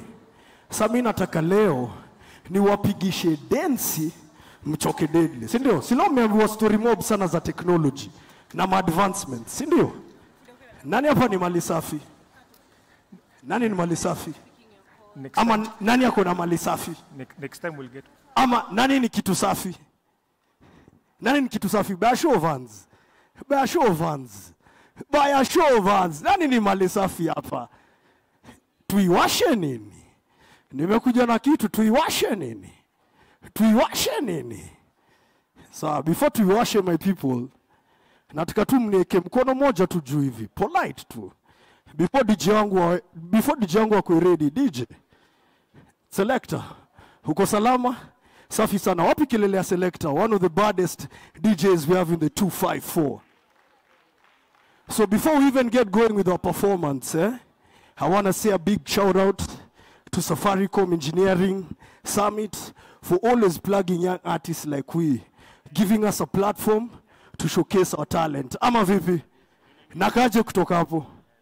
Nakaje kutoka? Nyinyi mnakapua kutoka hapa. Mimi nakaje? If you're single in the house, can you say ini ya madem peke yake? Pole, Brayo tuli. Brayo tulia baba. Any single ladies in the house?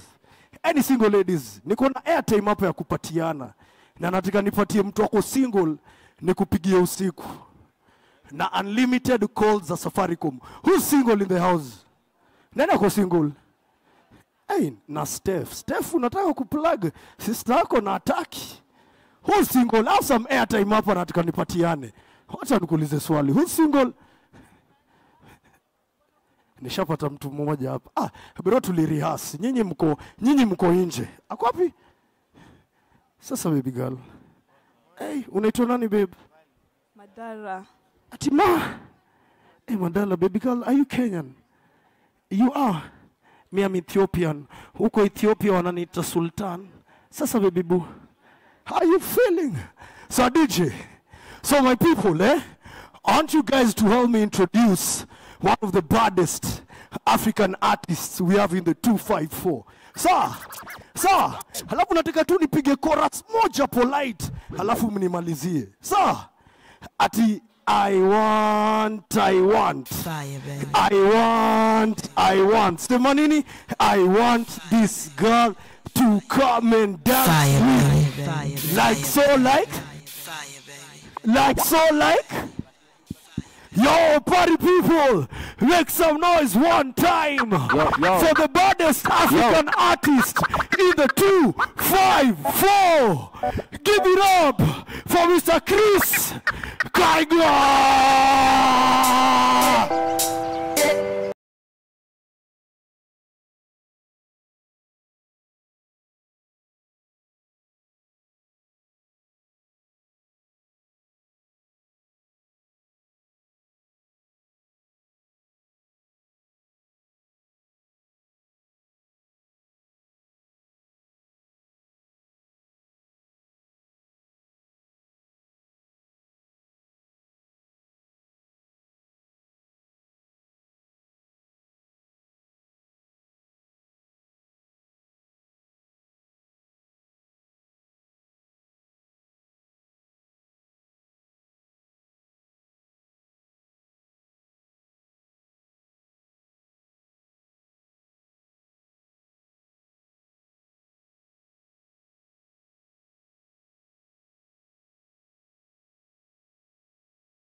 So moving swiftly now to back into context, I'd like to invite Anthony Gashanja, who's the Director of Network at Safaricom PLC, to give us a presentation on the Open RAN revolution, liberating networks for seamless global connectivity. Karibu Gashanja.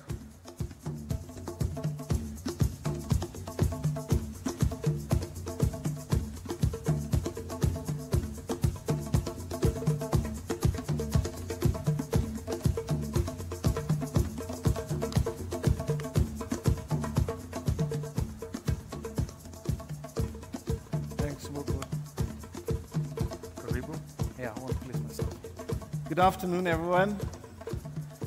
I know it's a hard job to come after such an artist on stage, so I have the unenviable task of trying to keep up with the trend.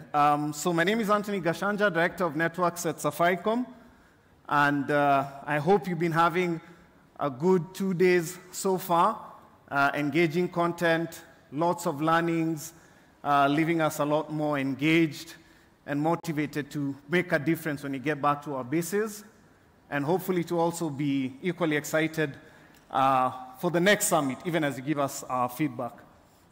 So for today's afternoon session, we're going to be talking about liberating networks for seamless global connectivity, just reflecting on the theme of the summit, seeing how we bridge the gap in as far as connectivity is concerned, and it being a lifeblood for digital transformation.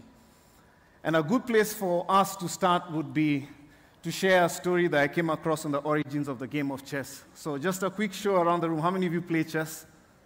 Can wave at me. All right? There are a couple of chess players. I'm not a very good chess player myself. But I love a story I came across on the origins of the game of chess. So legend has it that there was a king some time back, and depending on where you think the game of chess originated from, either India or China, I leave it up to you. But the story is that the king challenged his wise men to come up with a game that was engaging and to, stir up his mind. And out of all the games that were presented to him, the one game that he really enjoyed was that of the game of chess. So taken in was the king that he requested his wise men, and the wise man in his humble stature said, "My king, all I ask for is that you pay me back in grains of rice." So the king was a bit taken aback. "Is that all?" "Yes, I just want grains of rice and place them on the same chessboard that I have created." So the king was fine, and he said, "Okay, if that's all that you want, are you sure you don't want anything, riches, gold?" He said, "No. That is it, my king. The only thing that I would add, my king, is that may my fortunes double as you place grains of rice on the chessboard." And what that meant was, if you place 1 grain of rice in the first box, place 2 in the second, 4 in the third, 8, etc. So for those of you who are good at math, how many grains of rice do you think ended up being there at the end? Right? By the time you get to the 64th box of the chessboard, there were 18 quintillion grains of rice. 18 quintillion. To put another context to it, that's 1.4 million metric tons of rice. That's 2,000 more than the annual production of rice in the world. So what seemed as an innocuous request from the wise man turned out to be a very favorable exponential growth of fortune. So why am I saying this? We can draw parallels to what's happening with this story to what's happening in the computing space. We are seeing compute speed, our capacity to process storage doubling every month, and at a fraction of the price that we've been used to paying in the past.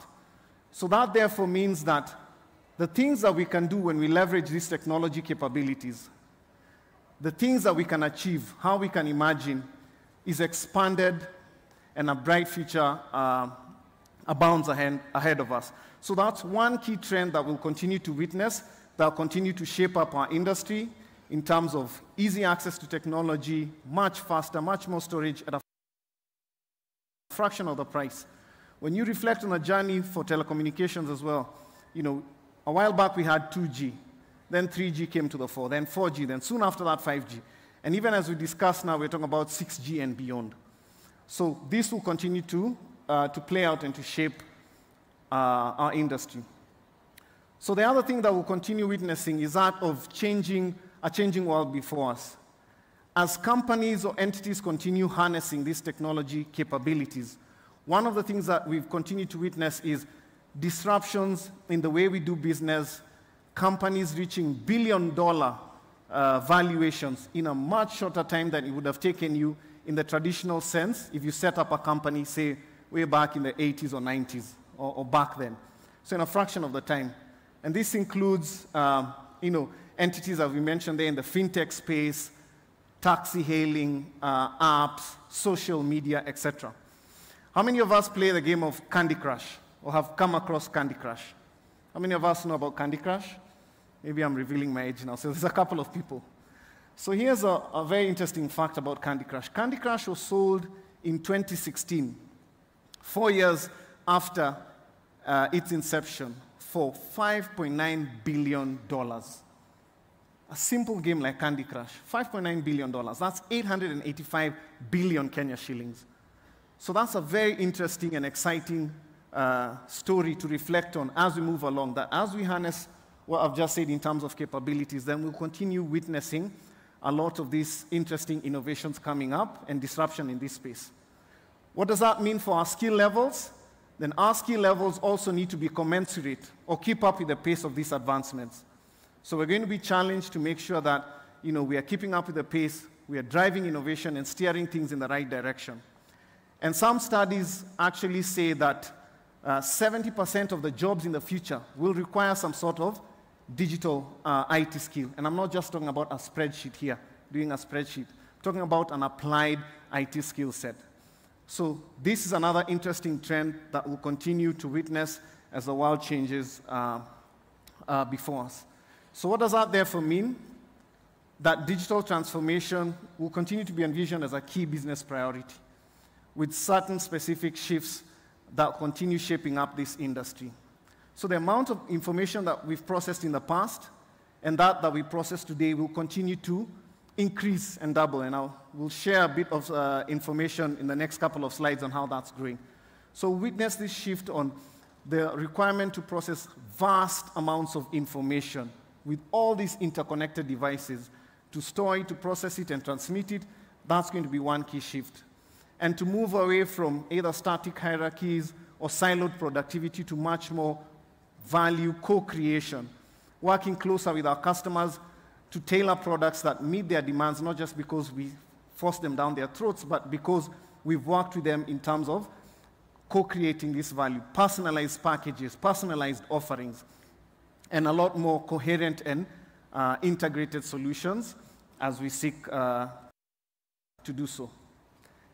In terms of key statistics, when you look at the global stats in as far as connectivity is concerned, out of the 8 billion or so people that we have on the planet, around about 60% of those are connected to the internet. So clearly you can see there's a big gap there in terms of that 40% that's an unserved market. And when you reflect on the same statistics within the African landscape, that digital divide is even much, much wider. So what does that tell us? That we need to be a lot more creative as service providers or as solution providers in the audience as well, to make sure that we bridge that digital divide that exists, to make sure that we tap into markets that are not connected, users who are not connected, who would also derive value from all the innovative apps that we just talked about, and to access services that will be available to them at the palm of their hands. In terms of data, and we mentioned this a little bit earlier, the growth of data is projected, to take a similar exponential growth, just like the grains of rice on the chessboard, reaching values of around 175 zettabytes. I'm not sure how many zeros that is, but it's a lot of zeros by 2025. And more than close to 50 or 70% of that will be generated by interconnected devices.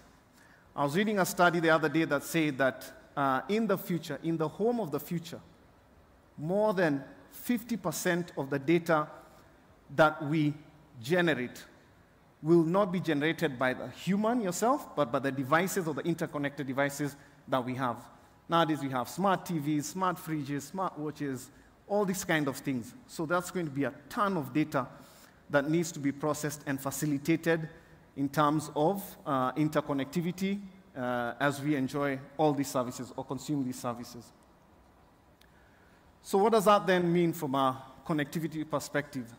We therefore need to apply ourselves to make sure that we supply the highway upon which this digital transformation is facilitated. The applications that will leverage this superhighway to deliver services to the citizens, whether that's smart cities, in all these use cases, smart transportation, utilities. We've seen locally here in Kenya the ambitious target that the government has set itself in terms of its digital transformation agenda. So connectivity is right at the heart of it.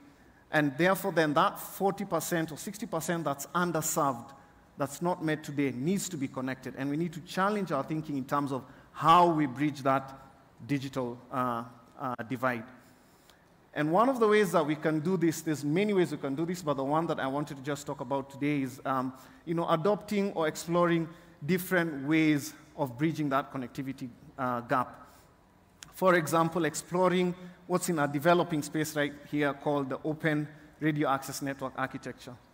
And what this is really a telecommunications architecture that facilitates open, flexible, and interoperable delivery of wireless networks, especially in the case of 4G, 5G, and beyond. And the significance of Open RAN really resides in a couple of key aspects. One is that of interoperability. So today, we see that a lot of the architecture would probably be delivered to you by a single vendor. But maybe in the future, there'll be a multiplicity of vendors who can allow you the flexibility to pick and choose hardware and software components that make sense to you to deliver this service or connectivity service to your customers. And in so doing, the side benefit of that would be, driving innovation, driving scalability. The other aspect would be scalability in terms of allowing you to pick all these units or building blocks and building things that make value from different vendors as well, to allow us to scale or to expand our networks, to bridge that digital divide, avoiding some of the traditional disruptions that would occur in a traditional radio access network. And in so doing, fostering innovation, encouraging competition around some of these service providers, and ultimately reducing that cost that we use, or what we call cost to serve, delivering internet to yourself as the user, or to these underserved markets, and allowing us to reach those untapped markets. So I've painted a very bright picture of this digital utopia, if you like. A great future abounds. All these great innovations that we can reach, harness, and deliver. But guess what? In between every great thing and where you are, there will always be risks and uncertainties. And these are inherent as we pursue our journey of digital transformation. And just to speak about a few examples here, how many of us know about the Space Shuttle mission or followed it way back when? Again, I'm revealing my age. Just wave at me if you know about the Space Shuttle program. That Space Shuttle program was retired, I think, probably around 2011, if I'm not wrong. An engineering marvel. I remember spending a lot of time as a young kid following this Space Shuttle and the engineering marvels. And I think a lot of who I am as an engineer has probably, a lot of it has to do with that. So when you look at that cockpit, a lot of computerized systems, automated processes to take this astronaut to a space mission and back. But guess what? The one thing, the one risk or uncertainty that the engineers conceived that they did not want to assign to the computers to manage that spaceship was what? The landing gear.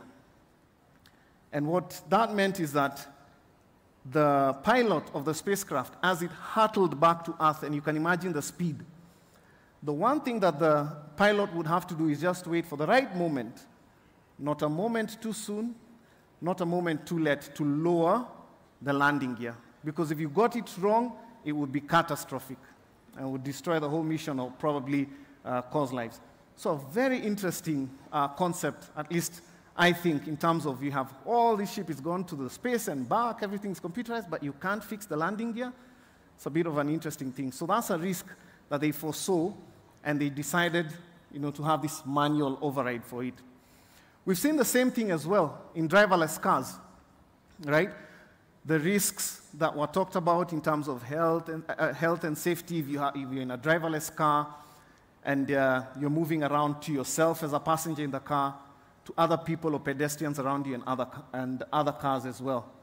So there was a lot of talk and debate in the beginning, is this going to be the right way to go or not? And I think that debate is still continuing. But I think, just imagine Accra Road, downtown Nairobi, in a driverless car. I tell you, sit at the back, and we're just going to go, this car will drive you through Accra Road with all these matatus. How many of you would be comfortable doing that? Yeah? So those are the kind of risks and issues. But we've seen how the innovation has come back. And the point I'm trying to make here is that we need to look back at the same technology capabilities that have gotten us to this space to look for solutions that mitigate or deal with those risks as well. If you see what people like SpaceX are doing or Blue Origin, just look at the contrasting difference in terms of the space shuttle, cockpit, and SpaceX, right? It looks like you can fly that ship, isn't it, right? But the point here is that, we need to look to technology advancements again to help mitigate those risks that stand between us and this digital utopia. And the same thing will happen in the cyber threat landscape as well. As we continue to deliver services to our customers or to our brand ambassadors, as we continue to narrow that divide that I talked about, enhance connectivity so that everyone is connected. Imagine a world with 95 or 99% connected.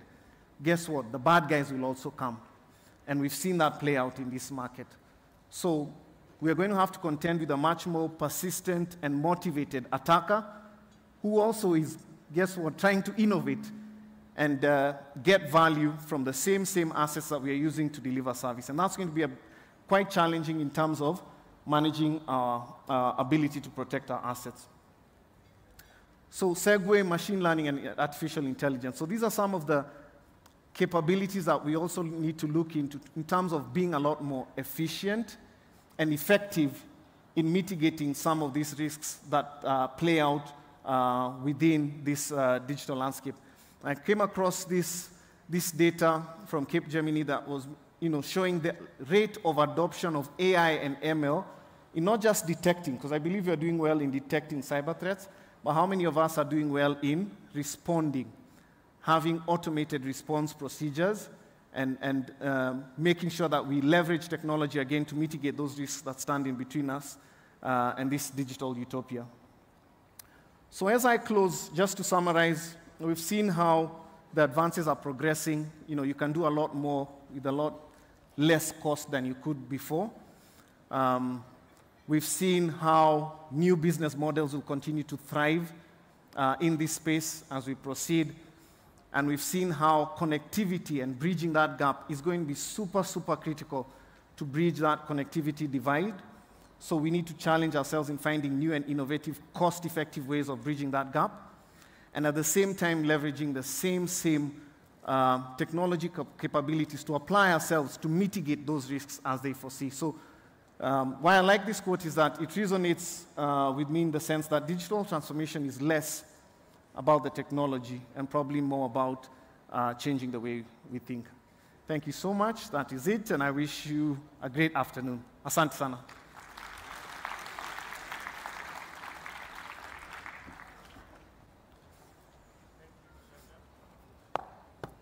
Thank you. Thank you, Anthony. The future is interoperable, and the more open systems we have, the more innovation we can drive. We've been used to systems that are siloed and closed out, and that actually stifles innovation. But now that you're seeing a lot more open systems, especially in the mobility space, when talking telco, that will drive innovation. That will only drive innovation further. Now we are back into the Tech Expo session, and sasa hapo ndio tunawachapa na demo kama zimefuatana. So the first team on the Tech Expo session now is going to showcase workflow orchestration. That team, karibuni stage.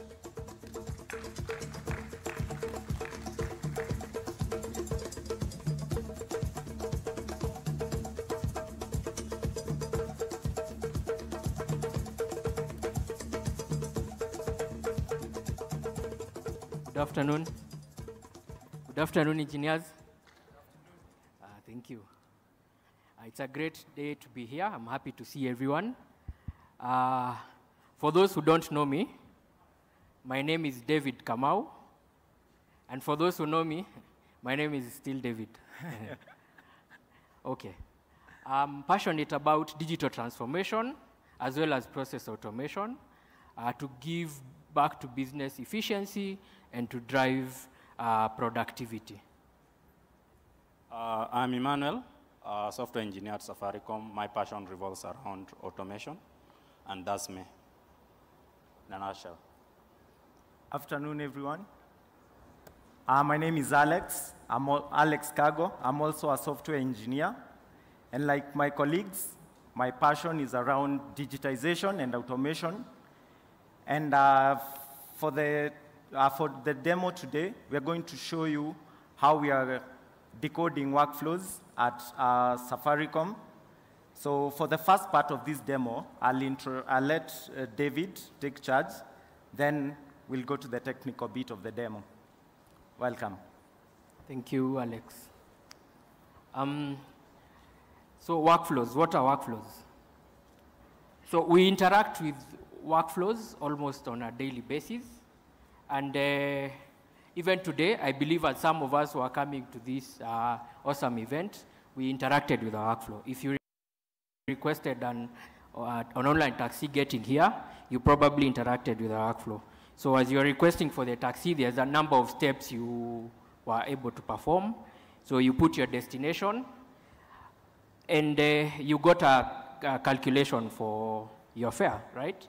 Then from there, the driver arrived, and you also started the journey, and as soon as you ended the journey, you paid the driver, and you're also able to rate the driver. That's a good example of our workflow. Another scenario is, I think we all love pizza. As you're ordering pizza through your favorite app, once you finish adding the toppings and maybe adding your soda, hitting the submit button, something interesting happens. So the order is received, then you'll probably see the order moving to the kitchen. After the kitchen, you see the order, you probably notified the order is ready for delivery. And then you can as well track as the order is getting to you, maybe through a rider, until it gets to your home, and then you're able to complete the payment. So that's another example of a workflow. So within our organizations, we have similar workflows, or even the projects you're working on. We have such workflows. And at Safaricom, we indeed have workflows, and for us, they are mission-critical workflows, and they also come in volumes, right? So to be able to orchestrate these workflows, we build an internal workflow engine called BPM. So we are in the process of retiring a legacy BPM into our new BPM that we are calling Mocha BPM. Why Mocha? We love coffee. So something else that we also love is open source. So under the hood of our workflow engine, we are leveraging a new technology that we'll see called Temporal IO. So this is a technology that is helping us to build resilient workflows and also workflows that are able to scale.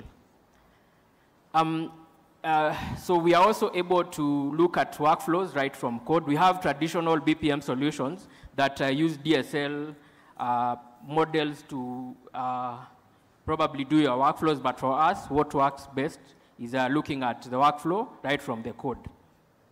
You can use this technology using your favorite languages such as Java, Go, PHP, yeah. So I'll give a good example where we've seen this working for us. We are powering the enterprise business team, or supporting that team to deliver enterprise solutions for our customer. So to be specific, fiber for the business. So once we receive an order for installation for an enterprise customer, we have our internal staff from the test team that receive that order. They review that order and dispatch a field engineer to do the installation. So once the field engineer is on site, a couple of things happen. We need to talk to network devices that are the customer premise to probably provision an IP. So during that stage, anything can happen when you are communicating to network devices. So this framework is allowing us to build as if failure does not exist. And we'll see how through the demo. So that's an example of how we are using this technology to power internal solutions. So we are not the only technology company using this. We have Stripe also using it, Uber using it as Cadence. We have Snap also using it, and other various companies using it. So the benefits we are realizing from this is we are able to build scalable workflows and solutions as well. And we are also able to build with agility. So our developers are able to move at a faster rate while they are building, because we are looking at the workflows as code. So just a journey of how we started or how you need to do this. Just choose your favorite language. For us, it was Java. And then you'll also need to set up probably the server. We deployed the Temporo server on our, we deployed the Temporo server on our internal clusters so that it scales. Then we are also able to provision the database layer for persistence. You also need to persist data that is coming from your, or the state of your workflows on storage. And then finally, we also implemented monitoring and observability. So we are going to see a demo of how you can also get started with building resilient workflows. And I believe it's something that you can also use on your next project or when you go back to your organization. Thank you. Alex? Thank you. So do we have developers in the house? Lucky for you, we have a project. It's open source. It's about a pain point we've been having in our hospitals, where we get to the hospital, but it takes long for you to be attended to. It's a sample workflow that you can use. It's open source. You can go straight to GitHub after this, download it, and just practice what you've been told. So it's about a patient onboarding workflow where the patient enters their key information.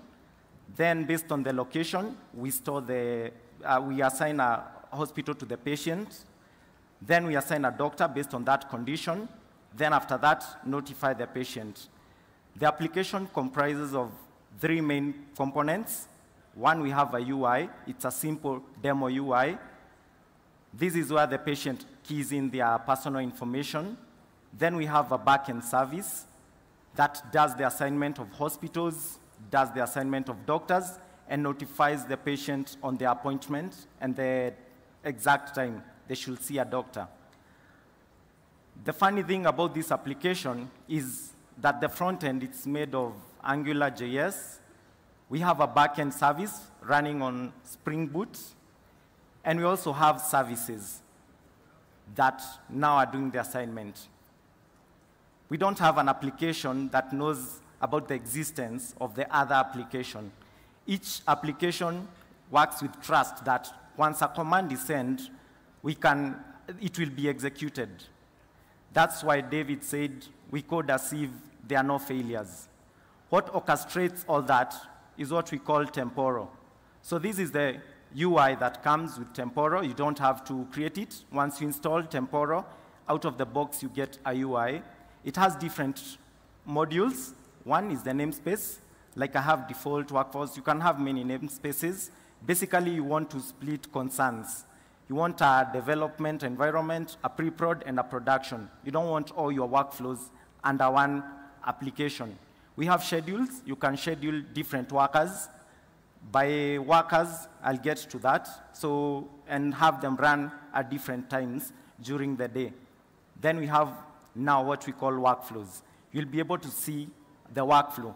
So basically in Temporo, you don't do the diagrams like you do in Activity, BPM, Camunda, or JBPM.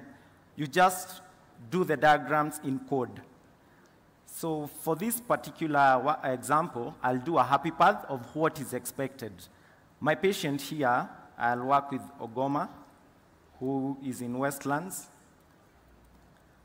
with a condition of asthma, their email address, their phone number, and also their preferred ways of communication once a doctor is assigned to them. So once they start the onboarding process, you can see the workflow is now assigning a hospital to Ogoma based on their location, then assigning a doctor to Ogoma based on the condition. So you can plug in machine learning models at the back end where they'll be able to detect what has been put in here and automatically assign a doctor or a hospital. In our case here, we've onboarded Ogoma at KNH simply because we put Nairobi and also Dr. Lisa, who specializes with asthma. If you go to our workflow here, if I refresh my workflow, let me go to that specific namespace, you'll see that I have one complete task. So this is the beauty of it. You are able to see all the steps that were taken by the application. Example, when we were assigning a patient, this is when the task execution started, and this is the parameter that we provided. We provided Westlands, and based on that, we had an output of Upper Hill Medical Center, because that was the closest hospital that had been mapped by our endpoint. Then we see when the activity was started and when it ended. So with this, it eliminates the issues we normally have with QAs. I believe developers have issues with QAs and also clients, users. A developer says that it's working on my machine, but on the QA side, it's actually not working. And true to that, if the developer tests on their machine, it will work, but on the QA machine, it will not work. But with this particular application, you can easily pick the parameters that were keyed in and try to replicate the scenario. So this is also the second part where we assigned a doctor, again, based on what was scheduled. This was asthma, and this is it. So you get the hang of it. Then we have what we call workers. In my case, because I'm using my local development environment, I only have one worker. You can have multiple workers. That's why David said we have scalable workers. So you can have multiple workers based on your workload. The flows here, after starting this particular onboarding, they're assigning a patient. It's not the same worker that will take up this other task. So Temporo orchestrates and gives distributes the work to the workers based on the availability. Then we have what we call queries. You can query at any point in time where the workflow is. If you really need to do, let's say, a debug, you can download that particular workflow as a JSON. Because of data privacy, see things like hospitals, the data is really private. So you can see it's encoded. You can download it and upload it on your machine and start to debug. So you don't need to tell the QE or the tester to replicate that scenario. You can just get this particular JSON from your end and upload it on your machine. So we talked about failures and coding as if they don't exist. So in this case, what I'll do, this is my app, and this is my service. I'll turn off the service. What do you think will happen if an application tries to call a service that doesn't exist? Anyone? I hear 404. 500, no. Anyway, yeah, you expect errors. So in this particular point in time, let me just start onboarding and save. Then you'll see what we mean by self-healing workflows. As I do that, Ogoma will explain to you what self-healing workflows are. So during a workflow execution, anything could go wrong. We could have our DB down. A service that our workflow activity is calling could be down. Or there could be a problem with the data that we are saving in our DB. Maybe a mismatch in data types, that is between the DB and what we have in our application. So in such scenarios, if you are doing a typical CRUD operation, most probably you'll get some error. But here, we'll continue retrying a number of times. This is configurable in the workflow engine, or even indefinitely, or even within a period of some time. So all those are possibilities. And when you are doing this, when the service comes back, the workflow will peak and the execution will continue seamlessly without any failure. So that's it. Yeah, so as you've seen, the patient has no idea that the service is actually down. You don't want to show, the patient is already sick. You don't have to give them information that your systems are also sick.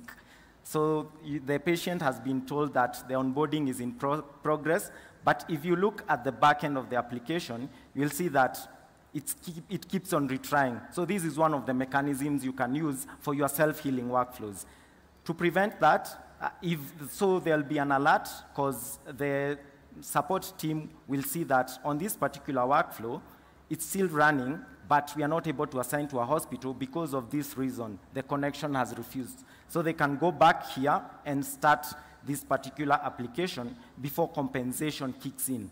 So as it comes up, Ogoma, you can explain to the team what compensation is. So compensation is almost like Control-Z in your computer. That is reverting to, after reaching a certain point in your workflow execution, you can then decide that I don't want to retry anymore. I want to get back to where I was before. So that is compensation. So in the patient application that we have here, imagine you had reached at the point of assigning a doctor, and at that particular point, there is no doctor to assign a patient. What the application will do is to, let's say, throw an exemption, and when it throws that exemption, if maybe the patient had paid, we need to refund the patient, and most probably if maybe there is an hospital we know that can handle that condition, we can refer the patient to that hospital. So that's compensation. It's just reverting back whatever you had done previously. So that's basically it. So if time allows, I think Alex can do the compensation bit. I think our time's up, but as you've seen, the workflow has self-healed and the patient has been onboarded, and we've notified Alex that Esther Njeri will be your doctor at KNH Hospital. And that is how, guys, we are developing workflows as if failures don't exist. We don't have to worry about edge cases, and I think that's one superpower that this particular type of workflows brings to developers. So back to you, David. Thanks, Alex. I hope we've learned something. You've seen how we are orchestrating our long-running processes, and I hope it's technology you can also pick and start using. So that's all we had. Thank you.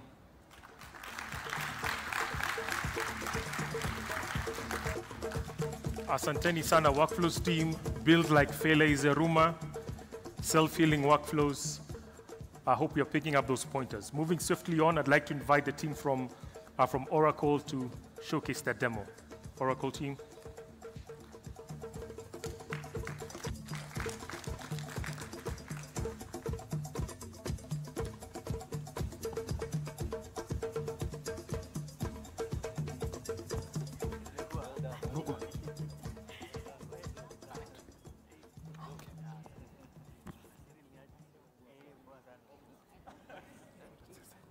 Hello, can you hear me? Ladies and gentlemen, good afternoon.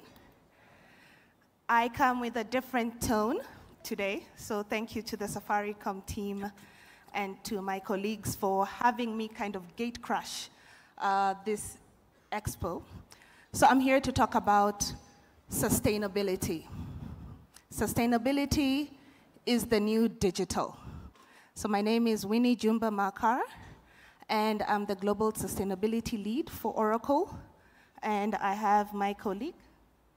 Good afternoon. My name is Martin Waigwa. I'm a Principal Solutions Architect at Oracle. Thank you. All right, so allow us to change the tone a bit. We've talked a lot about AI, machine learning, big data, analytics, all of these things. But all this data needs to sit somewhere. We are looking at green tech, right? At Oracle, we have a very, very aggressive target to get to 100% renewable energy across our data centers and across our environments by 2025, okay? And get to net zero emissions by 2050. And we can talk about all the things that we want to do. Last month, we were at the Africa Climate Summit in Nairobi, and that's why I keep saying sustainability being the new digital, and it starts with you. We can talk about all the things that we are doing to enhance and enhance our systems and to enhance our environments and to tackle climate change and to look at the environmental, social, and governance aspects of this. But if we do not start with our developers and our programmers, then we won't be able to actually develop the tech that is required to meet our dreams. So without much further ado, we have very many tools that we can work with, okay? We just want to show you one of them. When we look at, yesterday they talked about having carbon calculators across the national and the county level. So we're looking at what can you do to kind of come up with such kind of initiatives. So at Oracle, we have one of those, and my able colleague, Martin, is going to just showcase one of the things that we can do to calculate our carbon footprint. Martin. All right, thank you, Winnie. And first of all, as a techie, I think the first question that comes to mind, I've been a developer, I've been an engineer and all that, and sustainability is, a new concept to probably most of us. And it goes beyond, optimizing our use of software. Less code is always better. So how we optimize the software, how we also optimize the hardware usage. But now, following these discussions, we have to be cognizant of the fact that the tech industry is also, a significant contributor to the carbon footprint. And, we all aim to lowering that carbon footprint. So we have a part to play in that goal. And as my colleague Winnie has mentioned, we have tools that we can use then, first of all, to be able to measure what is our, estimate our carbon footprint. That's what I'm going to be taking you through. So here you can see there are three options on the screen. One is on the, our Oracle Cloud, an estimator. So you can be able to, use it to see a workload and based on where it is, because some of the data centers we have in the, like the ones in Europe, some of them already are, using clean energy and all that. So you can be able to estimate how much carbon emission is coming from, the workload. We also have, for on-premise solutions, so you're hosting the solutions in your data center, this option, and I'll just go through that quickly. I just show you here, I could come and select that I'm based in Kenya, so I get a workload. And then I'm able to add a system. So basically I can come here and select quickly and say maybe it's our Oracle Cloud appliance, which is used for general workloads. And then I can select the model. So maybe it's a base rack. And then the detailed configuration here. Again, it's a base rack. There are different configurations based on the system. And then here the quantity here would be the use in terms of, say, the CPU cost. So I can put a figure like 80, and then I go to the summary. So you can see here it's presented a report with an estimator of the, carbon footprint from that type of workload. Then, just to showcase the other sample quickly, in terms of if we decide, for instance, to migrate a workload from the on-premise infrastructure to our Oracle Cloud, and this is what this workload migration to Oracle Estimator is used for.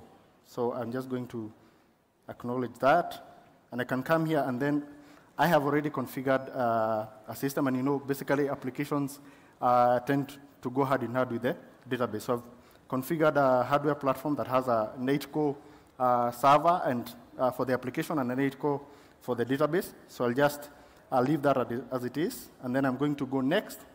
And the beauty of this is you can actually see, as you migrate your workload, you can actually be able to then select and say, so I'm just confirming that this is the workload that I want, and the target platform is going to be on Oracle Cloud Infrastructure on an E4, the processor type. And so I'll leave that as it is and continue with that configuration. So you can see already, because of the efficiency or the newer hardware, the number of cores has already reduced to 6 for the PCA. And then I can come here and select the data center, the public cloud region that I want to be. And if I hover over this, I can actually show you, for instance, you can see our cloud region in Germany is a 0, the carbon emission is 0.0. Why? Reason being they're using 100% clean energy. So I could come and select another of the cloud regions like UAE, and then once I select that, I save and continue. So this is my target platform now. Remember, I'm migrating from an on-premise workload. And so you can see, moving from an Oracle private cloud appliance and Oracle Exadata on-premise to OCI 1X on E4 processor type. So then this is now it shows you a graphical representation of where I'm moving from to where I'm moving. And then here now, you're able to see the summary results. So using this, you can be able to estimate how much you're going to. So you can see, for instance, already there's a drastic reduction in the carbon footprint in the current platform vis-a-vis the new platform on the cloud region in UAE. And you can see also the savings per year in terms of core count. These are the hardware level, even the power consumption efficiency and the carbon footprint. So you can see all the details in the report, and you can be able to then even export this, say, to a PowerPoint, for instance, print to a PowerPoint on English. Yeah, so I think we probably have something else to add to this, but from my end, I think the message is, as the tech community, as developers, as engineers, we do have a role to play, and we have such tools that can be able to help us to know what is our, estimate our carbon footprint and how we can become more efficient so that we all work together collectively to the goal of eliminating, these carbon emissions. Thank you. All right, thank you, Martin. Ideally, just to sum it up, this is just a snippet. We didn't want to go straight into now the code of it, but we also have that is available, for instance, in our applications tools, because at the end of the day, I can imagine, by the time you collect all this data, it needs to be put somewhere. Yesterday, the ambassador from Estonia talked about us being the managers of AI, right? AI consumes not only kilowatts, it's megawatts of power. We are looking at renewable energy. We're looking at how can we ensure that the tech and the code and the programs and all of these applications, that whatever we build, and that we don't waste so much data coding, recoding, because all of this goes and sits somewhere in a data center, and that's where the dirty work is being done, right? So we need to work optimally. We need to look at optimization, but also my challenge to you as you are starting off in developing, because it starts with you. We can talk about all this tech. We can talk about the research and development that we're doing because it has to be in every fabric. But you need to look at what is my impact economically, socially, from a governance perspective. What is the impact I have made to my environment and to my society and to the future generations? And small things, like one simple line of code, could have massive impact, right? We're looking at also changing our value chains and also look at it from a perspective of opportunity for growth. So you can even be sustainability consultants as well. So I'd say the future is bright. Think about this. We are right there. There are more demos that we can do. And if you are willing to talk about sustainability, especially tech sustainability, something that is near and dear to my heart, please come and find us. But I hope this is kind of a thought process that we can start with. Let's keep talking. Let's keep pushing the narrative. Let's think sustainably as we work with tech and use tech for good. Thank you.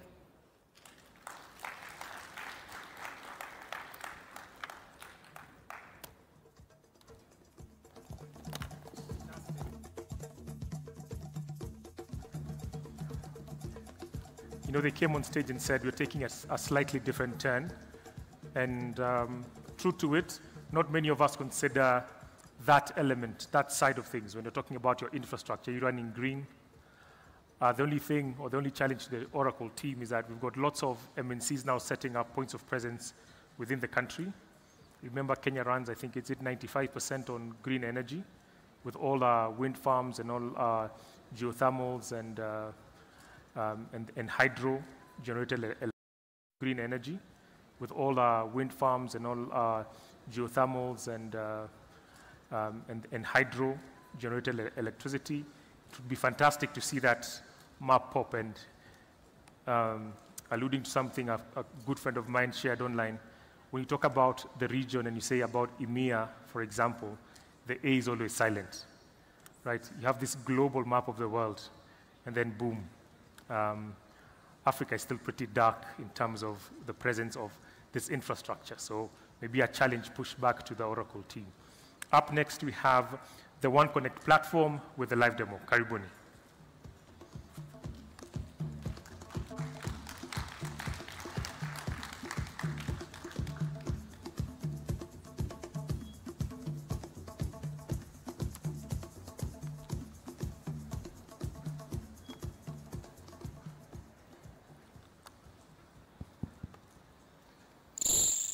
Good afternoon, everyone. Welcome to our presentation. My name is Ezekiel Mugaka. I'm part of the cloud infrastructure team.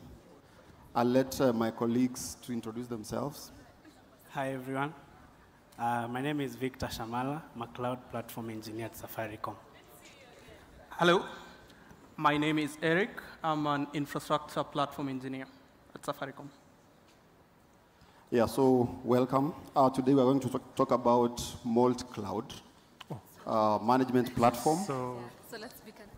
And in the recent past, organizations like Safaricom have been adopting a Molt Cloud strategy, whereby they want to run multiple clouds because of various needs. You get that they have their organizations have their private cloud, and of course, they have extended their workloads to the public cloud.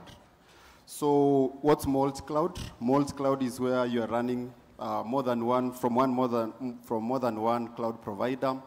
It can be Amazon, AWS, Azure, Oracle, and the rest. So one of the benefits of running Molt Cloud is that you get to enjoy the innovative solutions from these clouds. You are able to extend your internal cloud to the public cloud. And you are able to get high availability because now you have extended your workloads to the cloud.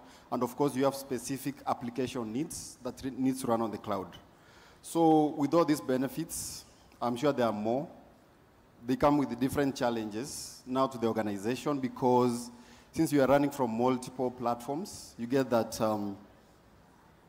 managing these platforms becomes a challenge, right? So how do you manage all these platforms? How do you standardize workloads across all these cloud providers?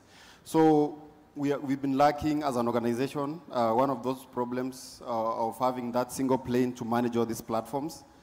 You get that now you get some oversights, including having like ungovernable requests for infrastructure. You get that now you are able to spill over in terms of budgets. You get that users can over-provision resources, and you will not know because now you are running from multiple clouds. So that's why we, as a team, we developed one cloud platform that's now going to give us that single plane to manage these clouds. And of course, at the center of it all, we have self-service, whereby you as a developer or as an end user, you are able to log into the platform and provision resources without having to talk to Team X for them to provision resources for you. So some of the tools that we've used to develop this are open source, one of them being Camunda for workflow management, and then of course different SDKs that we use now to interact with all these cloud platforms because they have exposed various APIs now that we have to interact with them. Of course, Vault for secrets management, and of course we have a caching layer from Redis and Postgres.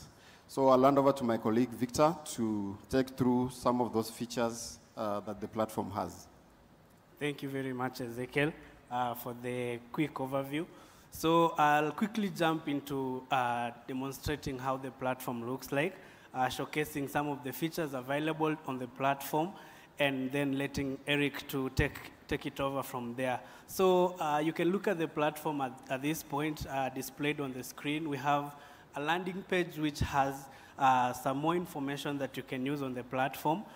This is basically an overview of what is happening within the platform, such as the average uptime of the environment. You can also see available providers configured on the platform, which we shall discuss later about the providers.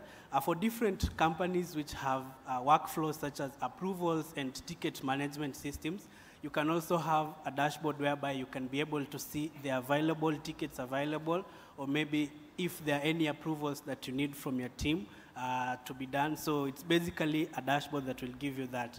So I'll quickly jump into the provider section, which is basically the configuration part where you get to configure the different vendors, for instance, that will be used on the platform. In this case, we have around 4 providers, or 4 different categories of providers in the platform. Number 1 is the infra cloud providers. Now, the infrastructure cloud providers talks about the private or the on-prem providers such as VMware, for instance. You can also have providers such as Zen, etc. on the private cloud. You can also have database configured on this platform for management, so you can use MySQL, etc. You can also configure container platforms such as Kubernetes, OpenShift, etc. And lastly, the public cloud. So at this point is where you can now use, say, for instance, Amazon Web Services, Azure, or even OCI, you know, the team that has just left this stage right now. And that's the point where you will configure, and then you will now be able to utilize or consume the services for the different providers under the same platform. So quickly, I'll let Eric take it from there. Yeah, so what has been shown is what an administrator would actually see.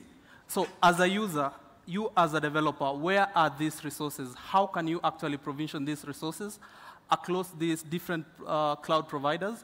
So we have housed grouping of these resources through projects. So as you can see, we have a project, let's say we started a project for this event. It will be called Decode. So inside the project, you can provision different artifacts, starting from virtual machines, databases, applications, and even configurations. You can enroll resources which were not provisioned by this system to this system and be able to govern them through this. So a simple demonstration of how to actually provision this, you will just go and say you are adding a new resource. We can call it Decode 2023. Then select one of the providers which are there. So this is a virtual machine, so you will select the private cloud provider for us. Then select the grouping of resources based on the provider. So from the provider object, you are given access to only a subset of resources based on company policies. So you select that and set more details based on either the provider you have chosen. They might have different configuration you need to actually do.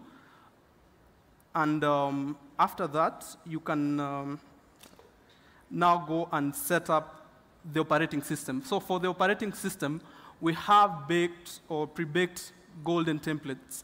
These are templates which have been hardened and also pass security scans through our cybersecurity team. And so here we can select, let's say, the Red Hat version 9 Gold templates. Then go and give settings for this virtual machine. So most of them are pre-configured, so as a developer, you might not need to alter this page. The only thing you might need to give is the host name, then submit this. For other platform developers or other platform engineers, what you can do to, using this system, it has APIs which are exposed. These APIs enable you to integrate with this system and run or request for deployments through this system, through an API interface. So if I can show that. So here, this is one that is actually running. So you can give credential, define the platform, and using one simple format for the template, you can easily provision any infrastructure. We talked about having ticketing and actual processes on the system. So the system itself has its own process management system. So this process management system enables us to run workflows and also to integrate business needs onto these automation processes. So businesses define how specific actions are to be done. So through these workflows, you can integrate the automation section to business approvals which you actually need. And you can easily integrate with other tools, such as Camunda, to actually get more of what the organization is still doing into the system. And that, for you, is OneConnect. Thank you.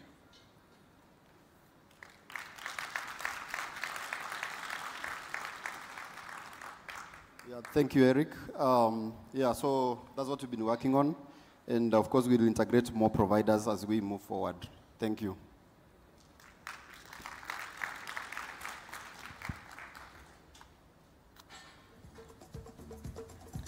Asanteni, just to reiterate, remember when Roy was on stage and he alluded to use the analogy of the shoe. Now we're talking about multi-cloud. So there's no one provider who can singularly say that maybe they can cover all your needs. And OneConnect has showcased how perhaps you could use that sort of implementation or technology to deliver value for your company. Now, wrapping up for us, our Tech Expo session is Automated Sales Installation App from the Digital Services team. Karibuni.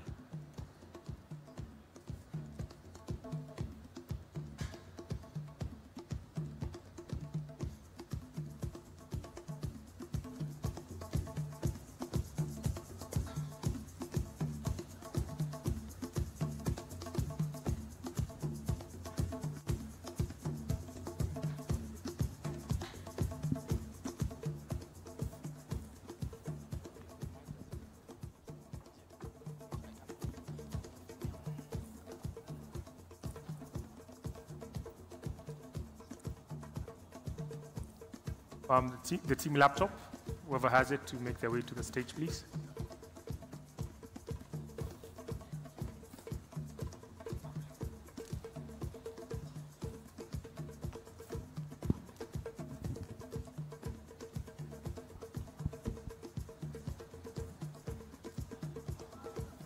The holder of the team laptop. It's called? Just look into that.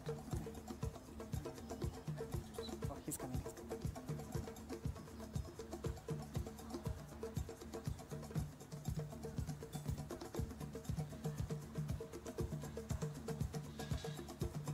I'm with Party Kana.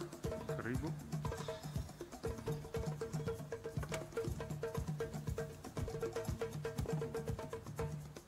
You need both.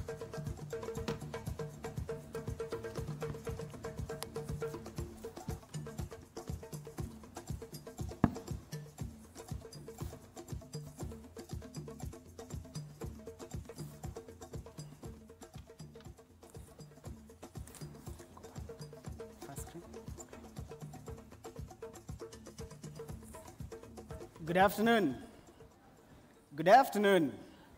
I'd imagine you'd be a bit more excited. I mean, this is the last presentation for this Decode, at least the last live demo. So again, my name is Frederick, one more time, with one last presentation. Frederick Mbugua, a software engineer at Safaricom. I am joined on stage by two of my colleagues and friends. I'll let them introduce themselves. So I am Amle Kenyo. I'm a value-added services engineer at Safaricom. Okay. Hello. Yeah. My name is Kennedy Wainaina. My passion, my drive is to deliver software system.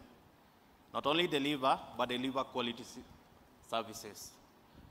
So, pleasure to have you this afternoon. So back to Freddie. Thank you, thank you. Yeah. So today I want us to talk about a solution I am particularly passionate about, and this is home solutions. Home solutions is basically home fiber.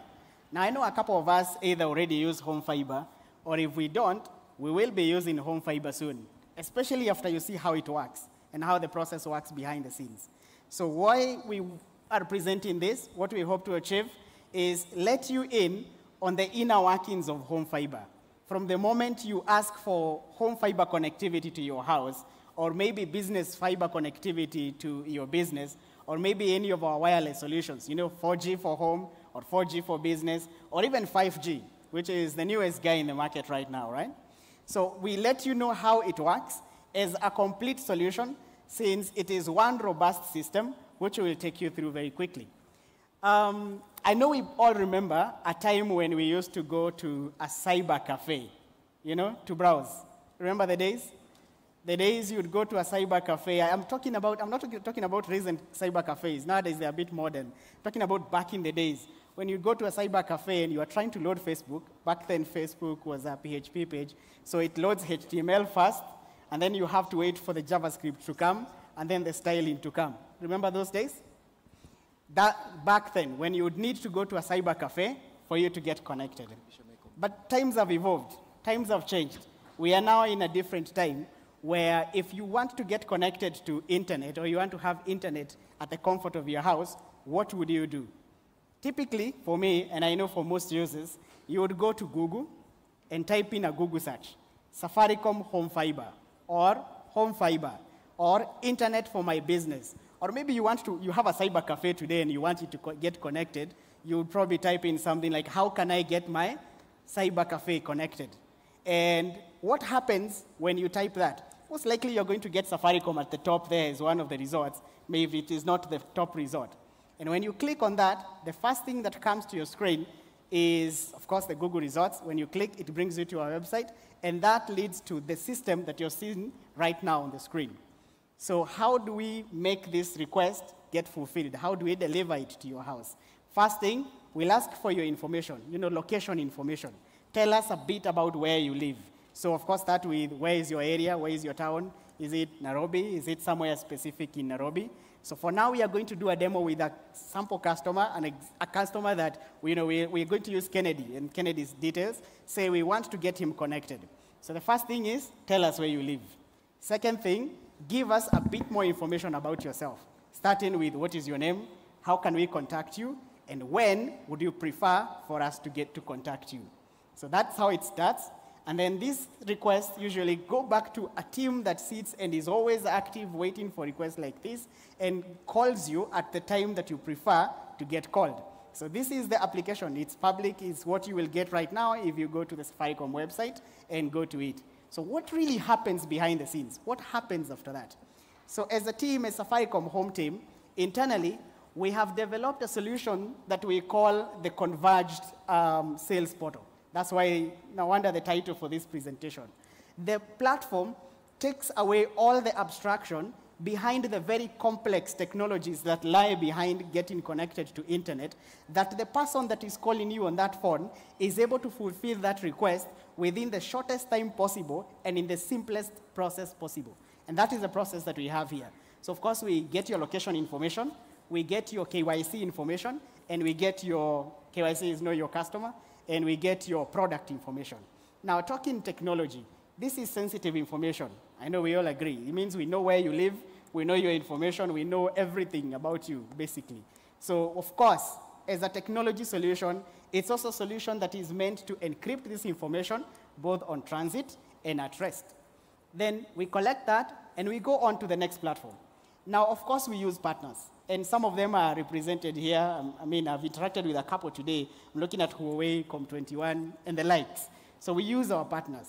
Then our partners get this request. How do they get the request? They get to the next system. So we had our customer who was Kennedy, who gave us the information. So Kennedy, that request goes to a specific partner. The partner assigns an individual technician. This is the guy that is going to come to your house. For those that have gotten connected, will come with every equipment that is necessary to get you connected. And at the end of that process, you will need them to leave you with your fiber connection working. You will need them to leave you with a password, a username or an SSID, and a password that you can use to log into your Wi-Fi and then get connected. So we have also built a different application for them, an Android application. Of course, since it is the dominant operating system in this case. The technician application is going to play a short video right now.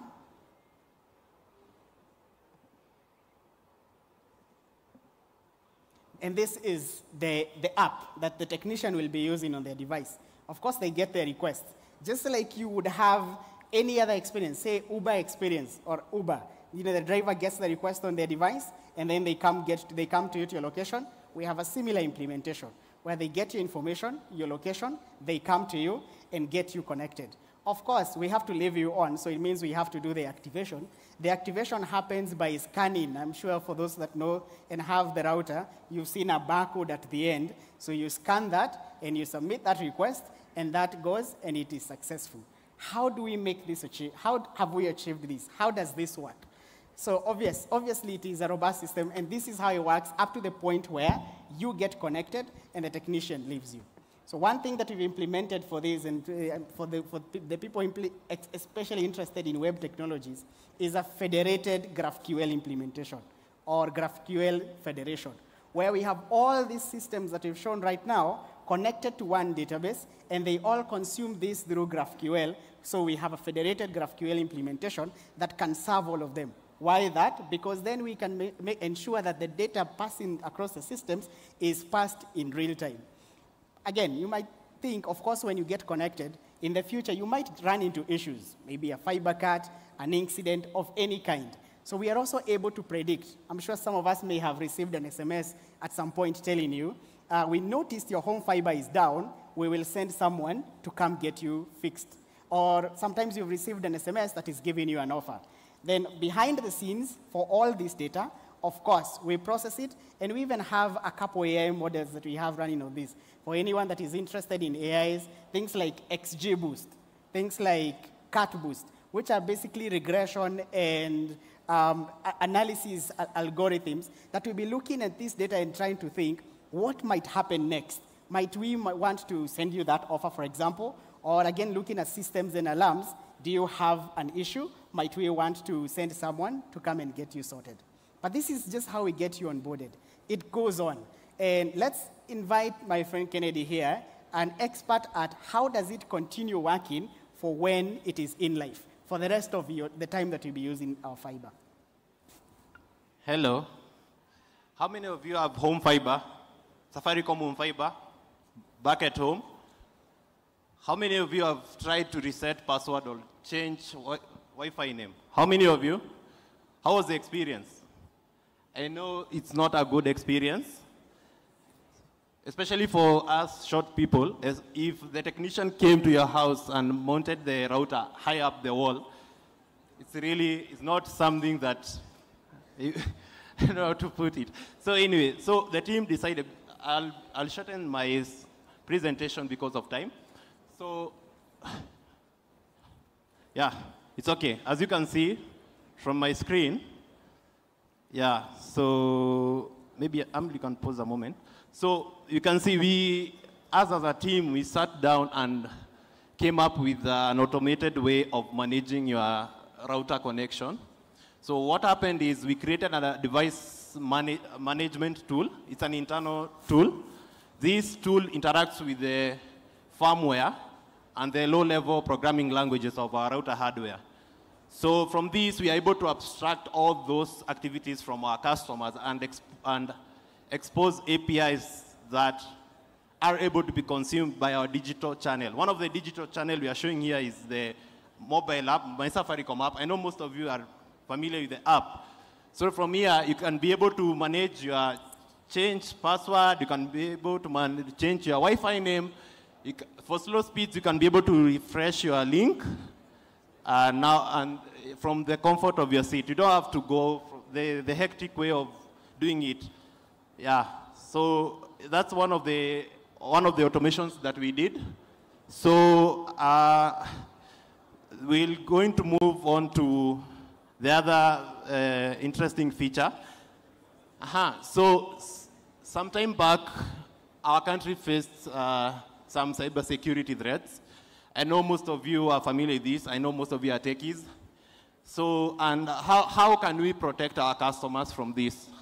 So one of the products that we came up with, this is not a new product actually, it's a product that has been existing for quite some time, but we found it good to go through it in this Decode 2. So this is it's called SecureNet. So a moment. So for SecureNet, we have parents can now be able to protect their kids from harmful content. Yeah, internet, you know, all of you know internet has bad side, good side. So parents can be able to control what their kids are able to view, what the kids are able to consume. So that's what we are presenting here. So under My Safaricom app, if you are a silver, gold, and diamond customer, that means that is the 20 Mbps, 40 Mbps, 100 Mbps, you can get SecureNet for free. For bronze customer, that is 10. You'll get it, but you'll have to pay 200 bob. Yeah, so what does SecureNet do? So SecureNet has safe search. You can enable safe search so that you can block inappropriate or harmful keywords in any search engine. So, and then there is filter content. You can filter content. Yeah, Emily, you can play the video. So for filter content, it's okay, boss. So for filter content, you can see that you can be able to select various categories. So we have pornography and other things like gambling. So you don't want your kids to go to those areas. And also you can add safe and unsafe websites. But the unsafe websites are the critical one. We don't want your kid to go there. You don't want you just want to protect all your household. So another thing, you can set quiet timer. Quiet time, what does it do? This is like a DND for Safaricom home customers. I know most developers are always on DND. So this is like you want to limit your internet usage at a given time. You can set it, maybe you can set it for some hours, or maybe you can set it like you can see from the screen. You can set it maybe Monday, Tuesday, anytime, and you can also specify at what time. Yeah, so all these automations are to make our Safaricom home customers' life simple, comfortable, and secure as they enjoy our services. Yeah, so back to you, Freddie. So sorry, before I forget, I didn't cover the technologies we used. So for all these automations, as I mentioned, there is direct interaction to the hardware. So the programmers here, you all know the languages embedded software is used. So, but in my presentation, I'll call it quote unquote low-level languages, and then from there, there is we create a microservice on top of the low-level languages, so that we can standardize how our clients consume the APIs. Microservice in this case, for SecureNet, we combined Java and C#.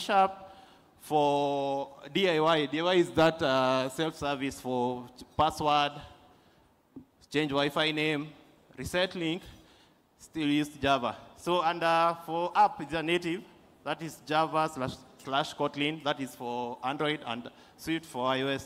I think that's it. I'll hand it back to Freddie. Sorry, before we finish, hi everyone. Have anyone received an SMS notification today? Let's say maybe for check balance, check account status. Okay, I don't know how it has been, but like any other brand, at home we also rely on SMS and emails for notifications. But these methods have some limitations, and this is where RCS comes in to to enable customers to send more content over SMS. So this enables brand to send rich content directly on your SMS application, so you don't have to install any new application. In one of our use cases, we have the same home fiber journeys that you just saw.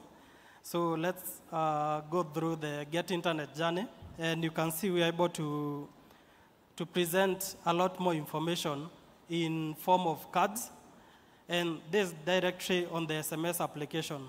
This means that you can send more content compared to SMS, and a bit more immediate compared to email.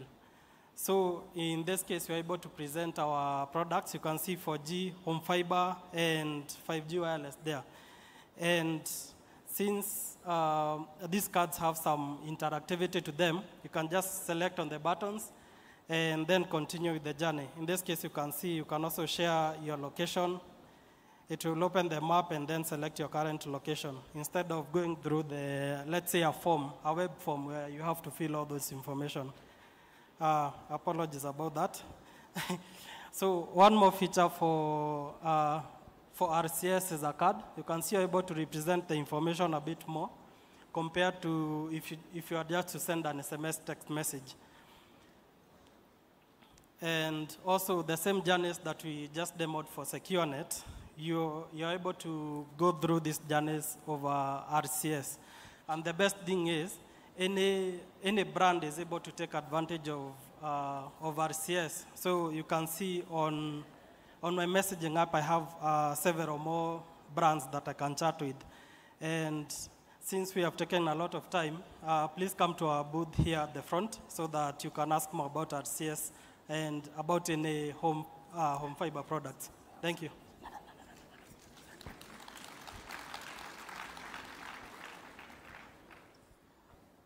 All right, thank you guys. That's been your time. As Amli has just shown, we are hoping that you can soon be able to chat with us, of course on SMS. But in the meantime, you can chat with us on Zuri. And next time, you can ask Zuri to help you change your Wi-Fi password or name. And you might want to do that before you ask Zuri if she's single, you know? So nobody else can sniff on your conversation. Thank you guys, that's been our time.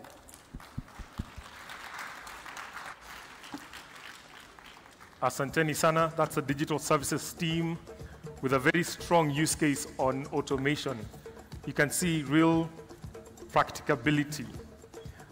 And before I close out that session, they spoke very quickly about something called RCS. So the first person to come on stage and tell me what RCS is gets airtime. RCS. Almost rhymes with SMS, but not quite.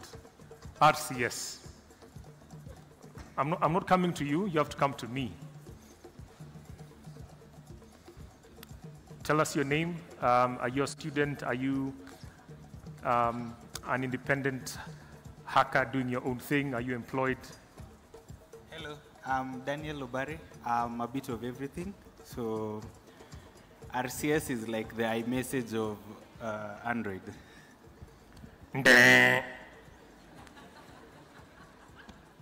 RCS, someone? I've got 500 bob of airtime. Oh, hey, look. I tell you, money. Tell us a bit about yourself. Hi, guys.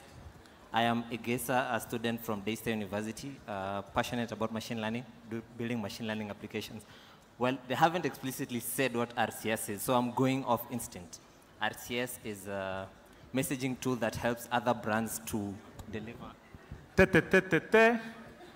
RCS, it's 3 letters. 3 letters. They mean something. The same way SMS means send me something. Right?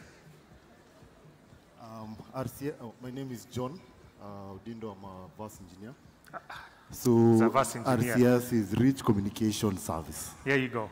VAS engineer has to know Rich Communication Service. It would be fantastic if you actually checked out the demo. You know, here's the thing.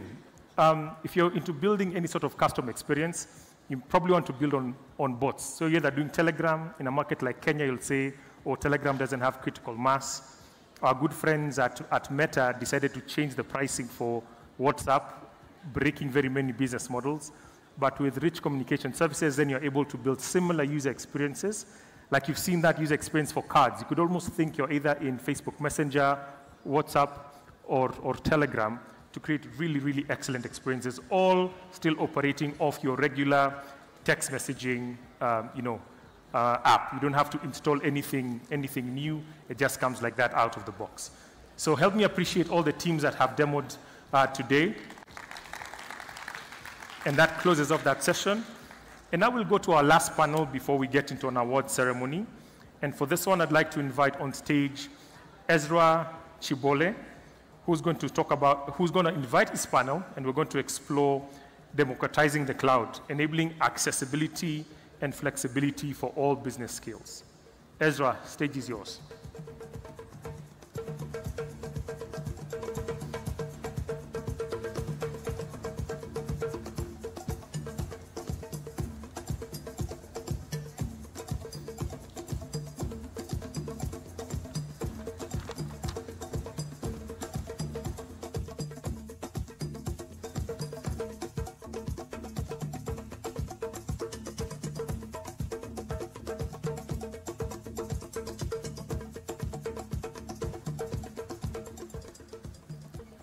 Hello. Afternoon, everyone. Are we energetic? I was supposed to start with a stunt at the back, but they switched on my mic a bit late. Thank you. You are almost done with the day. And I just have a question for the guys in the crowd. So we've been speaking about this technology the entire day. The guys have been speaking about some awesome things they've done, but where does all this workload run from? Where does the workload run from? From where? You know, there's this joke about engineers when they're developing code. They say, it was working on my machine. Is that true? So we want to look at ways in which you can be able to use the cloud in a very good way. And I have my panelists here. So we want to see how you can be able to democratize the cloud with regards to accessibility. And I want to see if guys are keen. Accessibility and flexibility. So join me in welcoming our panelists to the stage, please. Fares, Jeremiah, Mark.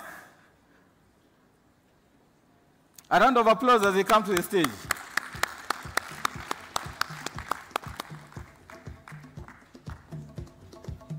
Karibu, gentlemen. No. Anyway, feel free. Yeah, sure.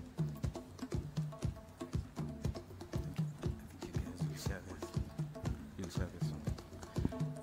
So I'd like this to be very interactive. I have goodies to give away. So please be attentive. We have roaming mics going around. And as I interact with my panel, I'm going to ask you questions. So thank you, gentlemen. So probably I'll just start with a round of introduction. Let me start from my farthest left. They can tell us who they are and what they do. Thanks, Ezra. Good afternoon.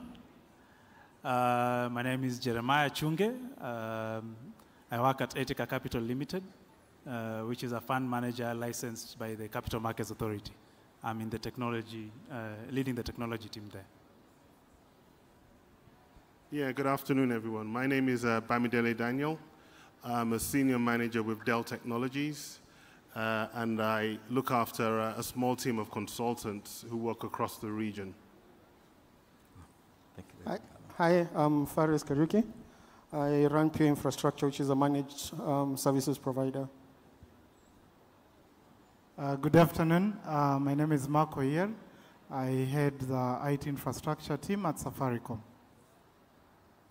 Awesome. Thank you very much, gentlemen. And probably, Mark, I'll just start with you. To kick us off, we just want to look at the cloud adoption in Africa and how guys are really embracing it, and we just want to get your sentiments. What do you think about it? And as you're talking about the same, we've had a lot of declouding, especially from the West.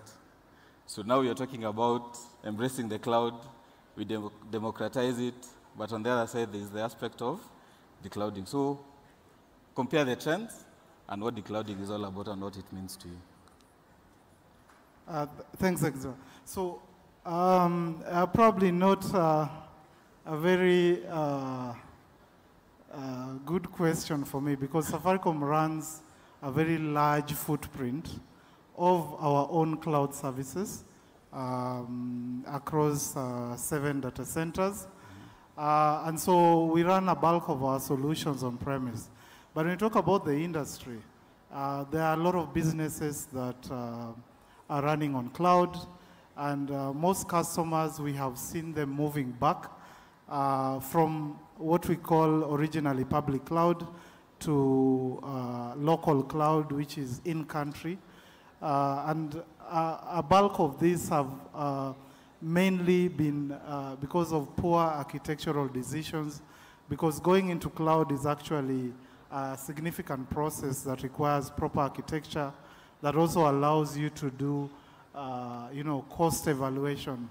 So some of these customers have then been hit by very huge costs, and then they've had to come back on-prem and re-strategize before they go back to cloud.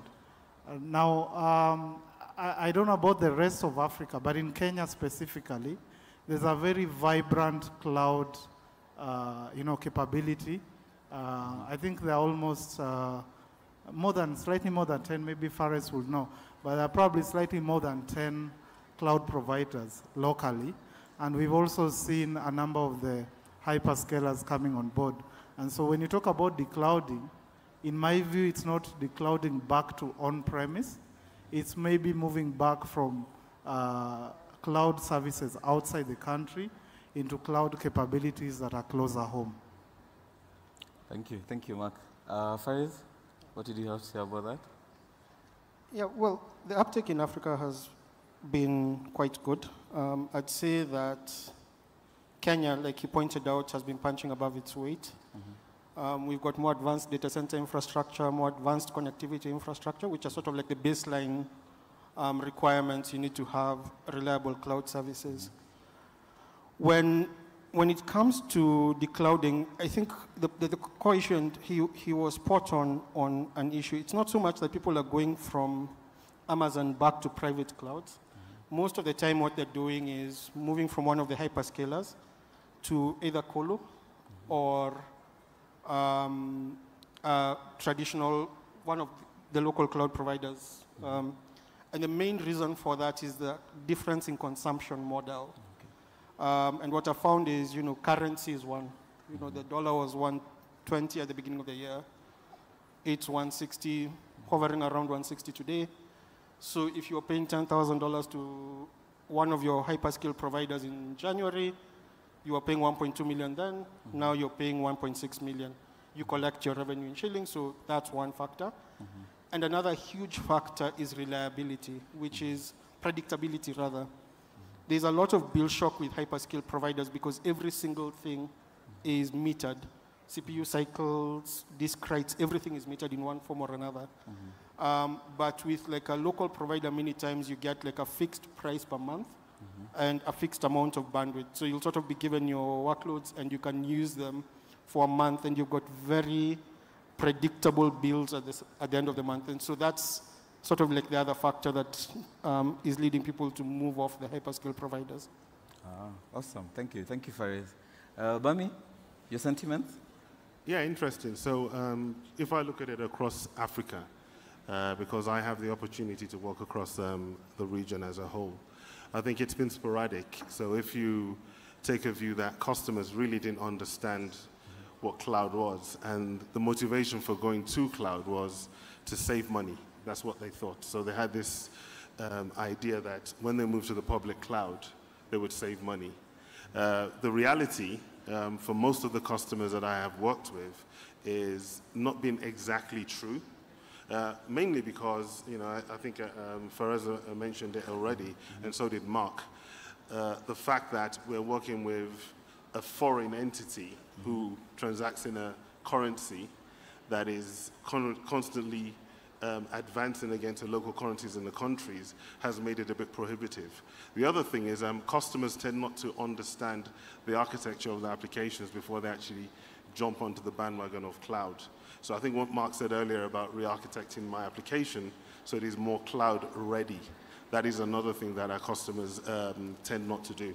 So yeah, one of the reasons why customers perhaps haven't really understood adoption of public cloud or cloud as a whole is those reasons. In terms of the West, and I think you mentioned that, one of the things we're also seeing in the West is there has been a big move for customers to repatriate their workloads. So it's not declouding per se, it's repatriating workloads. And I noticed your opening question around all these applications, all these discussions that we've been having, where do the applications sit? Yeah. Well, you say cloud, but actually they're sitting in a data center. That's the reality. So it manifests as a cloud, which is an operating model. So in the West, a lot of customers, because of the cost implications of actually trying to go wholesale to cloud, they've realized it's become extremely expensive, and they're trying to move things back, not back on-prem per se, but into some kind of colo. So they have this agency to the public cloud provider, to the hyperscaler, but not necessarily back onto the on-prem. So your local cloud service provider like Safaricom comes into play here, you know, where they would like to host these things. Super.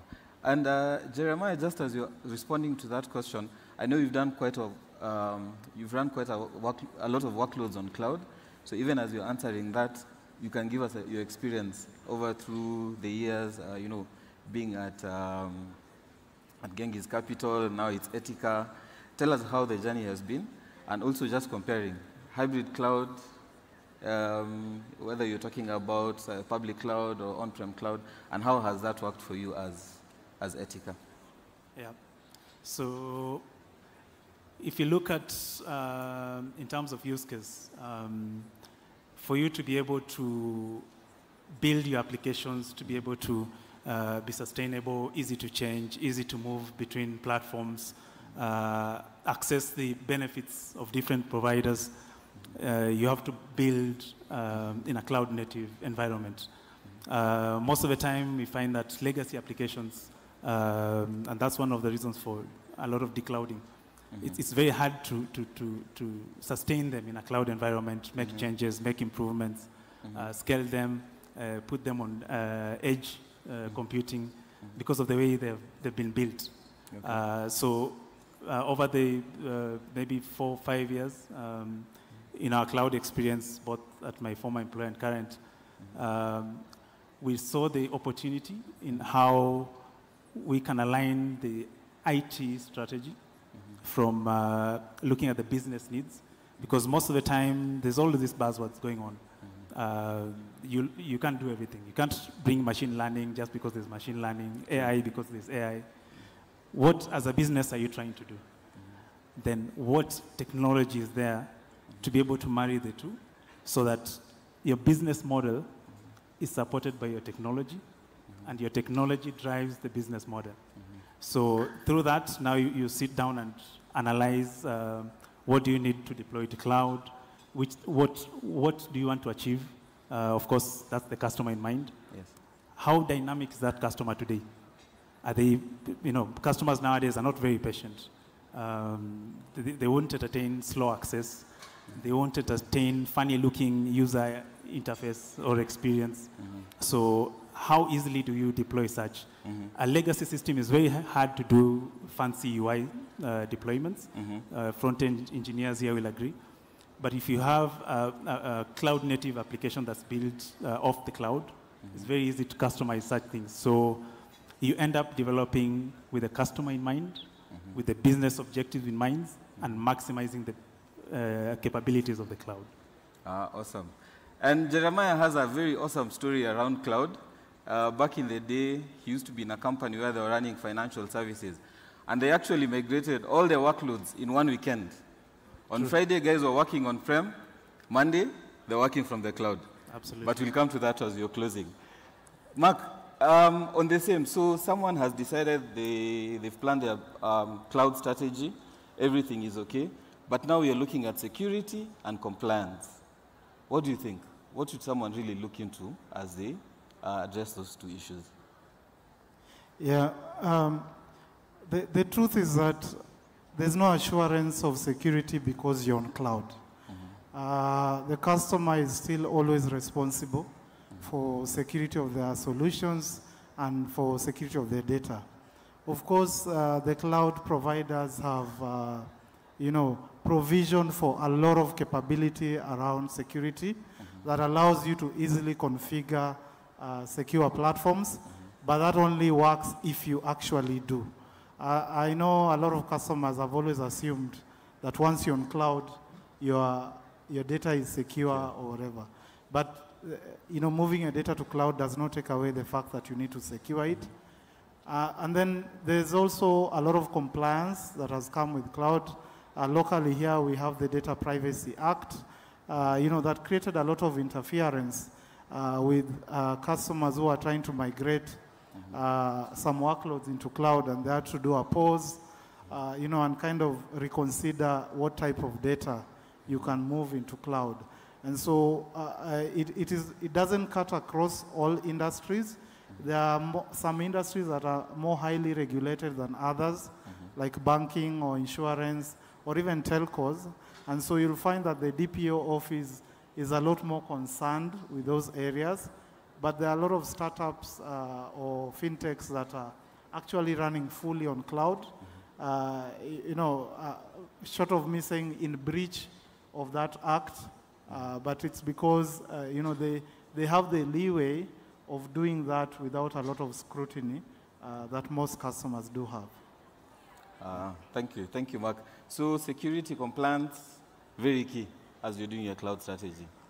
So I'll move on to Faris. And if you don't know Faris and you're within this room, we call Faris the father of cloud. He can take you many years back from when he started working with cloud.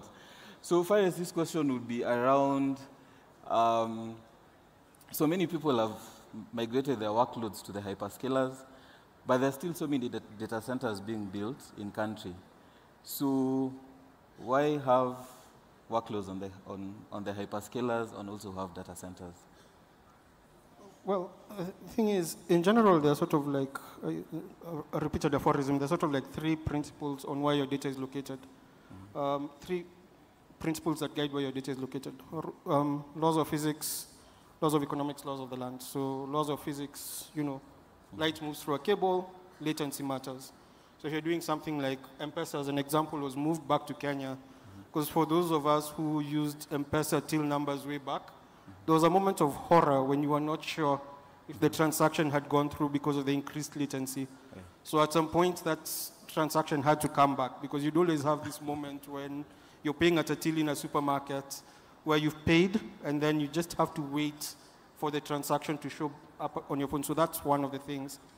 Secondly, laws of economics. Like DigitalOcean has a VM at a certain price. Locally, it's at another. You choose the one that makes the most sense. Laws of the land, banks have to have certain data in Kenya. So those are the things that will guide. Now, the thing is, we are still too small a market for the hyperscalers to come in here in a meaningful way.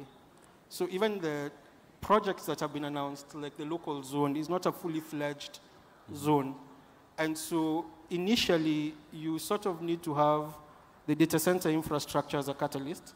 The global providers will look at the quality of the data centers and make a choice on whether they'll invest in their own or just co-locate. So in South Africa, they've largely co-located.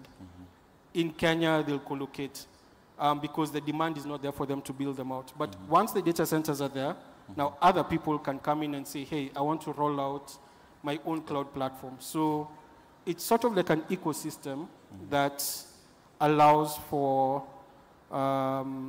everyone to sort of have a bit. And the local players play a role: compliance, service, local billing, credit, which are very different from the hyperscale providers and the other people who still want to run their own infrastructure. So you'll go to the colo providers. So it's really just choices that match what every individual company's requirements are. Super. Thank you. Thank you very much, Faris. So Bami, I'll come to you. And especially since you deal with lots of markets within Africa, when you talk about cost, based on what Faris has said, all these elements put together, is cost really important when you're doing the cloud journey and democratizing the cloud? Absolutely. I happen to work for a vendor, right? So we sell technology. Yeah. And it's always a conversation around costs. You know, how much more do I have to spend on buying more capacity? So cost is always a big thing, right, for any of our customers. I think, you know, the very first question to ask is, why go to cloud in the first place? Why are students here who are developing? Why is cloud attractive to them? Why did you guys move all your workloads to a hyperscaler? The reality is it's simplified access, right? It's available functionality that you might have to natively build is inherently available in the hyperscaler. So you're attracted to that and you move for that reason. But the underpinning thing is, and I think a few of us have actually mentioned, it's understanding those applications and those workloads. What are the applications? What is the nature of my application? What is the nature of data? What is the nature of growth of my data? Because all these things actually affect your costs.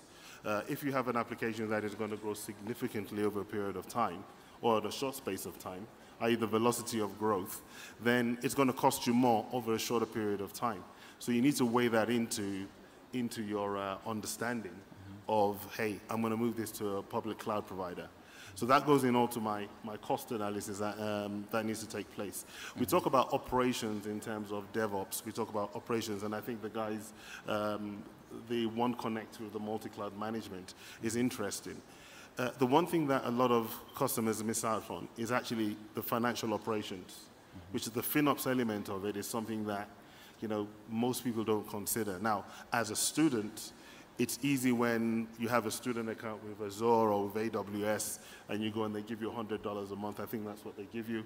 And you can quickly put something up there. For a business, it's significantly different. There's a cost of growth. Safaricom is building something, a capability here in country as a few of these local cloud service providers. But if you've grown significantly in the hyperscaler in a region outside of Africa, it will cost you an absolute fortune to move those things back on-prem. So getting a clear understanding of the applications and the reality of my cost, not just in the immediate term or over time, has to be considered. And as you're developing your applications, you need to take this into account. What landing zones am I going to choose? Where am I going to put my applications? Are they going to be in country, outside country? Am I going to build a local platform? What is the cost and the cost benefit and the ROI calculation that needs to happen? Okay. Thanks, Bami. And I think we've really learned a lot from what the gentlemen have shared. And I just want to throw a couple of questions to everyone within the hall. So, do you have the roaming mics? I have some airtime to give away. I hope you guys have been attentive, and the session has been informing. Have you heard what the gentlemen have said about cloud? So I want to ask one question. So when you're considering your cloud migration, there are 3 things you need to consider. I want the first 3 answers to give me those 3 things. We have the first hand here. Is there a mic somewhere? From there, was there another hand? 2? And then take another person from this side and 3.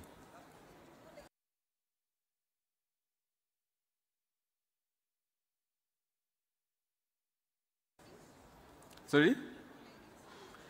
Ladies haven't put up their hands. Was there a lady somewhere here? Okay, I'll come to you. So what are 3 things you'd consider when you migrate to the cloud? Hi, my name is Eli. Yes, Eli. You need to consider the law of physics, law of the land, and the law of economics. Thank you. See me at the Safaricom stand after this. Can I give you another question? Something else that he said? Other things you need to consider? Mark said something very important, and I hope someone picked up that one. He said you also need to very much understand the working of your application so that you know what you're putting to the cloud and what you're not putting to the cloud, and you have to understand it in the current time and also in the long run. So you need to have a cloud strategy. Yes. Thank you. There was another hand this side. Yeah, the gentleman with a hat. You can help with the microphone. There's a gentleman with a hat on this other side. What do you need to consider as you're migrating?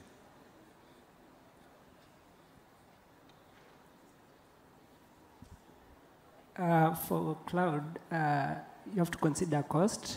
For some time, the on-prem and the cloud cost are sometimes a bit different. So you have to look at how the strategy to move and what you can get from the cloud and from the on-prem, so that it can benefit your businesses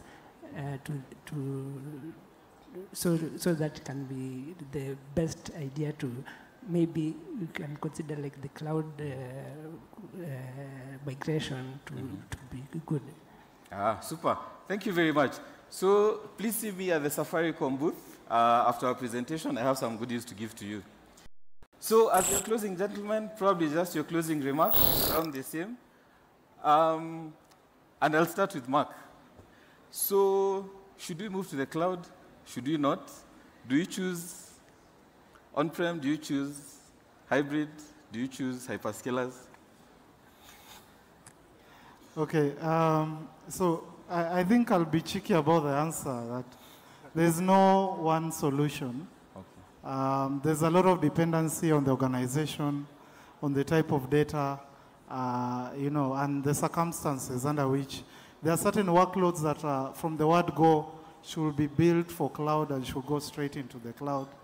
There are others that you want to retain close to you and you want to run it very close to the organization. And so every decision point, around cloud has so many dependencies that you have to factor in. And some of them we've already discussed, cost being one of them, the data that is involved is another, how close do you want it to be near the customer, what's the size of data that you're trying to move into the cloud. So there are so many dependencies. I think there's no single solution, in my view, that is generic across all workloads. Okay, and probably just the last one. There are so many emerging technologies that are coming through. Do you see any of them having a significant impact in the near future? Yeah, I think one of the biggest disruptors in our time, of course, is artificial intelligence and machine learning, which has been the theme of this summit. When you think about it, a lot of the capabilities that come with AI run a lot better on cloud platforms. It's a lot more expensive maybe to set up GPUs on premise or whatever. And so unless you have certain financial muscle, then you're unable to do that. And so cloud providers then come in and bridge that gap. And so AI, I think, is a big game changer. You've seen what the AWS team are doing here with the deep racer cars. That translates into real-life experience around self-driven cars. And you don't want that kind of a solution to fail when a self-driving car is on the road. True. So I think that's where the game-changing technology comes in. Okay. Yeah. Thanks, Mark. And probably I'll just jump to you and ask you, any emerging technologies that you feel, yes, will significantly impact cloud in the near future? Yeah, I think Mark touched on it already. I think AI is going to be quite significant. It is already, right?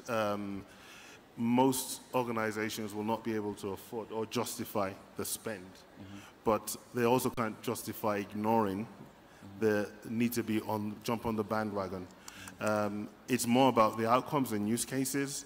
So what I believe we will be seeing is a lot of the local service providers like Safaricom becoming more relevant. Also, when we consider, Ferez talks about latency, physics. Anything done real time, anything that needs real-time decisions like automotive cars is very, very sensitive to high latency. So then we have to start to think about things in terms of local providers and also the edge. You can't ignore that. So those two things will come into play. Safaricom is in a unique position of providing 5G connectivity. That together with Gen AI automation, those things will definitely drive things. The other thing is, with all this, it's the the growth of data that this will also afford as well. You're going to grow, I would say, exponentially. We're seeing exponential growth of data beyond what we can even imagine right now. And we need to start to think about things like, and I know the guys don't like to hear this, but policy regulation, they will come very quickly. So even as you're designing for these new innovative things that are coming forward, you need to be thinking, what if the policy or regulation around where my data resides changes to such an extent that the government suddenly says everything has to be done in country?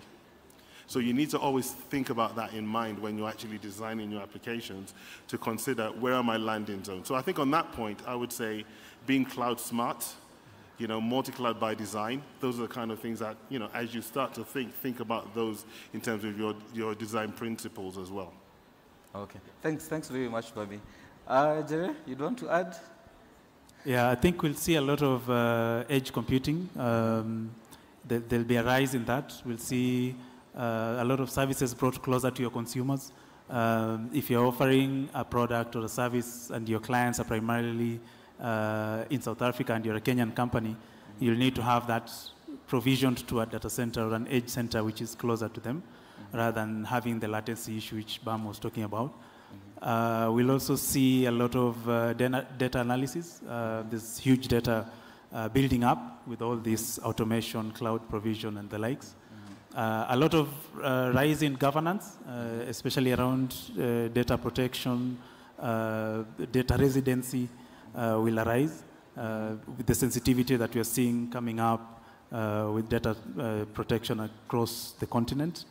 When you come to things like augmented reality, virtual reality, I'm seeing people driving behind there on the Oracle Experience Center for the Formula One cars. So such experiential kind of gaming, you'll start seeing more of that use case. I think yesterday when Fozia was here on stage with the panel, she was talking about how the son likes gaming, and because of the requirement of the bandwidth, she had to keep increasing to a higher limit to be able to accommodate the sun. You see? So there's more experiential use of information and data, and that will grow cloud application utilization, internet provision, latency, and the advantage, one advantage you have in Kenya is there's a lot of undersea cable terminations to the country, and that gives us a bit of an advantage in latency issues. And now with the hyperscalers coming on board, with Safaricom having the data center, we can be able to cache some of these services locally. There's the gaming that they are doing with the AWS team. If you're able to cache such games locally, to be able to avail to the population that, kids now, they're really pro gaming, and gamify those things to help them in life. Gamify investments, gamify education, gamify mathematics, gamify how to make it in life. These things that they'll not learn in school, but they'll be able to learn in a game and internalize it better than if it's a teacher teaching it. Thanks, Jeremiah. As you were talking about gamification, I was looking at Michael Michie. He's very passionate about gaming. So, Faris, as we close, your closing remarks? Basically, the world is exploding right before us, like in terms of technology. I know it's also literally exploding in other ways. But for me, what I see as the highest potential is just from my little space that I play in. We are finally getting to the final frontier of software-defined networking. And for a very long time, hardware vendors are the ones who wrote the software because they're using custom silicon. But we finally gotten to the point where networking devices are being produced with merchant silicon, so normal processors, which is allowing people the companies like Sonic, Arcus, that are now writing software that can work in any switch, any router, and can work in a container in the cloud. And so the possibilities from like a networking perspective are becoming quite promising. And the amount of things you can do with that, from 5G to connectivity, there are just quite a number of possibilities that it's opening up. So that's my own sort of take on what the future holds. The network is finally catching up with the rest of the cloud. Okay. Thank you. Thank you very much, Fares. Thank you, gentlemen, and to everyone in the room. You can see that there are so many opportunities within this space. Even as you're coming up with your programs, with your applications, you can see, I mean, the opportunities are endless. So thank you very much, gentlemen. Thank you for an awesome session. Back to you, Mbogo. Asanteni. Round of applause for Ezra and his panel. Just a few things I picked from that. You know, Mark said that don't assume that simply because you're moving to the cloud, it is more secure. It will actually take more, if not similar rigor, to just make sure that you're properly secured there. And let us not forget the compliance considerations, because you can see different regions across the globe, different players. What are the compliance considerations when you're looking at cloud solutions? Fares gave the point that we're still too small a market, in as much as we're growing probably double digits.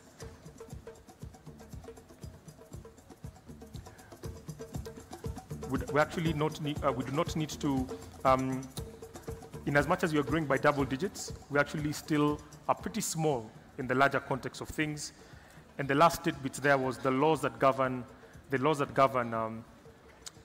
data management. We spoke about the economics of it. You know, cloud is someone else's computer. You know, someone umeweka kwa cloud, need to cloud your George. It's no longer your bare metal machine, someone else's machine. The physics of it, I think I like that term. It's the first time I'm hearing it. Data gravity. We're talking about latency. And of course, the laws of the land. Locally, we have you know, the Office of the Data Protection Commissioner asking us that certain elements, if it's healthcare data, should be stored resident. We have GDPR and that sort of thing. So thank you very much for our most insightful panel. Now we're getting to the closing ceremony, or the closing part of this last 2 days, with a session we are calling Bonify by Safaricom, where we get to award different teams that have been doing stuff throughout the last 48 hours. And I'll start by speaking about a team called Tech Sheroes. So we know that women, who form a large part of the global workforce, are very insightful and can offer great suggestions in how to build out innovative products and services. But unfortunately, women remain very, very underrepresented in the tech space. It's nice to see quite a bit of balance over the past few days, but this is an anomaly. Globally, women remain highly underrepresented in the technology space, and even when talking about sustainability. So now the Women in Tech Safaricom chapter is changing this narrative, and they're running something called the Tech Sheroes. And over the past 48 hours, they've been running a parallel event at the Safaricom headquarters for women-only teams with a theme of looking at climate solutions. Now, what do climate solutions offer? Either looking at reducing post-harvest losses, creating market linkages, and things like that. So let's get to learn more about Tech Sheroes from this video.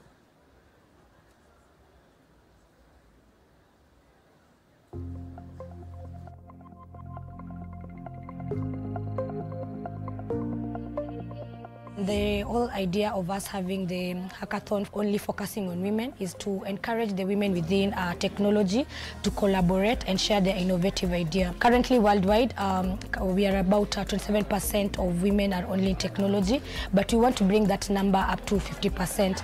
And with that is by giving our ladies platforms to be able to share, collaborate, and also innovate in different perspectives. Tabienchi is one of the teams participating in the Tech Sheroes Climate Hackathon. This brings together women in technology to participate in sustainability initiatives to save our planet. We came up with a solution for educating people on climate change, and it is a chat app that is based on the Climate BERT model. And we are so excited because this is my first hackathon to ever do in Safaricom, and the outpouring support that we've had in women in technology, and I've got the amazing chance to meet such amazing women, and we're hoping to take this idea to the next level and present it at the Vodafone Hackathon. Climate change idea came about considering what is happening currently worldwide in terms of the change in weather, and we wanted to leverage the technology trends to see how we can be able to ensure with this change of weather, it's affecting our foods, it's affecting even some of the roads, and how can we be able to mitigate around these issues and with using technology. Team Tabia Nchi, it focuses on gamifying sustainability finance, which is a complex topic, and part of the challenges in getting more partners on board when you want to make impact in sustainability is driving engagement, awareness, and just that passion that the different people need to come together to make a change. The business outcome from our solution, our game is played in 3 levels. Level 1 is that awareness of the Sustainable Development Goals. Level 2 is where you team up to take on a real sustainable change initiative. When you get to level 3, it gets a bit more complex. This is where we now introduce the sustainable financing concepts.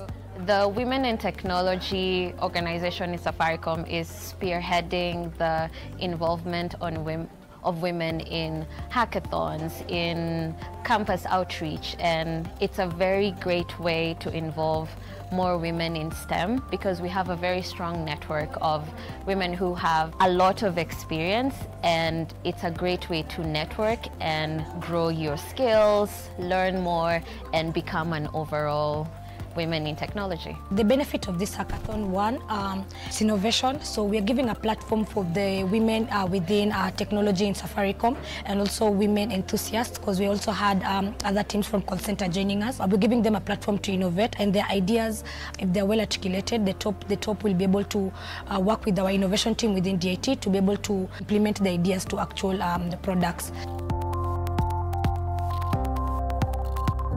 We're just from the Den pitches with really awesome judges who have been drawn from Safaricom technology community. We have 7 women teams battling it out, and sustainability is very complex but really has a lot of interconnecting parts. We've seen from the 7 teams others focusing on clothing, textile, reusability concept. The message is sustainability is wide enough and there's room for everyone. The expectation in the Den has really been amazing. Part of the judging rubric was how easy is your solution to follow through, what's the business outcome, what's the return on investment, and what support even do you need to take your solution further. I think this is great when hackathon ideas are brought to life, and having a judging community that really wants to walk with you the journey to bring these ideas to life is really true testament of us walking the talk and transforming lives as part of Safaricom. I'm really happy that Safaricom is a pioneer in women in technology and giving us the space to develop, to grow, and this is a great step in the right direction. Without further ado, Donna Reggae, stage is yours to do the presentations. Karibu. Help me welcome on stage, looking resplendent.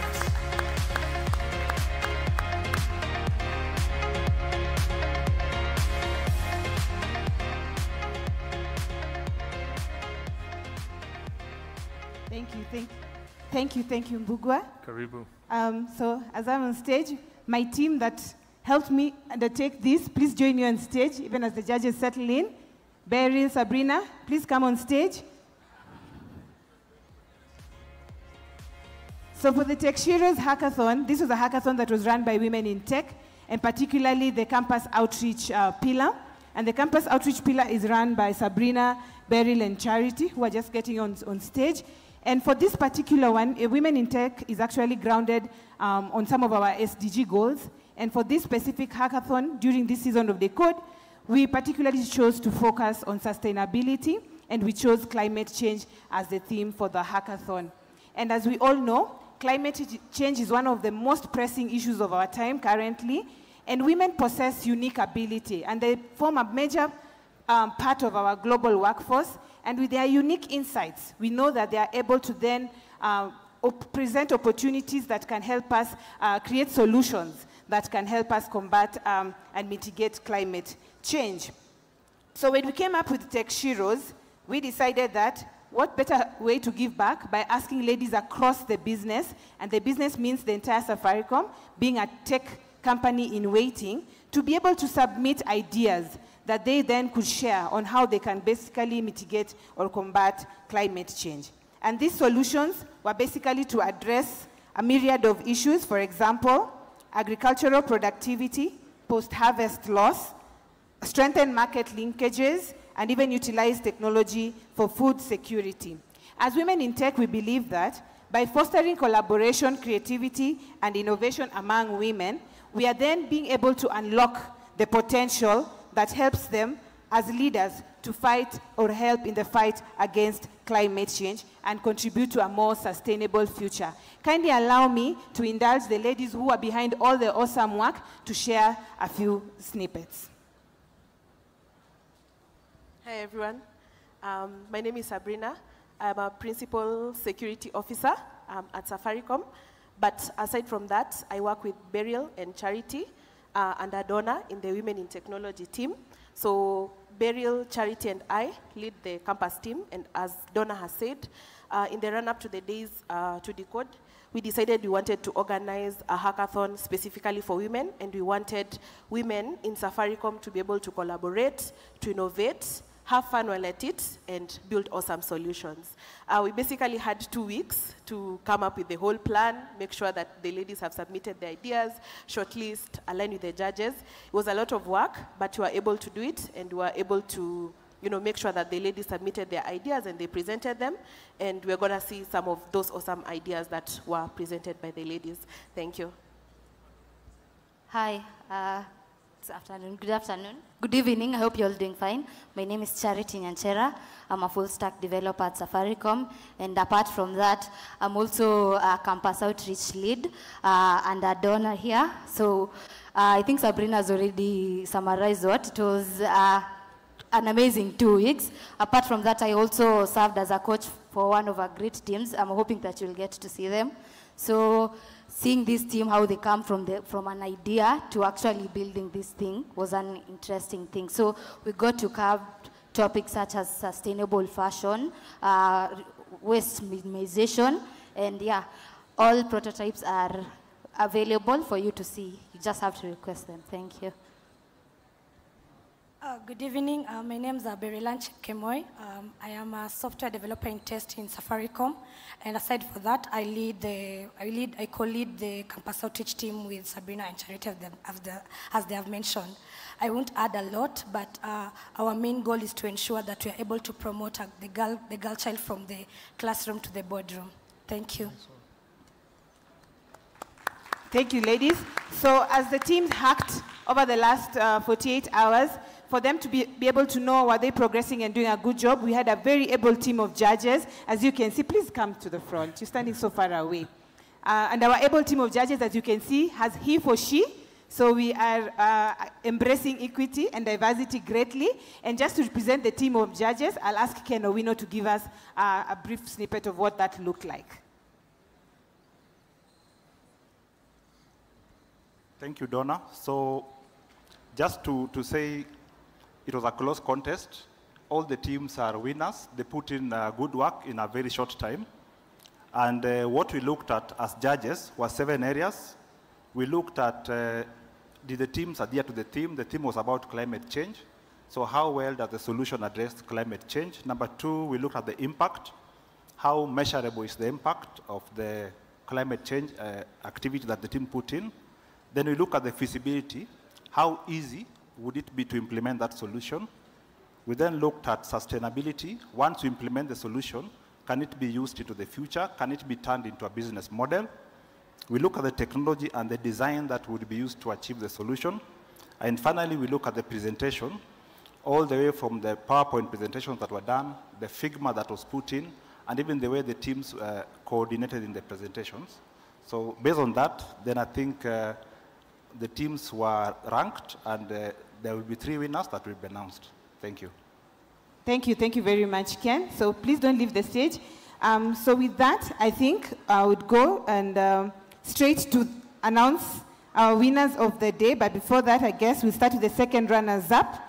So there's a company, Fireside Communications, that also supported this specific hackathon. If Rebecca Wanjiku is in the house, please come to the stage as that happens. So the second runners-up is a team that created a platform that connects consumers with locally available in-season ingredients to address key challenges. By doing so, they believe they empower consumers to reduce household waste, which in the larger context significantly mitigates carbon emissions, contributing to a more sustainable and environmentally responsible way of living. Please put a round of applause for Team Echo's chef.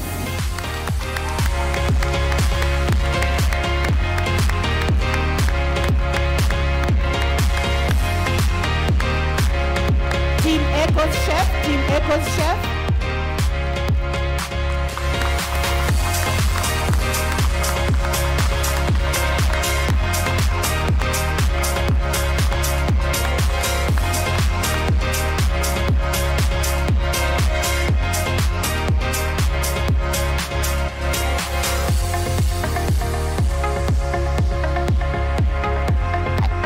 Is in the house, please join us on stage if Rebecca is around. So please come for a group photo. Please come for a group photo.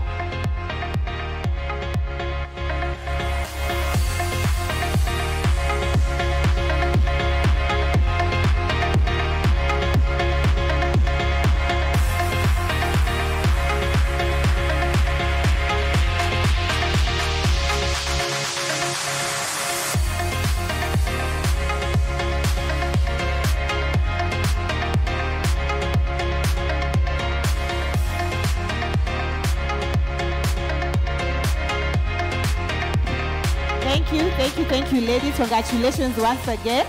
So, you will be receiving a certificate of participation that goes to all of you, and also you'll be receiving some prize money award for being second runners-up of about 25,000 Kenya shillings per person. Congratulations and a good job well done.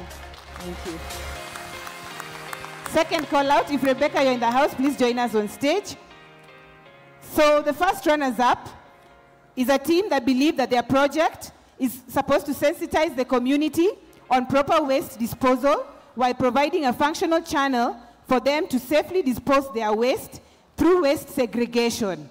So put a round of applause for Team Green Cycle. Team Green Cycle. Anyone around? Team Green Cycle.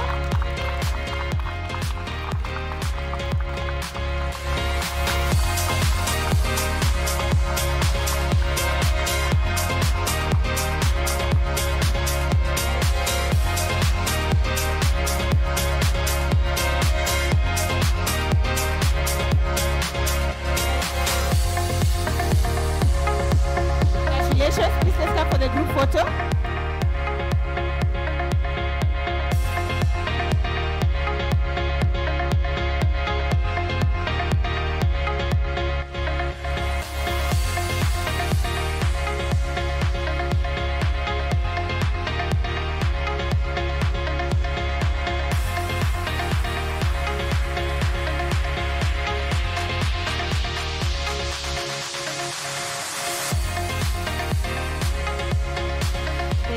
So other than the certificate of participation, you each get to carry away Kenya shillings 75,000 per person. Thank you. And lastly, to that what we've all been waiting for, this team particularly had a digital solution that is for garbage collection management. The app allows users to report issues by uploading real-time photos and pin locations for the current issue. It is a mini app to be integrated in the My County app. It also enables convenient payment for garbage collection services, streamlining waste management, and enhancing user experience. Please, let's all appreciate Team Ray! Team Ray.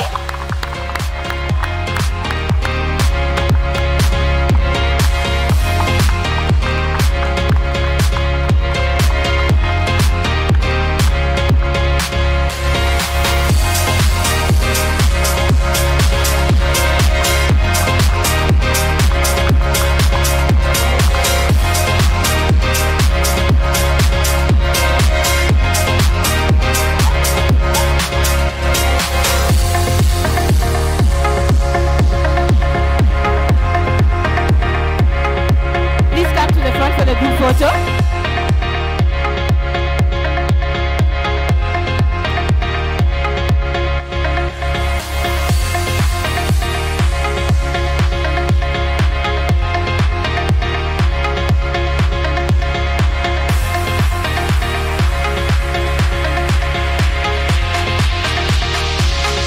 So before this team leaves the stage, allow me to just say a big mention to them and recognition, because one, for us, it was a special team. They are actually not our ordinary engineers. They come from our call center, but they submitted an idea, they did the work, and they're here today, a representation that you can be a tech enthusiast and you can still make it. Please applaud them greatly. So congratulations, and other than the certificate of participation, you get to carry home Kenya shillings 125,000 each of you. Yay. And we give you thanks for that. I'll ask for one photo. Rebecca, please come as a partner, and the ladies.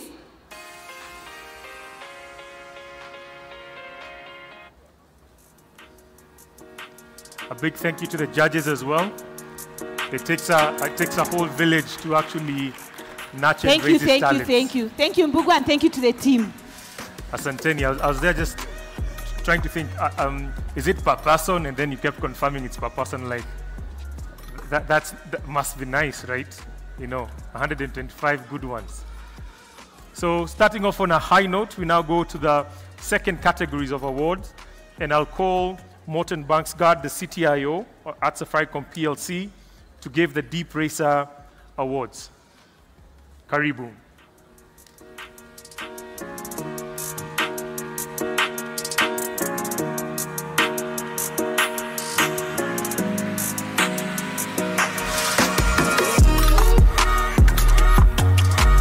Accompanied by Cello. Good afternoon, everyone. Good afternoon.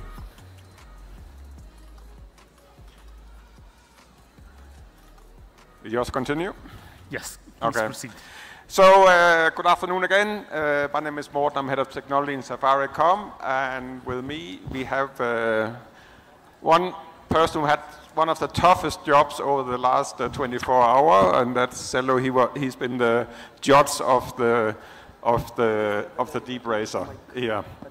But as you know, we started this around 10 days ago.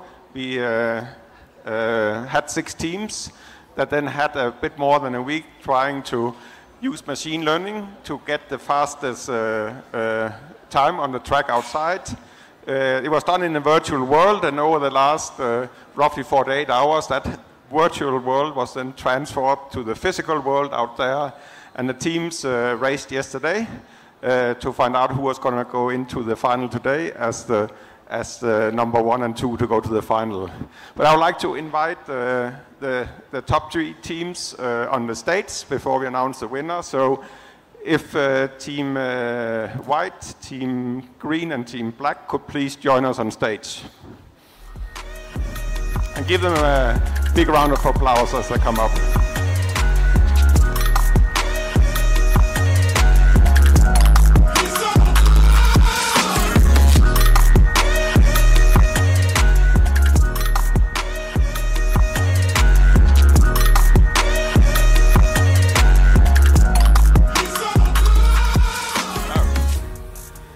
And maybe you let the team just quickly introduce yourself and talk a little bit about how the last 10 days has been for you. Yeah, let's introduce it. My name is Catherine from Team White. I am in Safaricom BI team. We came number 3, and we are happy. So just so that the team understands, what was your time yesterday on the board? Yeah, our time was 8.0. Okay. Yeah. 8.0 seconds. Yeah. All right, thank you. Yeah. Let's hear from Team Green. Yeah, thank you. Green for Go. Yeah, so it's been an amazing experience working with AI and machine learning. And we really invite the whole community and partners to see how far we can be able to go with this. So this is the the team.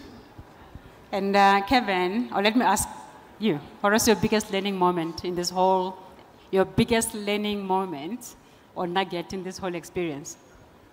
Yeah, I think the biggest learning moment was one, teamwork.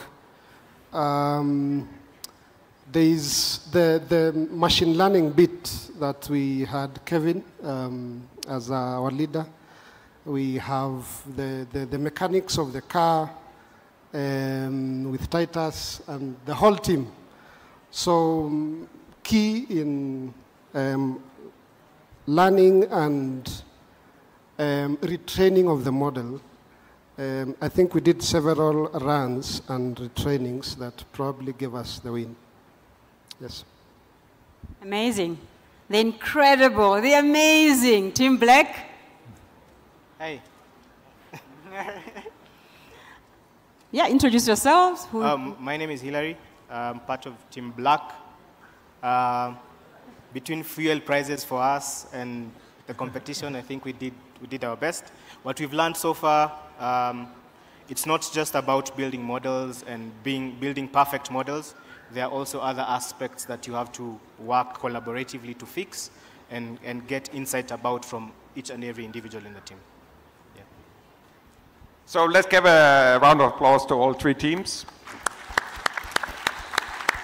So in third place, and we can say best of the rest, because the finalist was Team Black and Team Green. Number 3 in this competition was Team White, so congratulations and well done.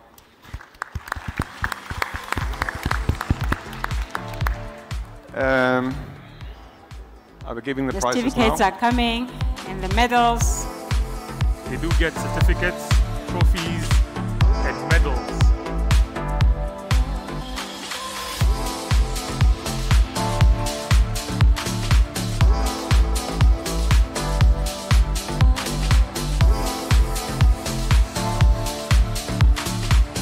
Remember, one of the teams insisted that luck is still a big component when doing these things.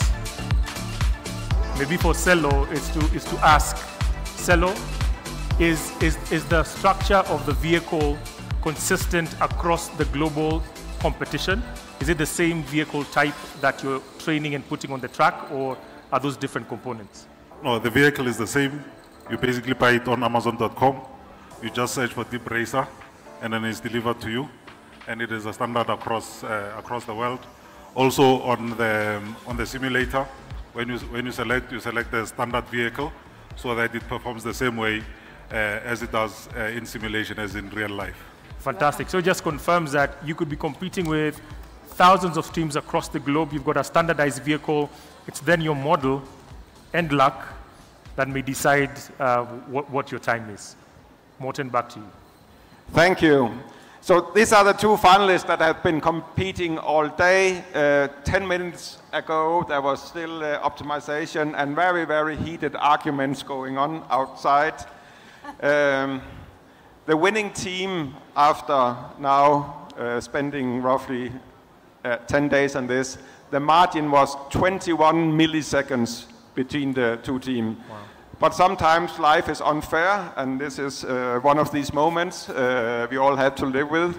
So second in this competition, and incredibly well done for pushing it to the edge. And I know Cello, he got several protests for you over the result, but he had to step in and make a decision. So also well done to you. But second is Team Black. So give them a hand, please. Oh. Well done, Team Black.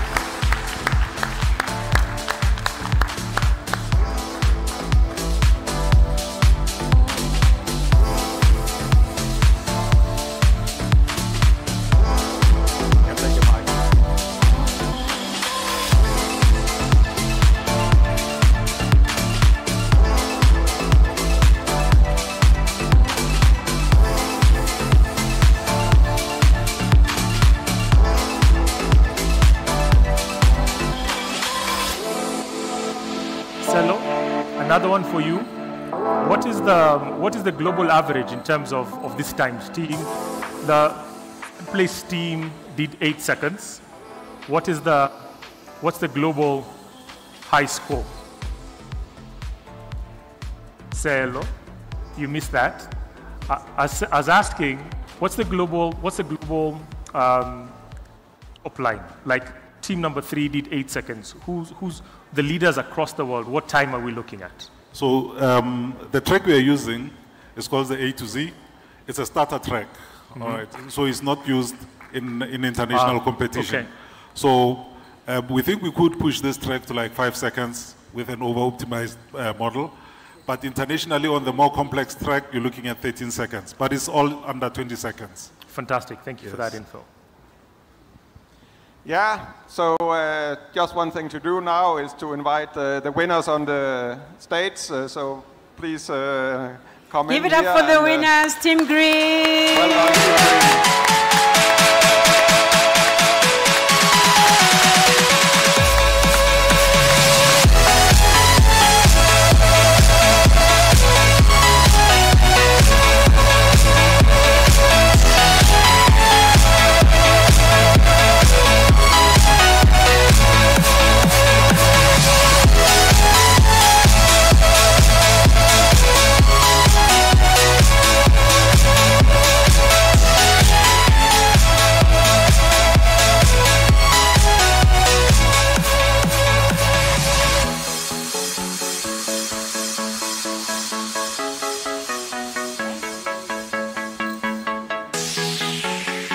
Besides the beautiful trophy and the fantastic medals, there's an extra prize to the winners.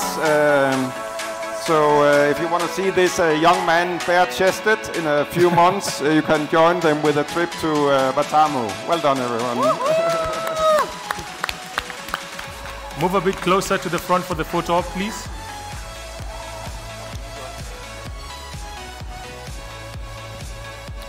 Morten, I think we missed the location. What's the prize?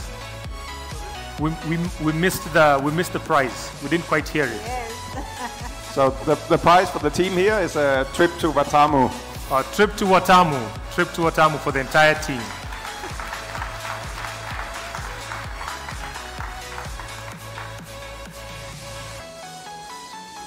You should try race it in sand next. See how much time you get there. So fantastic round of applause for the winning team. And thank you to Morten Baksgaard, CTIO Safaricom for that. And I guess the teams will continue optimizing their models. And last in this category, I'd like to call on George Njogona, Director IT at Safaricom PLC, to do the Beyond Fiction Award. George?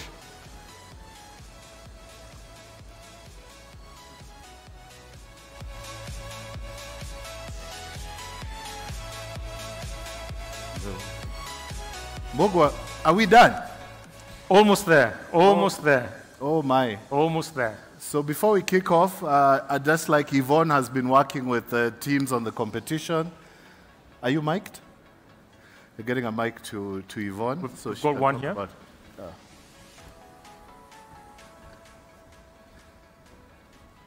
So when we were planning this decode, we gave out a massive challenge that was going to really stretch teams around big data and AI and ML. And Yvonne has been coaching and working with the teams. So she'll just talk about the team that won, and then we'll be calling them up on stage for the award. But Yvonne will take us just through the journey and what it meant, and I guess over the last 3 or so months. Okay, thank you, George. So about 3 months ago, we put out a call in the organization for a team to participate in a digital twin hackathon. We had several teams that registered to participate in the hackathon, and this was part above and beyond their normal day-to-day job. So this is just learning, self-learning, training your model, building the model in the evenings and over the weekend, as you are also delivering on your day-to-day work. So there are a number of teams that tried out. Others gave up along the way as they were training their models. Others, at the end, you could still feel the voice is still a bit robotic. But there's still one team that held on through the various challenges. I think one of the most outstanding challenges was training. That is what took most of the time. A lot of the resources were required, a lot of GPU. So we worked a lot with our infra team just to provide a lot of these resources to the team. And it was an amazing team because it combined different skill sets. We had software developers, our ML ops team, so everyone bringing in their unique skill to be able to deliver the amazing demo you saw on day one yesterday of George and his digital twin on screen. And so this team will be awarded today for their effort. I know it's been a long journey for them, just being able to learn on how to lip sync, how to create that visual representation of George in his office, and also his voice coming very close to George, that you can actually, George was even confused whether it was him that we recorded while he was not aware. So I'll welcome the team just to get the award today, and we are really proud and amazed for what you've done. One of the sentiments from this year's Decode was on this demo, and we look forward to seeing more amazing work from the team and even delivering some of these use cases to our customers. So over to you, George, as we invite the team up on stage. So we have John, Beryl, and the team. Please come over as we get the award from George. Your real selves, please, not your digital twins. Thank you so much. I don't know if I got to do this, but let's give them a clap. Where's your mechanic? The car is not complete without your mechanic. Something I'd like to mention, when we launched Decode, we had another lady on stage. Yvonne, just step up in front of them a little. Yvonne. And that was Elizabeth Nguli, who was here with us. She was our head of digital engineering. Liz has since, I wouldn't say left the company, but she took on a role in London after the last Decode, and she's doing technology as a service for Vodafone Group, and she's been tracking and watching. And quite fortunate that somebody who was working under Liz has taken up the mantle of leading our digital engineering team, and that's Yvonne. So a lot of the devs that you've seen here work in Yvonne's team, and don't let the attire fool you. This is one of the best software engineers, not just in Kenya, but on the continent. So Yvonne, welcome to Decode, and well done on your first Decode, you and the team. So we discussed quite a bit, and I think the team does not know what they're winning, Jay, here. How should we do this? Give them 3 guesses. I think there's very few people who know. I think Morten is one of them. So what do you think the win is? Maybe better than Watamu. Oh! What do you guys think? Is it better than Watamu? Should it be better than Watamu? You guys liked what they did. And Yvonne, who is software engineering 1 in Safaricom, said it. So we will be awarding this team a fully paid trip to London.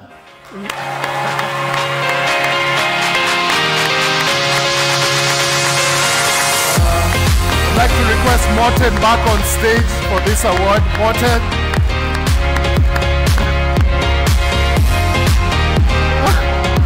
Congratulations. Well done, well done, well done. Well done. Please get your passports if you don't have. Well done. Well done, well done, well done. So I think, Morten, you come to, yeah. No, move that side. I don't know. Yvonne can hold the mic. All right, come. Yeah, okay. Oh, we move ahead. Here, Morten. Fantastic.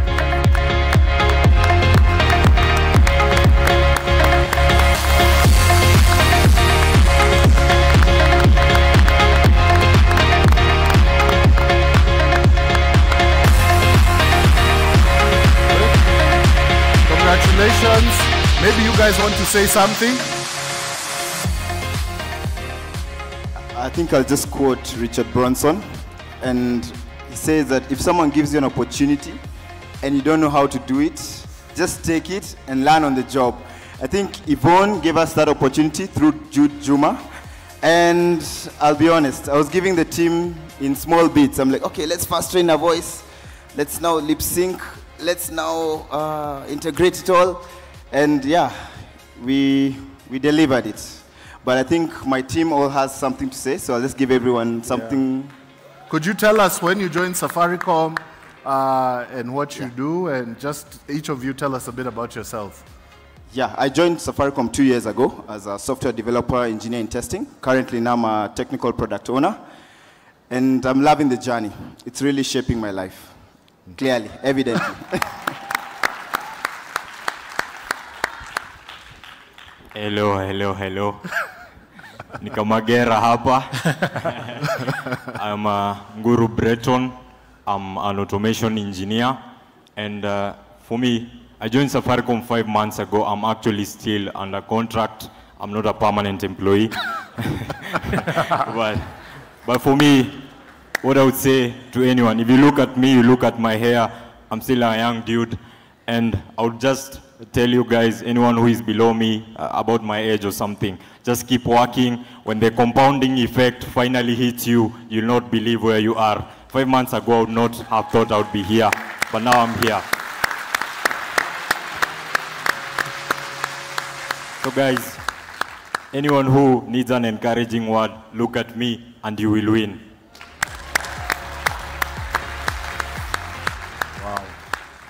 Good evening once again. My name's Beryl. I joined Safaricom. I'm a product of Women in Technology. So I joined Safaricom through WIT. This is my 6th year. And bado nashtuka. So what I can just say, working with this team, the only thing that I've been able to learn is the only limitations we have, it's on our mind. So if we remove that limitation from our head, anything is possible. Thank you so much. Asante sana. As we leave the stage, I would like to invite Juliana to come and give the closing remarks and just appreciate our partners and others. But I don't know where we're going to take the next team now that we've taken these winners to London, but we'll see where we take the next one. But I think one of the biggest things about Decode and about our software engineering community is that we also want to make dreams possible for people. So all you devs out there, whether you're going to Watamu, whether you're going to London, whether you're going back to school, just know that dreams are possible. Sasawa, over to you, madam. Thank you, George. Hello, Decode. Hello, everyone. We're almost done, so we need your patience for just a little bit longer, but don't leave yet. There's more to come. We want to end this in style. So I'd like to invite the following representatives for the partners. A representative from Huawei, if you could come up. A representative from Dell Mitsumi, Hewlett-Packard Enterprise, AWS, Reddington, Oracle, Tech Savannah, Com21, and NTV.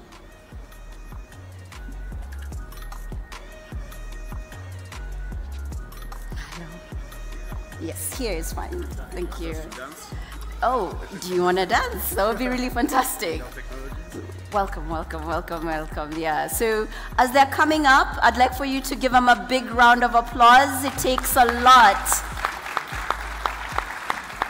As our CEO is always talking about the importance of partnerships, these are the partners that helped us to bring you Decode 2.0 this year and to be able to do it in a big way. And hold on, Mark, you need to take a picture. Where's the... So, this is quite special.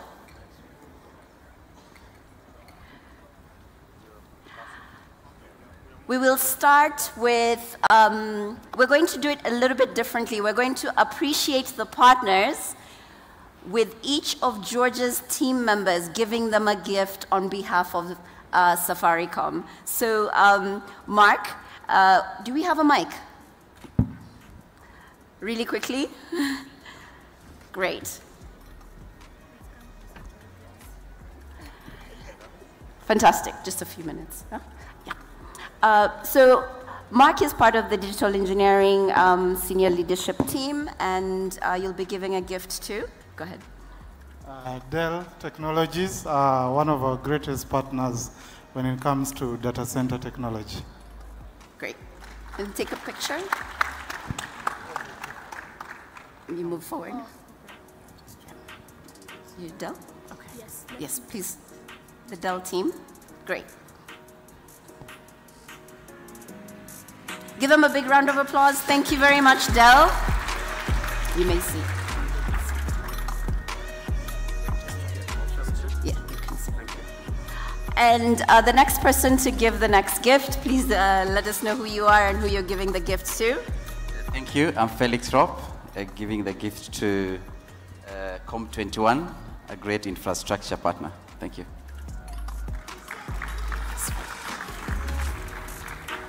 Come on up.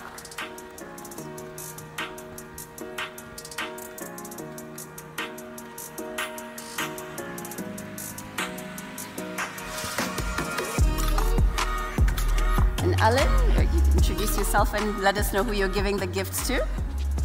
My name is Alan Kipsang. I want to appreciate the good work done by MIDIS Group, led by HPE. Fantastic. Going up for a picture. HP team, going up for a picture.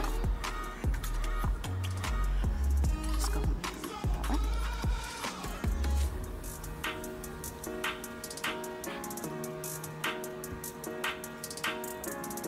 Okay, go ahead. Good evening. Name is Felix Mene. We are awarding this to Oracle, and Eva is here. Oracle is one of our longest and strongest partner over time, and we appreciate them partnering with us. And always, you're always a good partner with us. So we thank you for coming and supporting us in this particular event. Thank you. This is for you. Get this for you. Thank you.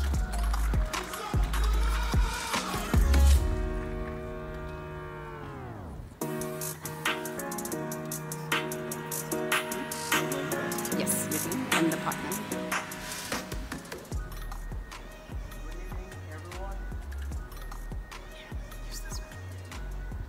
Good evening, everyone. My name is Nyagitari Bosire, and I'm going to award a gift of appreciation on behalf of Safaricom to one of our key and big partners, Huawei. And I'd like to ask Alan to come and receive this appreciation on behalf of Huawei. Thank you so much, Alan.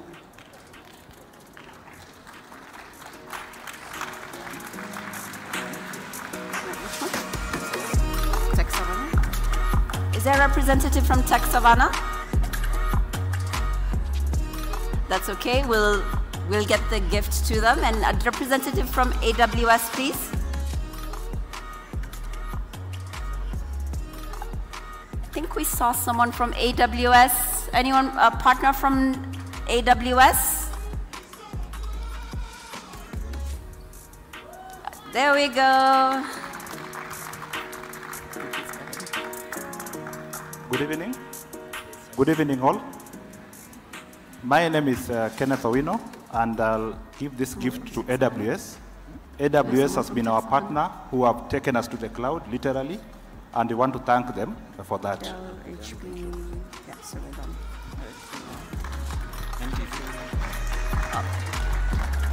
Representative from AWS here. Yeah. Oh, that's okay.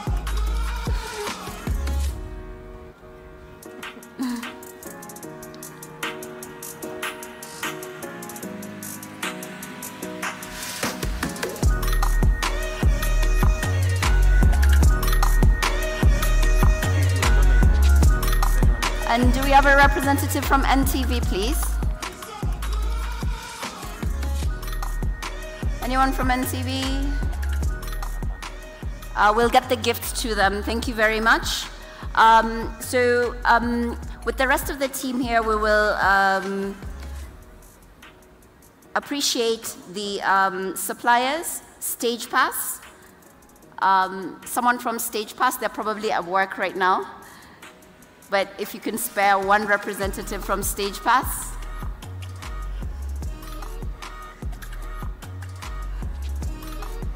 That's okay, we will get it to them.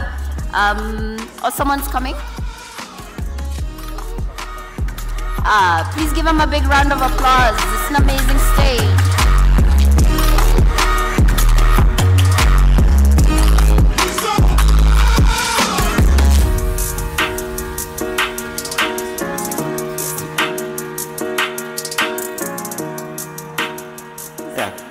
Good evening. I hear it's evening. I am Kamau Maina, with the big data team. When I walked in here, I was quite surprised by the setup. This screen is a bit interesting. Even, did they have 3D goggles? Because the graphic seems to be a bit 3D, but thank you very much for your support and for everything you've done for us. Receive this as a token of our thank you.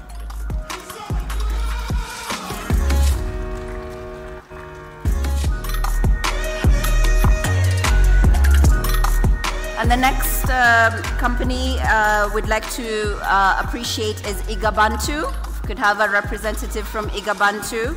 Another one also, if someone from Carnivore, Larger Than Life and Tech, come on up so we can appreciate you.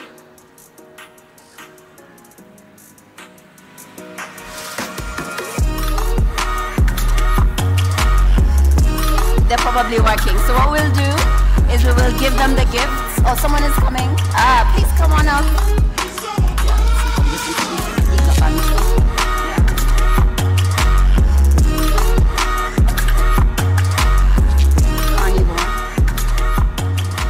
Good evening. So my names are Duncan Kabira. I want to appreciate Gabantu for the great work and support that they've given us.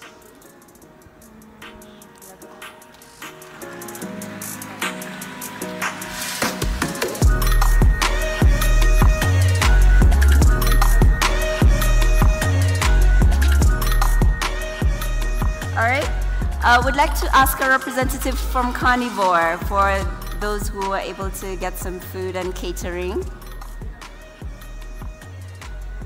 That's okay, we will get them the gift later. And also a representative from Larger Than Life and Tech Systems. Tech, Larger Than Life. Is there a rep in the room? That's all right. What we'll do is we will give them a big round of applause for, there we go. Here's someone.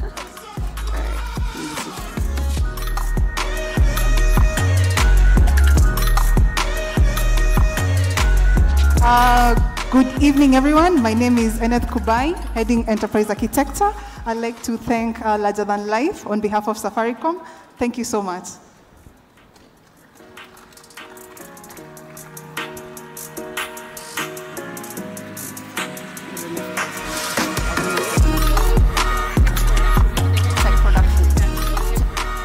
Production. Representative from Tech Production.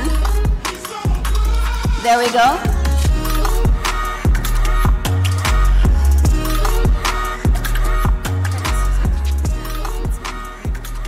On behalf of Safaricom, I'd like to thank you so much for delivering an amazing event for us. Thank you so much.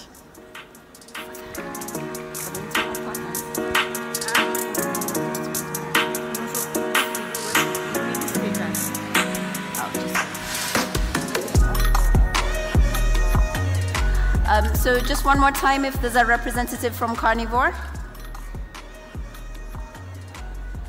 No worries, we will get the gift to them. So, because the team here is really important, not only the organizing team, but there's also Safaricom internal partners. These are the technology team, the financial services team. How many of you who are here from FS? If you could just wave. FS, there are a couple of guys here. Thank you very much for being here. The Enterprise Business Unit, Consumer Business Unit. Actually, why don't you come on up for a picture? If you're in FS, in Enterprise Business Unit, Consumer Business Unit, and Finance Team, come on up for a quick picture. Come on up.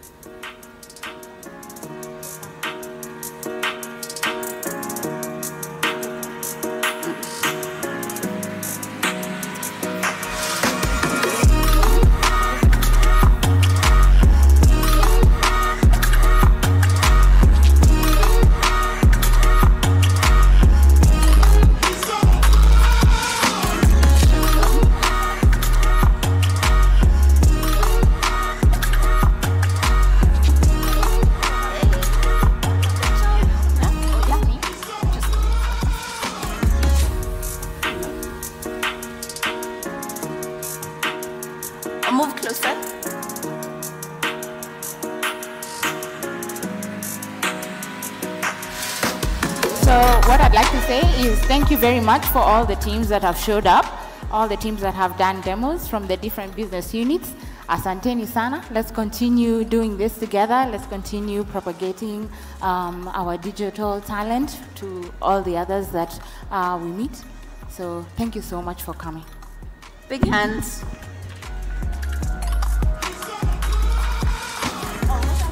So last but not least, I'd like to welcome the working team. This is the Decode Pop-Up Squad, Branding and PR, and the Digital IT SLT. So you probably need to come back. Digital IT SLT, we'd like to ask you to come on up. And the Decode Pop-Up Squad, Branding and PR, and the organizing committee. Please come on up. Some of you are already here, so we'll just wait for a few more of you to come on up.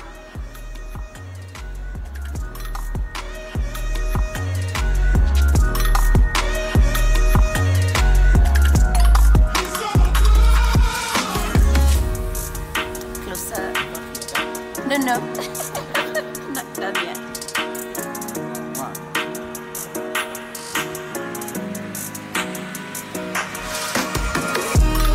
Get closer.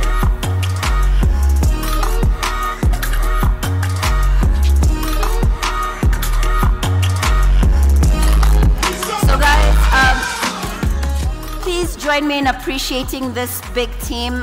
This would not have happened were it not for late night meetings, organizing, calls, several WhatsApp groups, emails, all the wonderful execution that you've seen could not have happened without the work of this brilliant team. Please join me in giving them a massive hand of applause.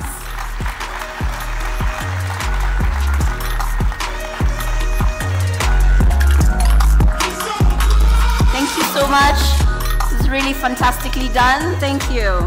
And just one more thing while we have everybody here. So the Safaricom team, we have lots of students and fintechs and partners who joined us today over the last 2 days, and we would like to focus our appreciation on them. So the gift bags will be for the guests and everybody else who joined us. And we really, truly appreciate not only the team that is here, but the whole Safaricom team for being here and for engaging. Now let's focus our appreciation on the students and to each and every one of you who has joined us here in person and online. Thank you from the bottom of our hearts. We truly appreciate it. We'll give them a big round of applause. Thank you, thank you, thank you. All right, and with that, I'll turn it over to Mbogwa. Thank you very much.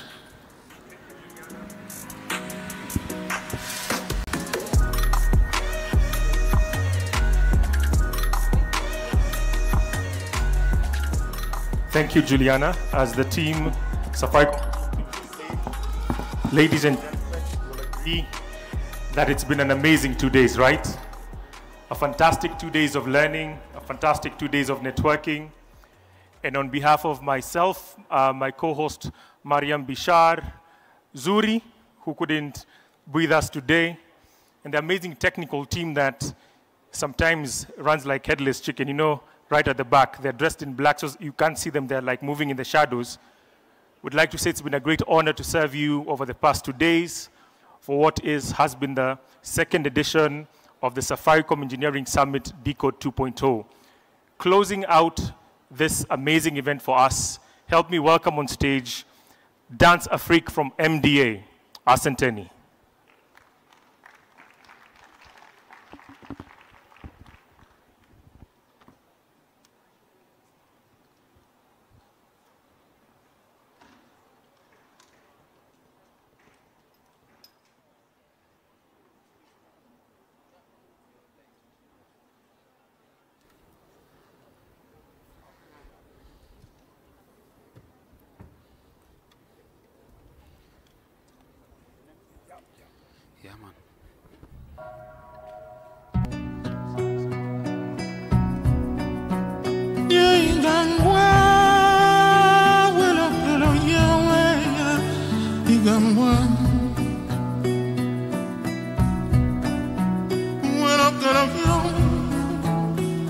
Teleview, Igangwa.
It's District 78.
a big shout. What do you think? Fantastic, fantastic. This was great.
One, two, 1, 2. Am I on now?